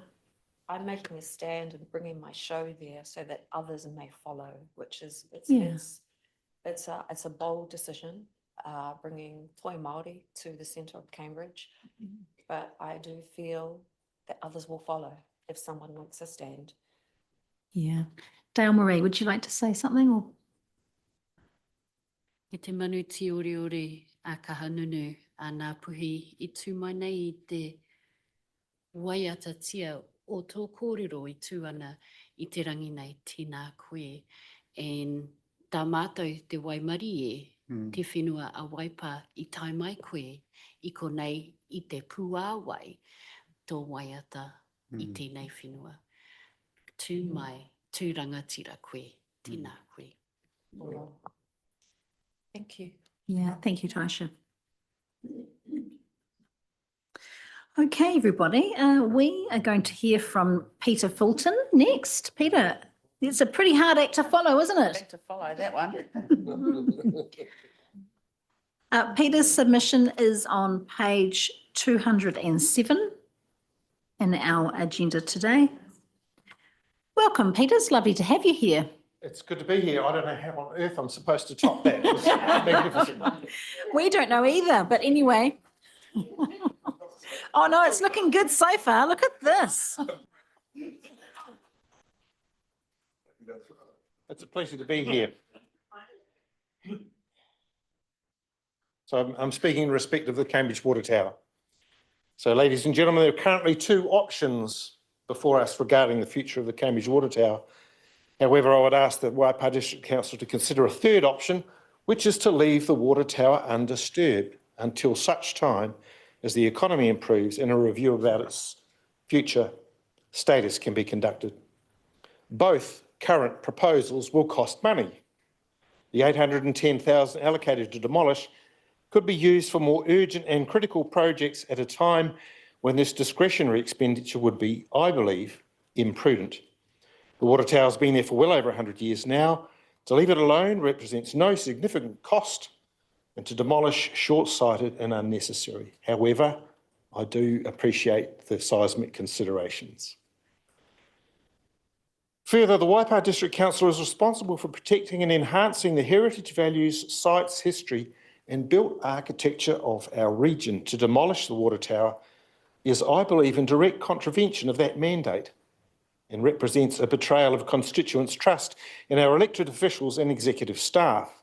Once it is gone, it will not be replaced. And I put it to you that a monument to its previous existence is condescending, token and a little short of meaningless. And what I've seen of interpretation on historic monuments, they might last 20 to 25 years and then they're abandoned. I would like to present a longer term proposal in respect of restoration of the water tower, namely to repurpose it as a community facility. Over a staged program, the water tower would become the signature centrepiece of an art gallery and cultural centre, commencing with proposed use initially as a viewing tower, then an art gallery, and finally as part of a larger, newly built cultural facility. I've outlined an 8-stage plan in my written submission. Please read it at your leisure. Time constraints mean I cannot detail it to you at this point in time. To summarise, initially the water tower would act as a viewing point and a fee could be charged to offset costs. Imagine the views up there would be nothing short of spectacular and could coincide with local events such as hot air ballooning and cycling, to name some. Subsequently, the tower would be used as an art gallery with art mounted on the inside of brick walls and a steel tank, lit by fittings on the central pipe. I don't know if you've been inside the building, I have, and there's a big pipe up the middle, which I think carried the water to the city, to the town. Lit by fittings on the central pipe or other lighting configurations with the assistance of a good lighting consultant. Initial pop-up exhibitions could be supplemented with space provided by marquees. Finally, over time, with community lottery and sponsor financial assistance, another new building of architectural significance could sit alongside the tower, serving the community with cultural and artistic values. The two structures could be tied together with some clever architectural devices, creating a facility with an important point of difference. The facility would become a destination in its own right. Cambridge is a destination town, and a restored and repurposed water tower would enhance that characteristic. All of the above is possible over time, and as it would be a community venture, there should be little opposition to carrying this out on the green belt. It would also sit alongside other amenities with shops, medical, childcare, school, aged care, and cycleways very nearby. The precinct has undergone a revival in recent years, and this would only enhance and complement that dynamic. It's actually a very vibrant part of town. I drive through it almost every day. When I think about the far-sightedness of Cambridge's early town fathers and the longevity and usefulness of the structures and facilities they built, I cannot dismiss the water tower. In terms of its nobility of purpose and aesthetic values, it sits alongside the town hall, the museum, the high-level bridge, the domain, the war memorial, the gasworks, St Andrews, the Pink Church, and so on. Much of Cambridge's charm comes from the beauty, retention, and utility of these structures, and it would be short-sighted in the extreme to lose any one of these through deliberate neglect or demolition, and that includes the water tower. We've already lost our original railway station and the memorial drinking fountain at the intersection of Duke and Victoria, as well as any number of grand old colonial homesteads. The slow erosion of amenity through development, and in this case, I suspect possible demolition by neglect, is reducing the very reason for Cambridge's unique attraction. Let's follow the example of Oamaru, where so many heritage buildings were decaying through lack of maintenance and ignorance, which now shine as examples of careful intention being restored and repurposed. Oamaru celebrates its built environment. It gives the town charm, attraction, and a healthy income as a destination town. As far as our water tower is concerned, we should be conscience-bound to do likewise. We neglect our history to our detriment. We demolish it at our peril. Ladies and gentlemen, I thank you for your time and patience. Any questions? Thank you, Peter. I'd love to have outlined what happened in Oamaru with the courthouse, but you'll find it in the notes. And as Antonis said earlier... Okay, no. Sorry. No, thank you. I can see we've got lots of questions here. Okay, So we'll go with Andrew and then we'll go with Roger and... I've got a very quick one. Where'd you find that brick? That's a fire brick. That's actually, yeah, long story. The building's not going to fall down. Tower's not leaning. Through you, Madam Chair. Roger. Peter, now, I haven't been into the water tower either, but you mentioned there is a pole at the centre. Yes. Is that kind of part of the structure, or is it a self-standing pole? I don't know. I'm not an engineer. I imagine it carried water from the upper tank into the town's reticulation system. Right. Yes. Okay. I just wondered if it was... It's not a structural. It's not a structural... I don't think so, but right. I stand to be corrected on that. Okay, thanks. Okay, any other questions? Thank you, Peter. You're welcome. I Thank you for bringing encourage the you to brick read in. about Oamaru and what happened with the courthouse down there. Fascinating. And I shall take my break. Thank you. Now, Sharon, are you happy to come up slightly earlier? Would that be okay? We'll give you a second to pull. We're just running we're running a few minutes ahead of schedule, and it's just great to keep the momentum going, because if I stop, the councillors start to get distracted. If they start yawning and talking amongst themselves. That's exactly right. So we just keep them focused on the task at hand. I see my microphone's already on, so I don't even have to remember that. That's all right. Hey, so Sharon, you were due to speak at 10 to 3, but your submission is on page 214. So if you want to give everyone a moment to find that. In fact, I was impressed with your submission, Sharon. It looked like you've done a fantastic job. You've got pretty hurriedly, actually. Well, no, it's a separate document, and was well designed. It looked like you're a graphic designer, so I was pretty impressed. I will hand over to you. Okay, well, thank you very much. Hello, everybody. Thank you for inviting me again. You will have read my submission. It's nice and short this time. You could have guessed my thoughts on the War Memorial Park. You know by now what I think of what's going on there. But I'd like to talk to you about a couple of other things. So we're here to talk about this next year, or at least I hope this is going to be a one-off. Yep. Although it does mean we'll be back this time next year to talk about it all again. And that's what I really want to talk to you about. I don't think this is working. Your office people, the vast majority of whom are talented, intelligent, lovely people, spend nearly all year planning what they think is going to be good things for our town and for our district. Then at the last minute, our community gets to say what we think of their plans. And how many times have we done this now? It's just so late in the piece, there's no time left to do anything much other than a few minor tweaks. So I'm really pleased to see you'll be taking a year off from all those glamorous big city multi-zillion-dollar projects. I'd like to think you'd be sensible to reconsider just how many planning and project management people you really need during that time. I honestly believe if you'd employed more gardeners and more arborists and more plumbers and rubbish truck drivers, we wouldn't be in the position of having the assets that this community have built up over the years in such a state of decay, to the point that all your lovely young people might think they're only good for the scrap heap. It would be easy for them to make that mistake. I mean, prime example being the water tower at Cambridge. So after all, regular routine maintenance of basic standard stuff is the whole point of why councils exist. So perhaps while you're having some downtime from all the big projects, you could enter into an education program for these guys, so they better understand the expectations of the community, and maybe even think of a way that we, the people, could be involved a lot earlier in the story, so as to sort of guide them on what we see as being the right path. Give you an example of what I mean. One of the things they were planning to talk to us about in the LTP that didn't happen yet is whether or not council should be taking responsibility for rubbish collection.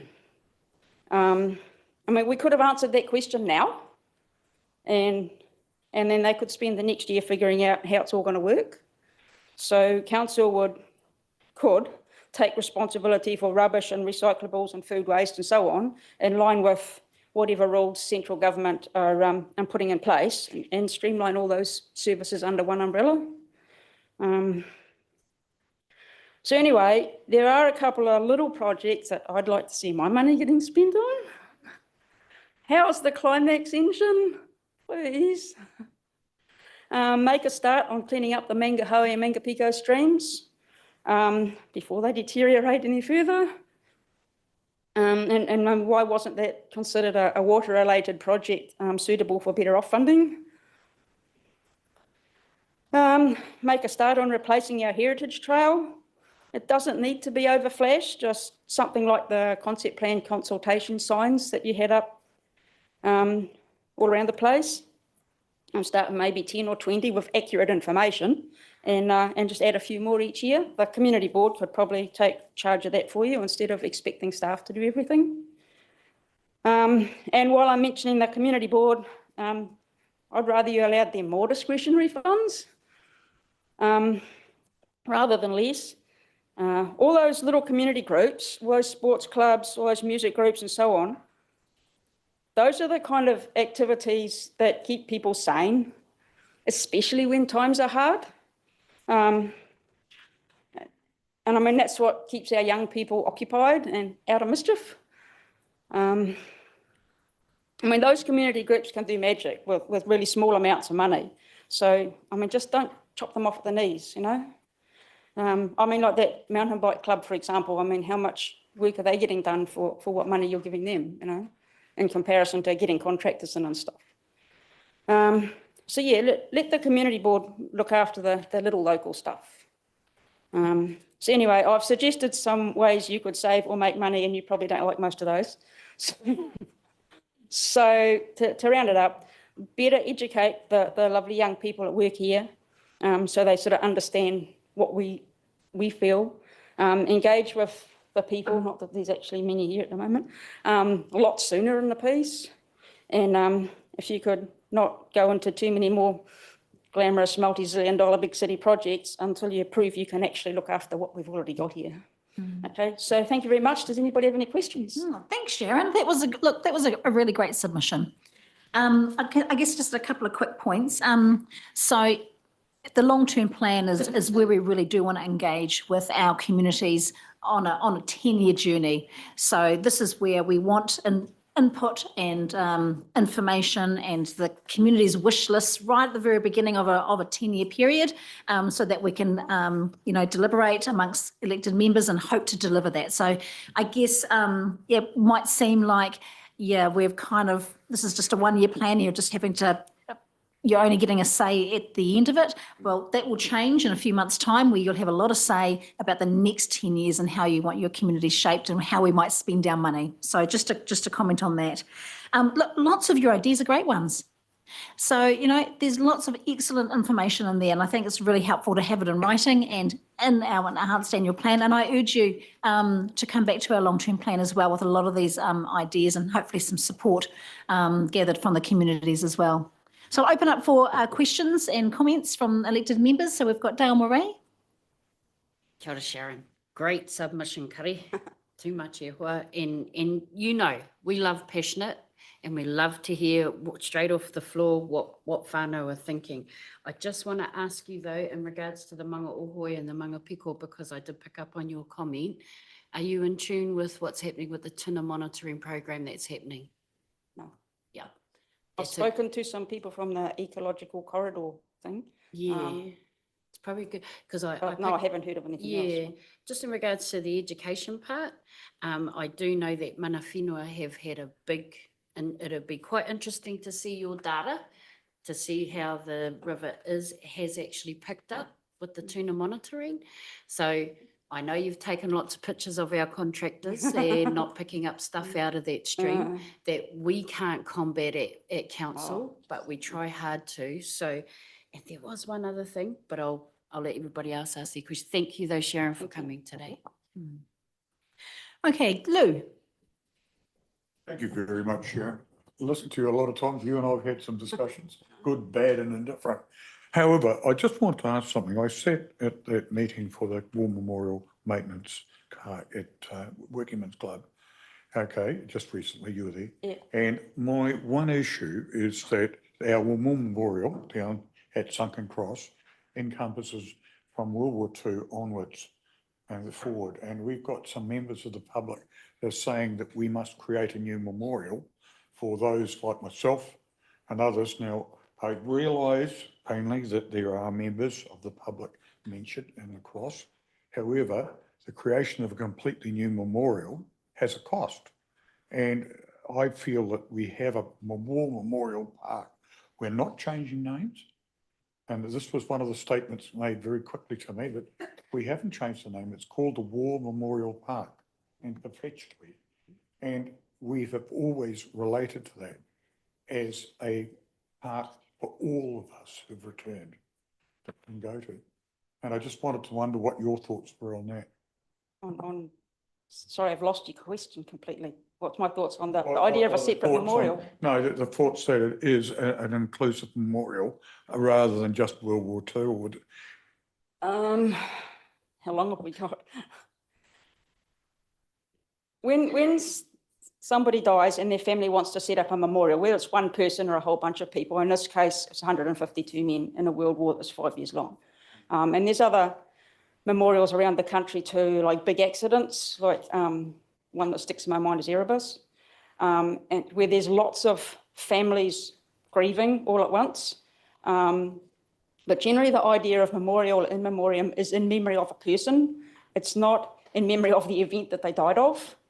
But certainly the whole ethic of the park is that it's open to everyone. And that was one of the principles when they applied for funding, was that it has to be for everyone, it has to be open to all. That's why there's no gates, and open to everyone at all hours. So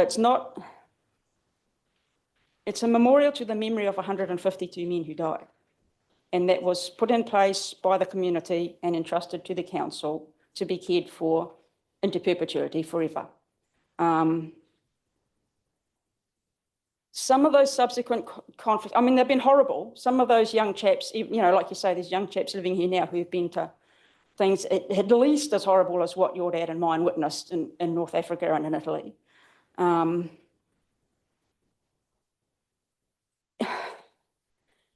I know there was one chap who died whose remains were returned back here not long before COVID.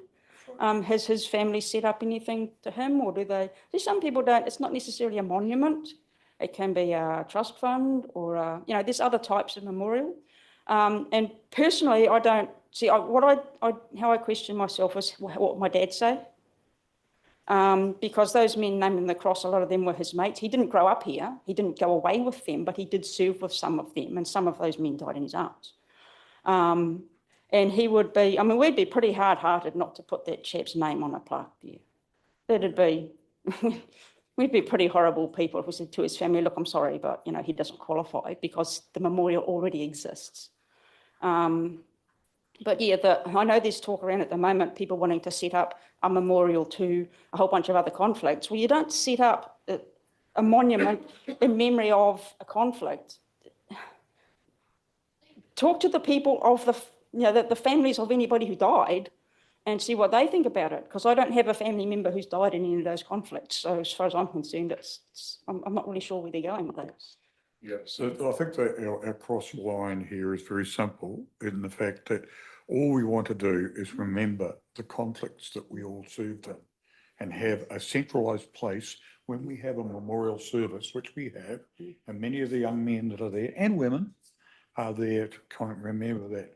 And that's why we wanted to have those deployments. They're going to be placed in Cambridge, they're going to be placed in Hamilton. And yet we decide that here that would be rejected. And I felt from the RSA, and a lot of us are very, very worried that we are excluding a large proportion of our younger veterans and people that need to participate. Thank you, Lou. Look, wise words and good comments from both of you. So really appreciate the conversation. I think sounds like there's a lot more to be said. So I think we can, yeah. Yeah, no, good question. We can certainly carry that on at a later stage. So Sharon, thanks for your submission. Great to have you here today. Thanks for accommodating us a little bit earlier than planned as well. So yeah, that's really great. Okay, thank you. Okay, right. Now we have Taylor here who's going to join us shortly. Now, just before we do that, I just want to pose a resolution because when we are in hearings and our meeting goes beyond 6 hours, we just need to have a resolution around this. So I'm just going to read it out quickly, that it is acknowledged that the hearings for the 2024-25 Enhanced Annual Plan will continue beyond 6 hours. Susan will move, Roger will second. All in favour? Against? Marcus is Marcus is choosing. Yeah, do you want that recorded, Mark? All right, I'm going to take that as a joke. So it was moved by Susan, seconded by Roger. All in favour, yes. And that motion is carried. Okay, thank you, everybody. Now, Taylor, would you like to take a seat? It's great to have you here today. And your submission for councillors is on page 209. Yeah, you've got some great ideas. Oh, and you have a presentation as well for us. So over to you. Yeah, absolutely. I'll hand over to you for the next 10 minutes. Can you hear me all right? Okay, fantastic. Hi, I'm Taylor. I'm a biologist and I'm here to provide some sustainable methods for addressing some of the issues faced by council and for producing livable, thriving and connected communities. Now, in order to be livable, we need to make sure we're meeting our essentials first. So things like nutritious food and clean drinking water. We also need these essentials to thrive, because to thrive, we must first be well. And connection is an incredibly important part of community, but we need to have a place and a purpose for congregation. And I think that self-sufficient food forests could hold the solution for all of these things. They provide essentials in terms of nourishing food, clean drinking water. They promote physical and mental wellness and create a place and a purpose for congregation. So food forests are ways of producing food that mimic a normal forest system, and you can get a host of benefits from these, including mitigating climate change with your carbon sequestration, helping to adapt to climate change with preventing soil erosion and helping to absorb water into our soils, whilst producing necessities like our foods and our fuels. So we can make these systems self-sufficient through planting plants together that support one another in guilds or companion plants. And some of the functions that you'd want in a system would be a ground cover to act as a living mulch, a dynamic accumulator, something with a really long, deep taproot that can get to the lower levels of soil and acquire the nutrients there and bring them up to the soil surface to make them available to the shallower rooted plants. Your nitrogen fixers, such as COFI, pollinator attractors, aka flowers, your aromatics to confuse pests, so your culinary herbs, your onions and garlic, and then pest predator attractors, so things, if you have an aphid infestation, you want to bring ladybugs in to eat the aphids. If you have slugs and snails, you want to get birds in to eat the slugs and snails. And we can support these systems by planting densely and also diversely. Like if you have a cabbage butterfly in a row of cabbages, that butterfly is just going to jump from one to the next to the next. But when you surround each cabbage with a whole lot of other plants, it's really hard for the butterfly to even find the first cabbage, let alone find the next one. And then you also want to plant in a variety of canopy levels, just like mimicking a forest environment. But where would we put these self-sufficient food forests? Well, I propose that we plant them where we have non-essential lawns, so things like berms, and this could have a variety of benefits. Lawns are only slightly better than concrete when it comes to absorbing water into our soils at around 5 centimetres of water per hour, compared to forests, which can absorb around 35.5 centimetres of water per hour. So when it comes to mitigating flooding, forests will way outperform lawns at getting that water into our soils nice and quickly and redirecting it away from critical infrastructure. And that will also be recharging our groundwater stores, so then we can have water to supply our residents throughout the year.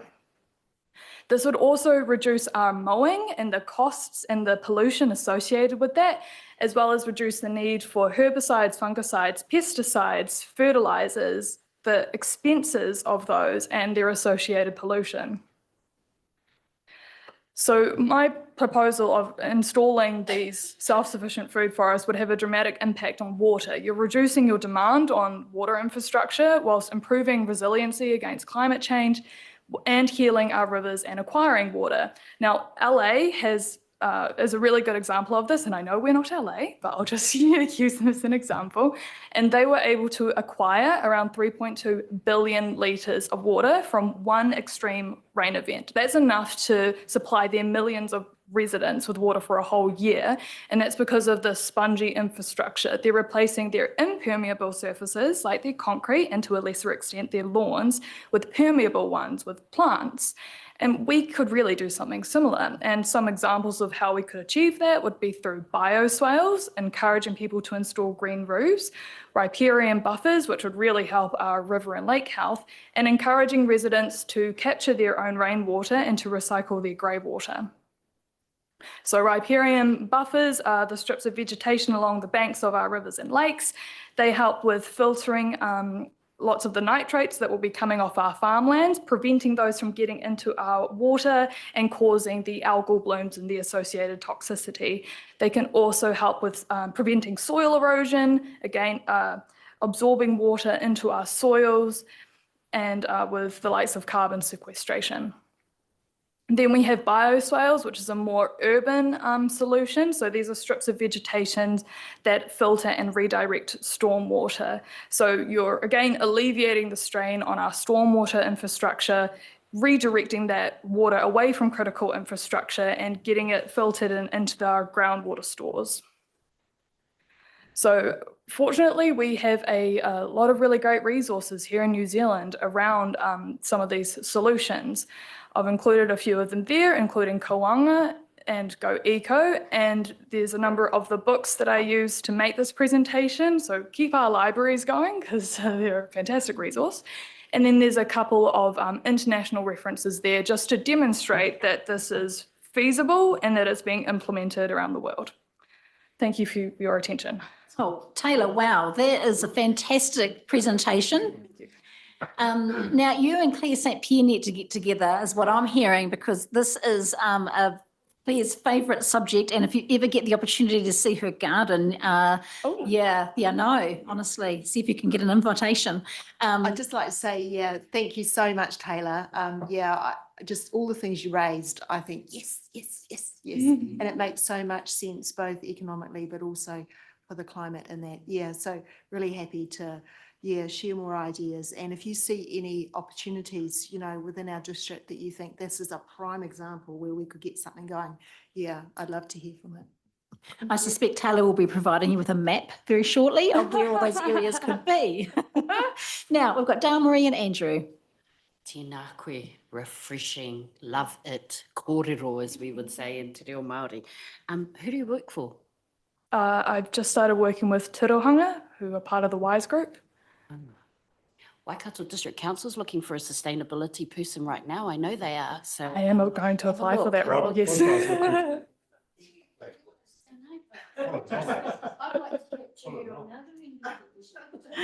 Okay, Andrew. Just a green roof. Can you explain just briefly? Oh, so that's when you actually have like plants on the roof. And that just again replaces an impermeable surface with a permeable one. Question from Philip. Well, you're just following on from, thank you, following on from Councillor Brown's. Is that with like some houses you see they've grass roofs? Yes. Is that same principle, is it? Yes, that's what I'm referring to. Yes. Okay. Okay, hey, look, thanks, Taylor. Appreciate your your submission. I don't think there's any other questions. So, great to have you come visit us today. Okay. Thank you for listening to me. No problem. All right, everybody, we've got a online submitter. We've got Tom Davies, who has his submission on page 211. And Tom is joining us by Zoom. And Tom, before you make a start, when I was reading your submission, I noticed 20 years of voluntary service, probably over 20 years of voluntary service in our community. And I just want to commend you on your commitment to Te Awamutu, all the different roles that you've played in our community, and the work that you have done. So absolutely outstanding. Obviously, from your submission, we don't always see eye to eye, and that's okay. But the floor is yours for the next 10 minutes. Thank you, Liz. The first thing I'm going to do is try and get better light for you. So we'll just see if I can move to there, and perhaps that will improve the light slightly. Yeah, that's better. That's good. Thanks, I'm Tom. here with some irony as I'm on the Te Araroa Trail. Te Araroa Trail is significant because Eyesight Te Awamutu has an ongoing project to endeavour to take greater benefit of Te Araroa Trail, which goes over Prongia. So we are the nearest eyesight to the trail. And so that's for both the eyesight itself and for the community. So I'm talking very much about the eyesight, and perhaps by introduction, I resigned in the third quarter of last year, 2023, but I feel very strongly about what has happened in recent weeks, and certainly have made a submission and want to talk to it. We've operated with 3-year contracts for as long as I remember. So initially I was a representative on Eyesight TACPRO committee, and then for 7 years was initially TACPRO and more recently the Destination Te Awamutu chair.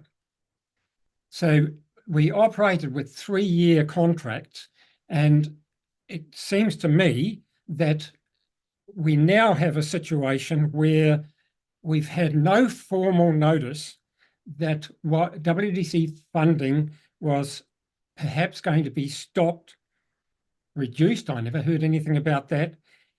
So the first formal statement that I can find is the statement on page 13 in the enhanced annual plan. Is that formal advice? So the eyesight hasn't had formal advice that funding is likely to stop. I want to also just talk in general terms about eyesight philosophy. For as long as I've been involved, we've had a philosophy of not asking commercial members to pay a membership fee. Eyesight Te Awamutu had the policy that all of us ratepayers are contributing to the contract that we have with the council, and we didn't want to differentiate between potential members and non-members. So we were there for the whole community, not for certain members that had paid a membership fee. So we chose not to follow that role, that philosophy. In 2018, the eyesight was advised that through the 10-year plan then that we had an increase in funding. Here we are in year 6, and our funding has gone. It's not the end of the tourism in New Zealand. We've had Luxon speaking at Trends last week and determined to rebuild tourism in our economy. We of course don't just serve tourism, we do serve the community as well. I suggest that if the eyesight or the governing committee, DTA or TACPRO, had even informal advice, we would not have spent 10 grand upgrading the website late last year. TA is poorly served by Hamilton Waikato tourism. And that's a statement in an annual report, I'll say 2 years ago, but that we were disappointed with what Hamilton Waikato tourism did for Te Awamutu. I can't comprehend why Te Awamutu Hamilton Waikato tourism has retained 80% of their funding, and the Te Awamutu eyesight loses all of its council funding. I propose Te Awamutu eyesight funding be continued until the 10-year plan submissions are heard and the 10-year plan is approved next year. So I'm proposing that the eyesight funding be rolled over at the current rate until we get to that 10-year plan process and we are able to submit appropriately then. So that's all I have to say. Thank you, Tom. Questions, comments? No? Dale Marie. Tēnā koe, Tom. Thank you for taking the time to talk to us about your submission today. We appreciate you taking the time to do that for us today. I just have one question, and it is towards our eyesights, both of them. They are run by individual trusts, and this was one of the questions that I posed earlier today. And I hope, and I think there is, a way of looking at possibly asking all the operators that you provide such wonderful work for at the eyesight, at possibly introducing a levy. Because I know, as someone who's been part of many a trust, whether it's been sporting codes, community groups, as trusts, we are not guaranteed funding from these types of funds. We're not guaranteed ongoing funding from these funds, and we are encouraged to go out and look for external funding or look at different models of ways that we could possibly gain some revenue. So I'd really, really hope that today somebody did tell me that they were looking at a different model, and that's a conversation that Shane from the Chamber of Commerce today also brought up. So I'd like to see some of these operators supporting the eyesights a little bit better for how much the eyesights support them. So yeah, and I agree with a lot of what you're saying in your submission, but our problem is government doesn't drop down enough money for us to do this. Everybody's moaning about us pushing pause on these plans. Well, we're pushing pause because central government's told us to push pause. So we're trying our best, but we really appreciate when our constituents come and talk to us. Tēnā koe. Thank you. Okay. Thank you, Dale. Are there any other questions? No? Tom, go and enjoy the rest of your cycle. I'm presuming you're cycling with the group? Yeah. Oh, walk? Oh, Yes. it's a walk, not a cycle. Sorry. Okay. All right. Hey, well, enjoy the rest of your walk, and we look forward to seeing you back home again soon. Thank you, Liz. Okay. Bye now. Okay, everybody. We will take a break until 3:20. We'll see you all back then.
Rightio, welcome everybody. Now we are, of course, in the afternoon stage of our enhanced annual plan submissions, and I'd like to welcome Kira here.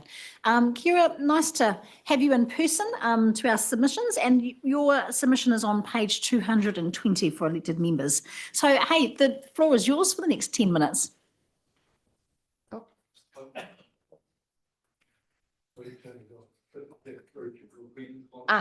Sweet. Thank you. Hi, my name is Kira Krieg and I live in Kiki. I work full-time in broker claims. I am a case manager for broker claims, so I deal with risk assessment. I also studied fine arts. I studied art history as well as anthropology and human development. I've been in New Zealand since 2007. I have a 16-year-old and a 13-year-old who attend Te Awamutu College. I live on Rolleston Street in Kiki, so I'm addressing different parts of the plan that I had submitted. For the cycle path has created more possibilities for accidents to occur than what they were trying to avoid. I often see with claims accidents and the potentials for things to happen in my work daily. From my kitchen window, because I do work from home, I'm also able to view what is going on from there. The original cycle path, if coming from Te Awamutu, comes off Flat Road to the right. The new path is to the left, which means children now have to cross two parts of a very busy intersection. It would have been more cost effective to leave the road as it was and put a wide footpath congruent to the older established path. There is a concern in the community about emergency vehicles being able to quickly maneuver, as it has been shown that trailers, tractors, heavy trucks, and buses now have difficulties along Rolleston Street. I've also included images that have come off of Facebook, some that I have taken myself as well, that show the damage that's occurred to the new grass barrier should they have to go into the grass barrier. The lanes are too small to accommodate vehicles and now leave no room for them to maneuver off the road should they need to avoid an accident. And in some instances, they end up driving on the grass barriers, tearing up the grass. There are no yellow lines along the path to indicate on the parking area that there is no parking on the road. People are now parking in the lane of traffic. For instance, on the 11th of May at about 4 p.m., I was driving on Rolleston Street heading towards Whitmore when a maroon car and a blue car were both parked on the side of the road heading towards Herbert Street near the Galloway intersection. There was a vehicle with a trailer coming up the lane opposite from me behind the parked cars. To avoid the parked cars, he needed to swing out into my lane. The trailer on the back of his car almost hit the parked maroon car, while he quickly corrected to avoid hitting me head on. This is an example of types of close calls happening multiple times a week. If the yellow lines were painted there, it would show that it would not be okay for the vehicles to be parked in the lane of traffic. At night, the old lane markers show through the black paint that's been put on top, and it's very confusing for drivers.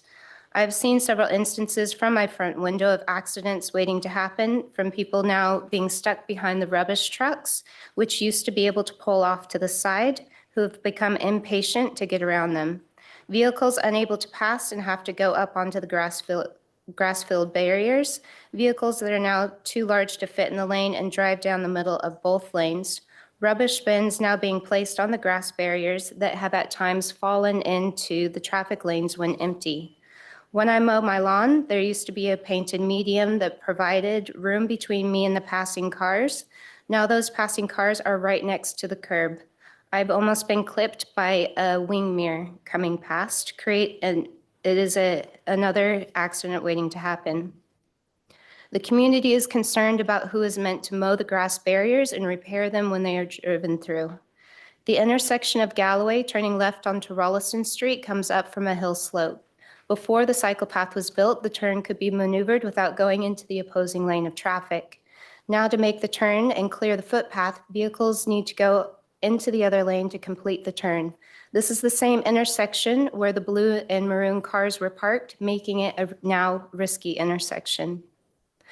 The path and the narrower roads were haven't slowed speeding cars. Instead, they have created a racetrack where speeding cars can be heard at night. A more cost-effective approach would have been to put cameras and send out speeding tickets. Part of the appeal of living in a country village is large residential lots and wide open streets. Kiki is now fastly losing its village appeal with shrinking streets and residential lots. I also used to work as a secretary for a property development company, so I am quite familiar with how that works with council. From Herbert Street to Whitaker along Rolliston, there are around 70 houses. There are now about 11 parking bays to accommodate them, with some homes without one nearby. This poses a risk to the elderly and those with young children. The parking bays are very close to the traffic lanes with hardly any room to open doors. I have seen someone almost lose their car door. Most homes have lost all their street front parking, a perk that is sought after in the country, but we are now not able to have that perk. While Rolliston Street previously had one footpath, it now has 2 footpaths and a large cycle lane that is large enough that a dump truck was driving comfortably down it. Other streets in Kiki have been requesting footpaths and streetlights for years due to the dangers of walking during the day and the need for visibility at night. These were streets that the citizens were concerned about, but they are not addressed with the current upgrades. Sadly, a few weeks ago, a fatal motorcycle accident happened on Flat Road. One wonders if more lighting at night could have prevented the accident. Streets that are needing footpaths and/or streetlights. Short Street, although it is a short street, currently has no footpath or streetlights, as well as Cameron is also a small street. Herbert, near the tennis courts, has no footpath leading towards the rugby club and the gate that goes into the domain. Gray Street by the Speedway has no footpath or streetlights.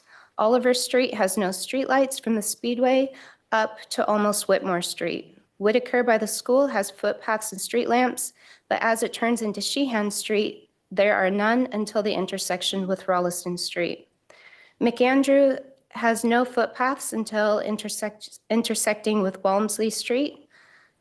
Leslie Street has no footpath from the park that is by the scrapyard towards Lion Street. With the current cost of living crisis, upgrades to infrastructure district-wide should have taken precedence over aesthetics and cosmetic upgrades. Crime is rising as more police are needed in the area rather than being shared with other towns. Reoccurring potholes are damaging vehicles at a cost to the owner, and the rise in rates is raising rents, forcing some longtime residents out of the area as they cannot afford the increase in costs. For me personally, my rent about 3 to 4 years ago was $340 per week. My rent is now up to $630 per week. A community is only as strong as its most vulnerable citizens. The people are frustrated as most were against these so-called upgrades of a cycle path and would have made suggestions towards a design that better fit the community, but our voices were not heard regarding the affirmation issues that we experience day for day. Coming from overseas and watching areas transition from being rural to built up, there are some major issues that arise. If the above concerns are not dealt with, it will create a recipe for disaster. We are in no way prepared to handle the ramifications that path is heading.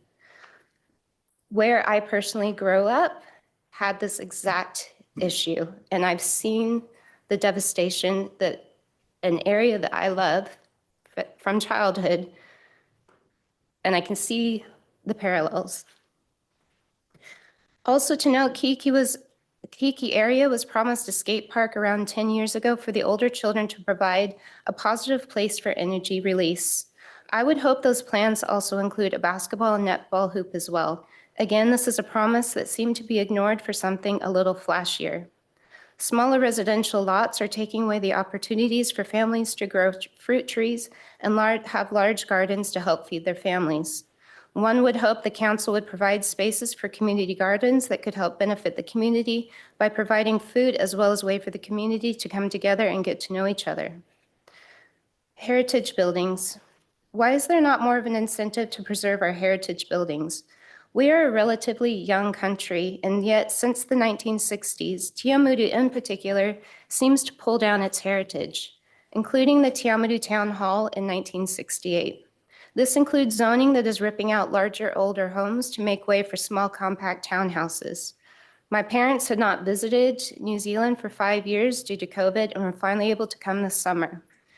My dad, just for background, is an insurance claims adjuster who adjusts houses. I guess here you would say assessor. My dad remarked, "Why are you trying to be like all the other countries? We want to see unique Kiwi architecture. Why are you trying to be like everyone else? We can see that at home. If you want tourists to come, they want to see what makes New Zealand unique. Where are all the villas going?" We went to visit the Napier area, which has embraced its heritage buildings. Why do we not do the same? I tried to show him that when we got back to Tiamutu, that if some of the signage had been differently, the unique architecture in our downtown area is still there. Sadly, there have been buildings built over the years chasing trends at the time, replacing many unique buildings that are now lost to time. Also, many of the old buildings are being neglected. The owners hoping to get us to the state of non-repair so they can be torn down should be addressed. The only reason the 105-year-old Kiki Alpha Hotel is getting help is from community support. It should have never been allowed to get to the state that it is before they stepped in. As far as the Cambridge Water Tower is concerned, I don't think the answer is to tear it down, nor do I think it should cost the ratepayers an enormous amount to restore. As someone had suggested in the comments of the paper, there could be an option of selling it to someone privately with a caveat that it be turned into housing or a commercial building by integrating it into the design, as has been done with many other water towers. Now is not the time to be frivolous in our spending. It should be more about getting back to basics and making sure our infrastructure can accommodate the growth that is occurring. This includes water systems and making sure the roads that we have are accessible and safe. As I said before, a community is only as strong as its most vulnerable citizens, and heritage needs to be protected before it's lost to time. Thank you. Thank you, Kira. There was a lot of information in there. Well Yes. done. Well done. I tried to pack it all in. And I know you're a little bit nervous as well. So I don't, I think, hey, look, thank you for bringing lots and lots of those issues to us. I'm going to start with Marcus, who actually is your Kiki councillor. So, well, he's Tiamutu councillor, but, lives in Kiki. So perhaps you'd like to address some of the initial concerns, Marcus? Love your work on Facebook. Yes.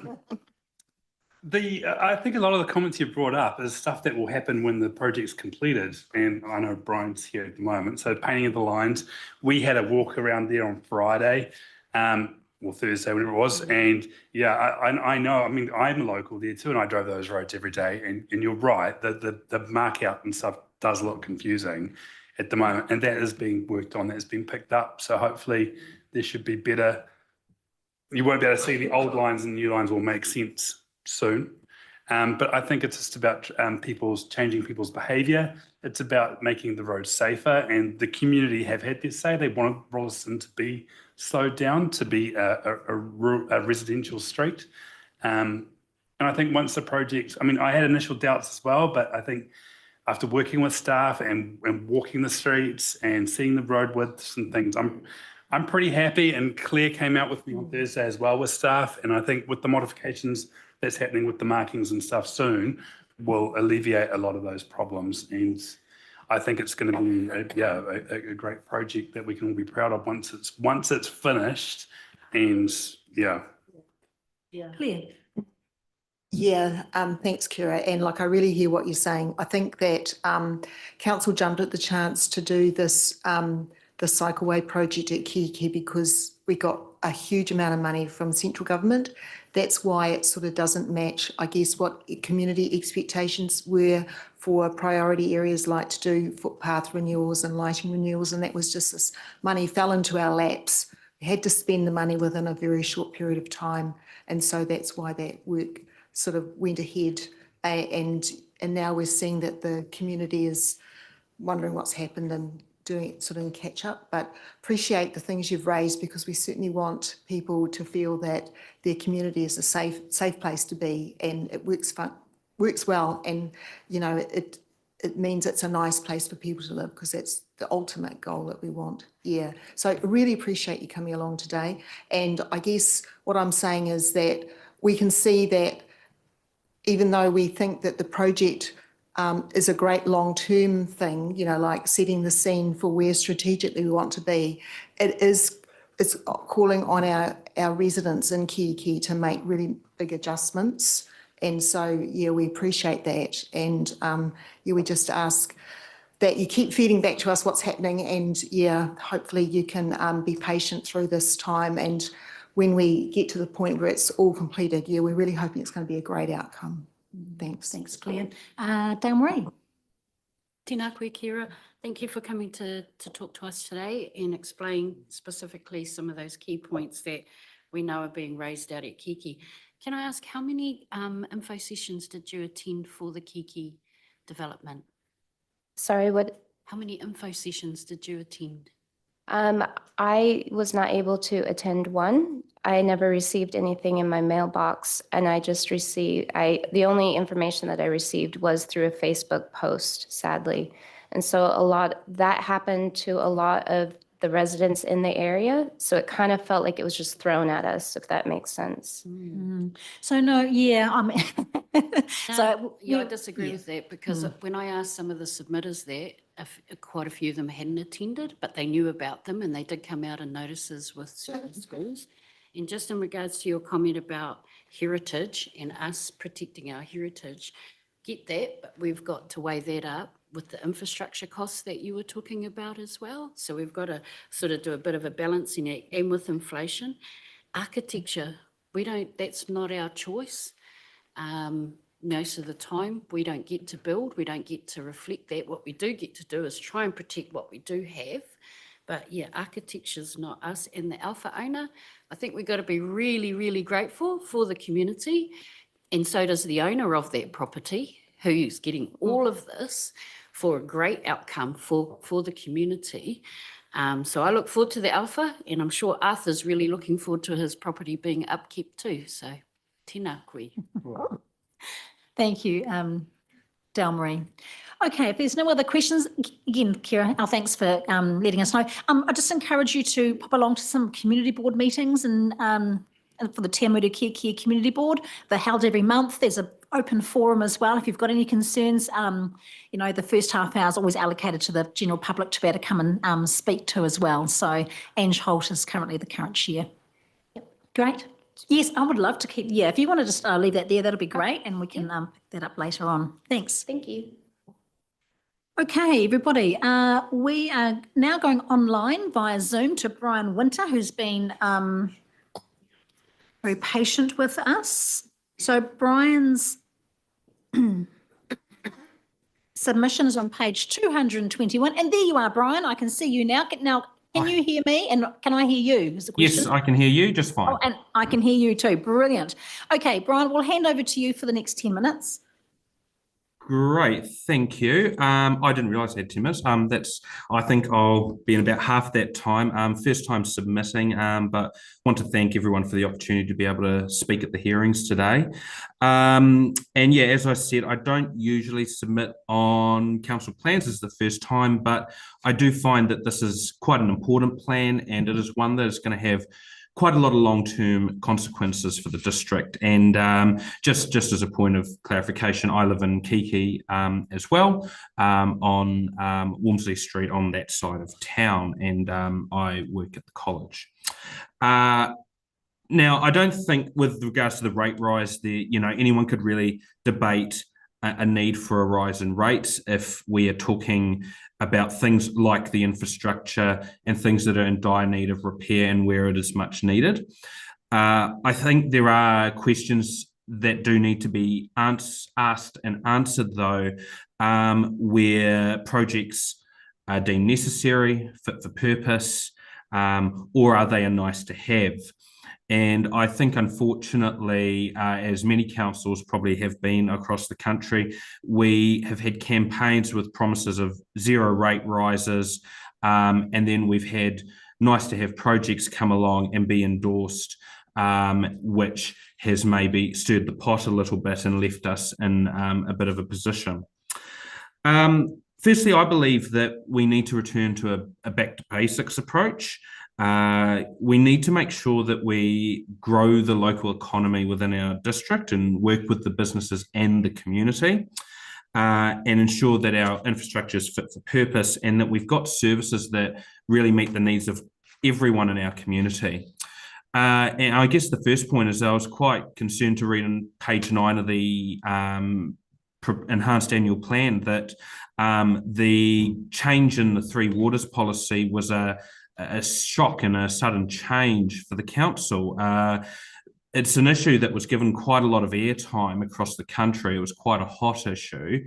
And given that there was a general election, I would have thought that council may have given some thought to, if there was a change in government, then there is quite likely going to be a change in policy. Now, I understand there is legislation and certain policies and stuff around that which you have to act within, but something of an alternative or something could have been surely done within those parameters.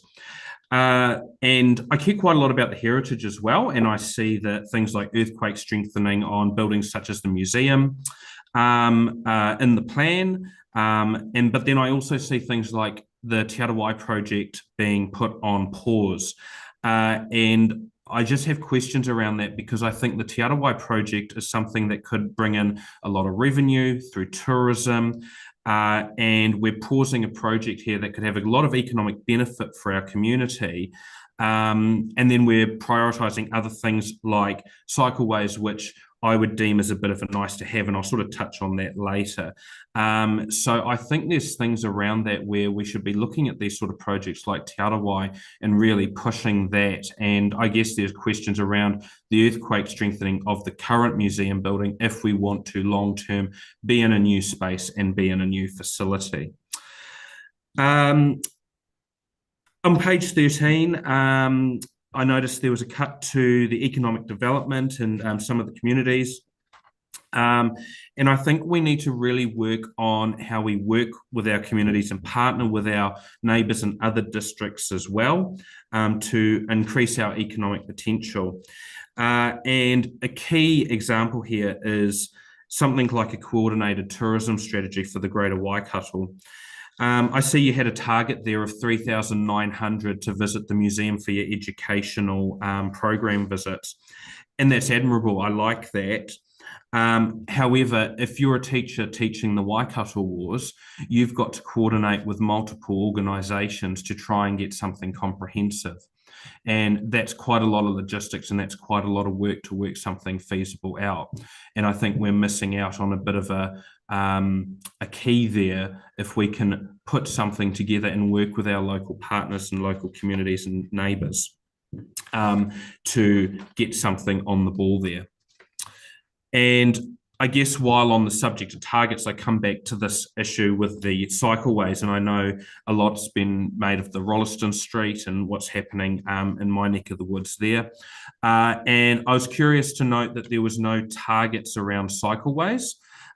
We've got targets around the length of the roading and the footpaths, but there's no intention to track the use of the cycle lanes. And I'm not opposed to cycle lanes in general. I think they can be a good tool, but I think it needs to be done properly, not taking up current road spaces, and it should be integrated more sustainably with our current networks, and we shouldn't be trying to obstruct other modes of transport. And I guess where I come to this to sort of finish off is that we've seen experiments around the likes of this in places like Hamilton and other cities around the country. And I do not think we should be trying to emulate some of those places, particularly given that we are receiving a lot of the growth in population from places like this, where people see the Waipa as a place to live, a place to work, and a place to enjoy living and raising a family, a young family such as myself and my young family. So with that, thank you again for letting me be able to submit, and I'm happy to take any questions if there are any. Thank you. Thank you, Brian. That was great. Any questions around the table? Susan. Yeah, hi, Brian. Look, not so much as a question, but more of a just a clarification, FYI. At the excuse me, at the time leading up to the election last year, we did have discussion around whether there would be merit in running two plans, a contingency plan, if you like, if there were to be a change of government and therefore change of the legislation around Three Waters provision. We just simply don't have the resource to do that. Hamilton City did. They were fortunate enough to have the resources to be able to run parallels, as were a number of the other larger councils, but Waipa doesn't have that great luxury. So yeah, we certainly had, it wasn't something we were blind to, it's just something we had discussion around, but simply unable to resource it. Right, any other questions? No, thanks, Brian, for submitting. Absolutely appreciate it. We're going to be doing our deliberations tomorrow.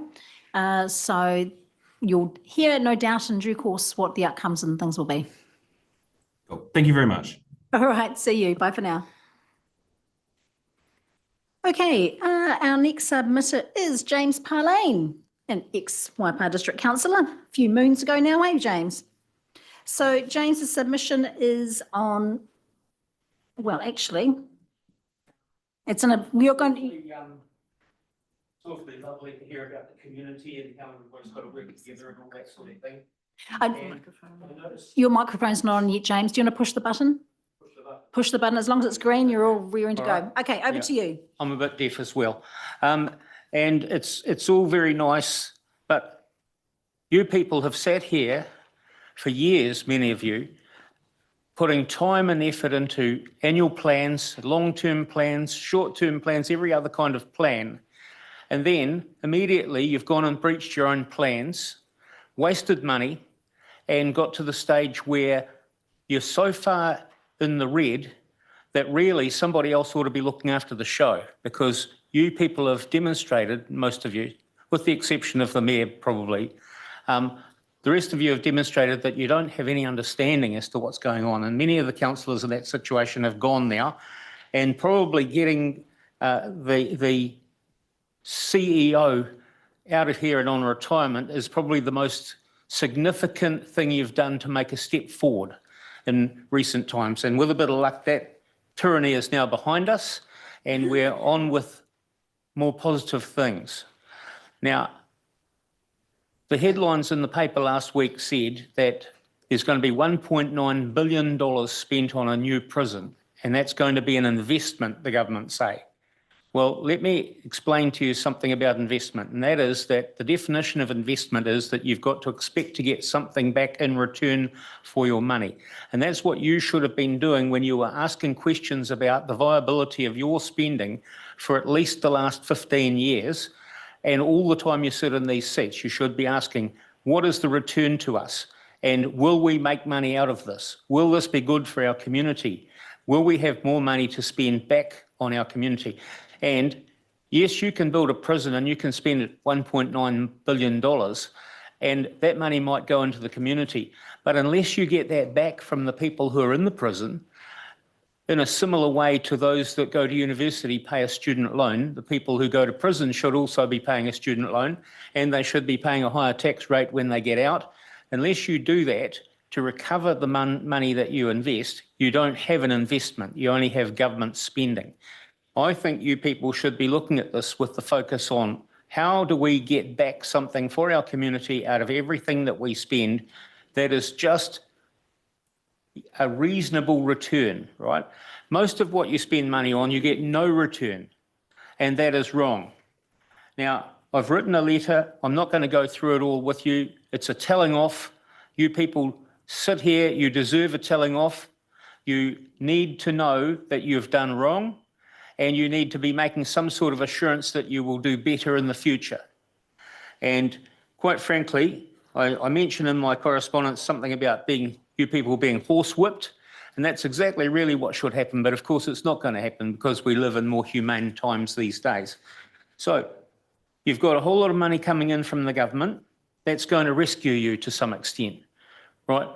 Turn around that money and use it okay? Use it carefully. Don't just waste it. Don't break your own rules. Buying a leasehold ex-Bunnings building and saying that's going to be a museum, that was breaking a rule. That was not high up in your list of things to do. But you people sat there and decided in secret that you were going to go and waste that money. And you've done that over and over, and your budget has completely blown out as a result of that. And nobody else is responsible except you people. You are all on oath. You took an oath when you took this office, accountants included, who should be held to a higher level of understanding than everybody else, right? You took an oath and you promised that you would do right by the community. Now, I ask you today, did you really do right by the community by leaving that amount of debt for the future people to have to worry about? And it's quite obvious that the answer to that is no. You have not done a good job. We are looking at hard times ahead. The government has made it very clear that it's wanting to cut spending and it's wanting to turn things around. We've had a situation basically going where this council has been out of control and it needs to be put back under control. When we look at other councils like Gore, Tauranga, Hamilton, they are terrible examples. Havelock North, people died because the people in Havelock North did not have a decent water system. Thankfully, we're not that bad.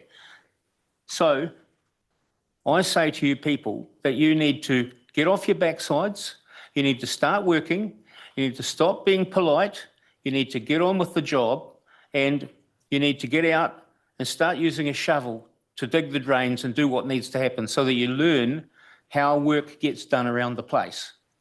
Now, there's just no explanation for all of this. All this nonsense about triple whammies, okay? This is all your own doing. You made the rules. You said what you were going to do, and then you went ahead and you did something else, right? Be polite then. Pardon? Start by not being polite and ask me to leave. Yeah. You know, you need to say the truth. You need to tell people what actually is going on before you do it, rather than after you do it. This idea of sneaking around and doing things in silence, you know, and not telling the public until it's been done is not acceptable. It's not open democracy, okay? You people are all guilty of taking liberties with public money, all of you. And now you're coming to us and saying, oh, we're in a terrible position here. It's all come back on us. Well, you knew that it was going to happen. You knew that things were going to come back on you. You knew that you can't keep spending forever. You knew that sooner or later you would have to tidy up. And that's really where I'm coming from, okay? Now, the rest of it's there. I want to touch on another thing briefly, and that's the matter that I have with the council. I want to leave a letter here with you to make sure that you've seen it, because I don't believe that the copy that I got handed in, that I handed in at the counter may have got to you, because I suspect that the gremlin's in the system. But it relates to a matter of a personal nature with regard to a trespass that the council has done on my property, and I'm expecting it to be resolved. And I'm leaving the letter here so that I know that one has been delivered to a council meeting. It's not the council meeting, but it's a council meeting, and it explains where I'm coming from with regard to that. And I expect there to be some resolution in that matter, okay? I'm not going to have another Donald Trump situation with Mr. Diet, luckily, anymore. We're now over that. He's gone, and I strongly suggest that you never have him back here ever again for anything. Thank you. Any questions? Are there any I hope you all feel questions? suitably told off. Dale Marie's got a comment. Tēnā koe. I don't know who you are. I've never met you. No, you have now. But I know that I represent you as a constituent of Waipa. I won't call you people, because I believe in us, because we all reside here in Waipa. Kia kaha koe, James. I only know you by a name on here and a very long letter. I'm very new to this space, so I'm blown away by the way you say being rude and things like that. this has to be one of the most kind of rudest submissions of You're you the today. newest So person here. sorry. And probably the least responsible. I don't mean to do you personally any harm, but it's the other people who've been here for years and basically get re-elected on the fact that they've got 10 grandchildren and no other brain. But anyway, there we go. Subsequent comment. Thank you. They were elected. They are the results that are the election results. Right. Kia ora. Okay, all right, we'll draw that to a close. Thank you for your. I'll leave this with you, Marcus. You look like the most friendly one. You've got the biggest. There's no questions. All right. Okay, we'll move on to our next submitter. Oh, Mr. McQueen gets to go next, I'm sure, or Jenny. You can choose between the two of you. No, what's that? Rob is here. Robert, you're here. So would you like to come to the table, and then Jenny, you'll be next after that.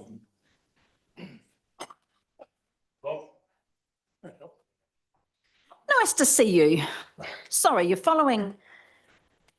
All set to go? Can you hear me? Absolutely, yes. First of all, you people, I'd like to thank you for the time you spend on WIPA.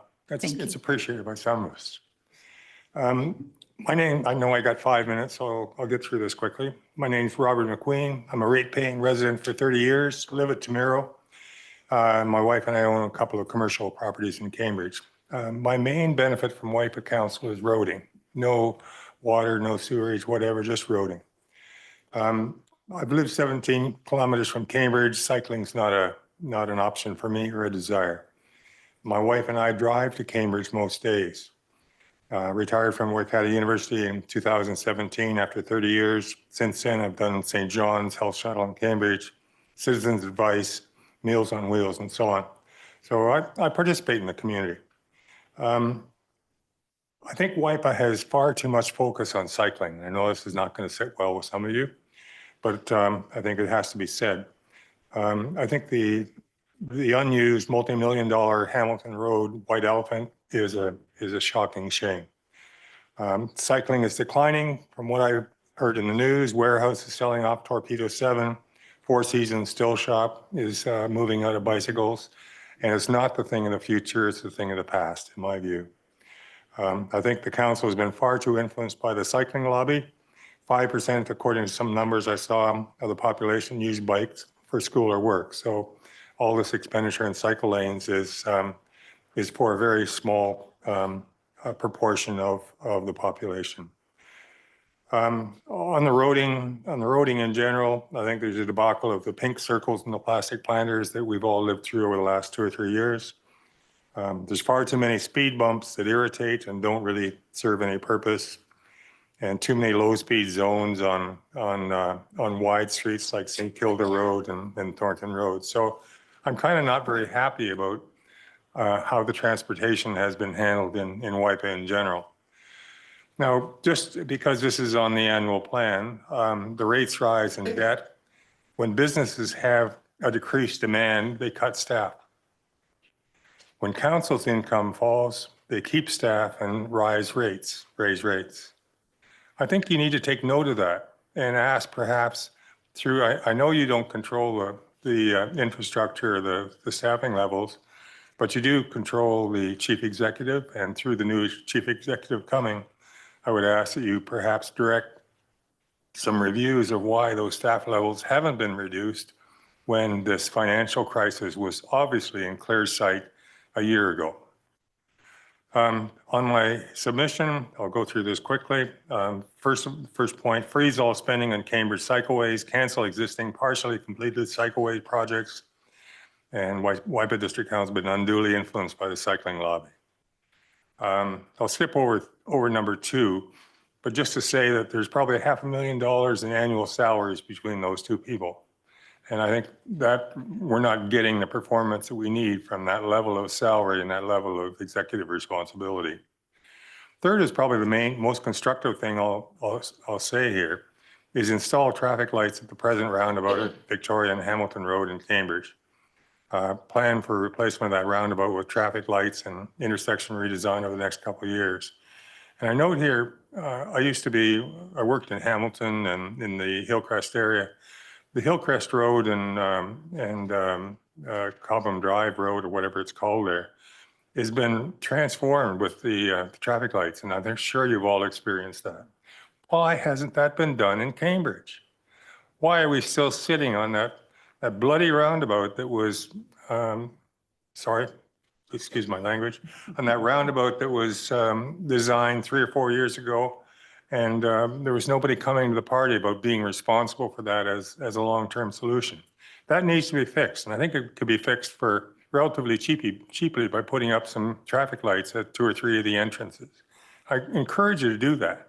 Let's get on and get the people that are sitting in those queues for hours and hours in the morning and nights, showing that the council is actually taking some action.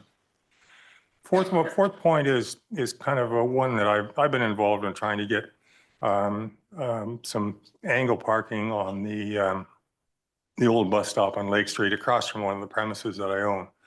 And that was like pulling teeth to turn the old bus stop into 5 or 6 angle parking spaces that are used all the time now.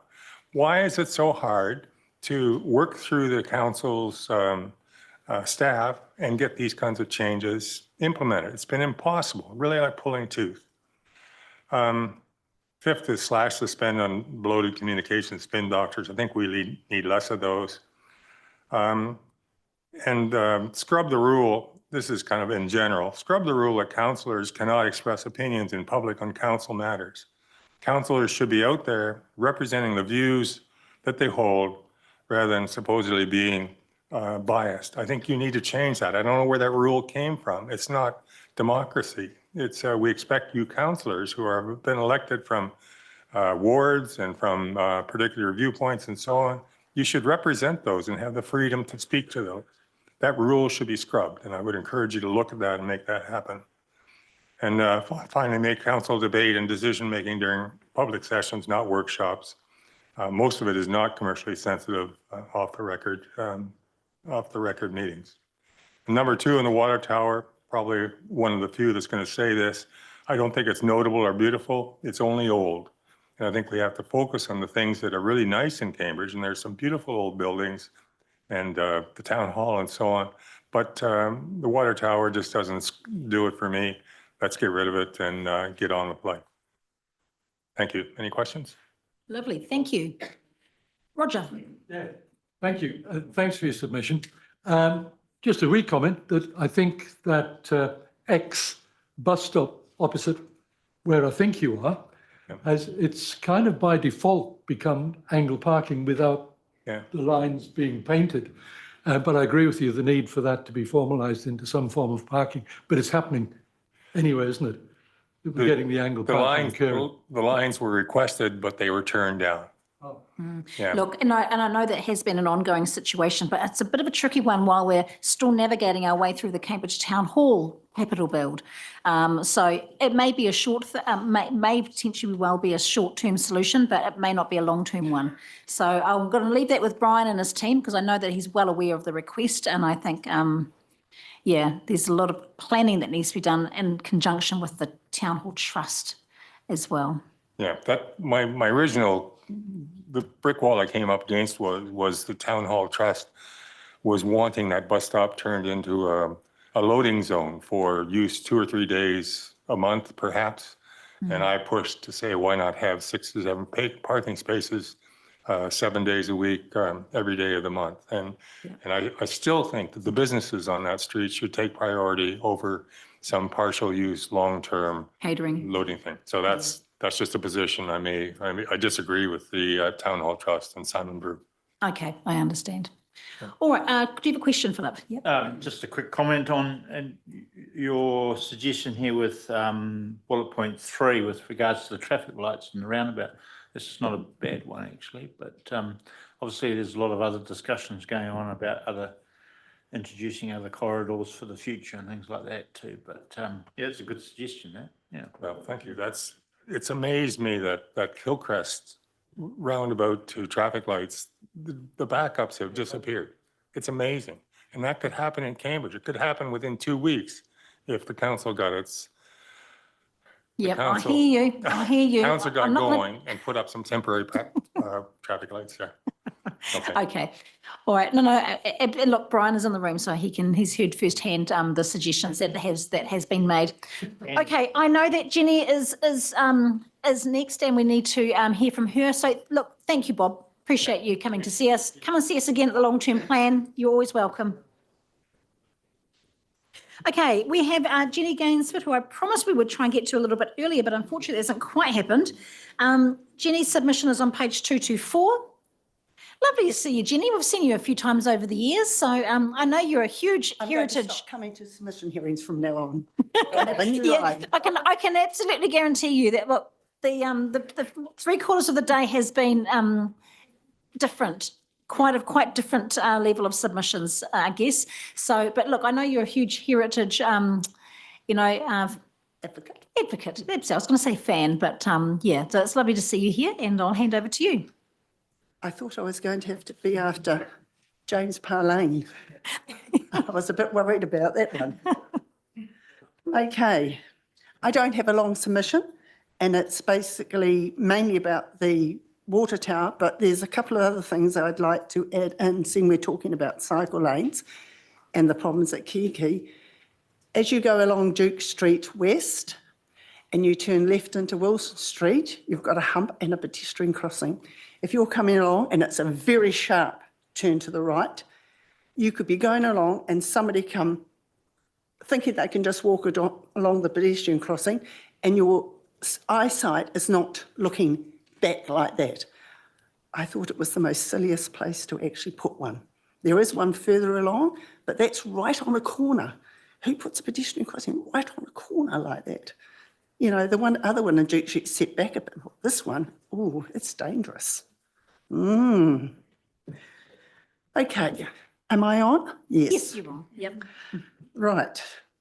So primarily I'm here about the water tower, but there's several things happening in the community which I think demonstrates a complete lack of respect by the WDC. This is why I decided to talk to the submission. Cambridge is a unique town.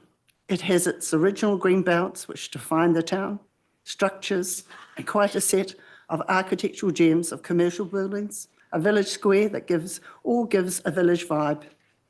It still has a fantastic collection of domestic architectural styles that have their own individual histories. Some very important examples, some by important architects that have contributed to the town. All these elements give the town its character. The history of Cambridge will play an important role in decision-making for its future. A town that has character makes a nice place to live. When council makes decisions to change its historical character, you change why people live here. Humps, bumps, red cones, psychedelic coloured planter boxes, white sticks are ugly, including making driving annoying. If idealism is at play here, it needs to disappear. If the current thinking is all people will bike to town, quite frankly, you're dreaming. Taking out car parking when more is required is a nonsensical action. At present, I think council is a bit blinkered, uncaring, and quite frankly, and this is of a lot of people, they don't give a damn. Now to heritage. My time I spent on the Waipawa District Council Heritage Council I felt was valuable. We all thought it was an asset to the council. The former Mayor Alan Livingston chaired the meeting. We never understood the reasons to the change of the format and who served on it, and then eventually abandoned it. And now we have a similar situation, making decisions without community input. The community is faced with the spin from the council. The word on the street is untrustworthy, not a good title to have. The water tower is a rare example. Historical structures, monuments, a selection of heritage housing all give the town its history. The things the community love about it, slowly destroying this irks the community. This is what came first scenario, a bit like the cart or the horse, the tower or Resthaven. Myself and Joe Barnes had a long conversation with the former Mayor, Jim Milcrest, in his last term about the water tower. He gave assurances that the water tower will stay. So why now is this being discussed? I would have thought the prime job of the Mayor and councillors was to build rapport with the community, not isolate behind closed doors and secret meetings. And one really rare example of a fantastic water tower is in Whakāgo. You can actually go up to the top of the water tower and view the city. this is some thought that maybe could be put to ours. Thank you. Thanks, Jenny. Okay, any questions? Comments? Philip? No, just any comment or suggestion. There's a couple of other submissions just earlier from Antanas and Phil Mackay, and he brought up some good points. So if you do have the opportunity to read those. Antanas and? Phil Mackay. If you do have Yes, I the do. I know opportunity to read those, there was a couple of, I'm not sure if you were here when they were presented No, after lunch. no. Yeah, but I'm not sure if you can get hold of those. Can they get? Is Phil Mackay the heritage man? He does. They're just outside the door, yeah. Any other I'll grab one questions? on my way out. They're on the agenda. Pardon? Okay. Hey, look, thanks, Jenny. Really Pleasure. appreciate the submission, coming in and listening to some of the previous ones, of course, was probably made your day a bit more interesting. But we exactly, we appreciate you coming in. Okay, everybody, right. We are now at the end of day one. I have a recommendation here that we're actually going to adjourn the meeting until tomorrow morning. So I'll just read that out, and I will be calling for a mover and a seconder. The Strategic Planning and Policy Committee adjourns until 9 a.m. on Tuesday, 21st of May, 2024 for our deliberations. So Bill is going to move that. Lou is going to second that. All in favour? Against? Carried. So everybody, we will see you at 9 a.m. tomorrow for our deliberations. As I said, we're going to finish off with karakia.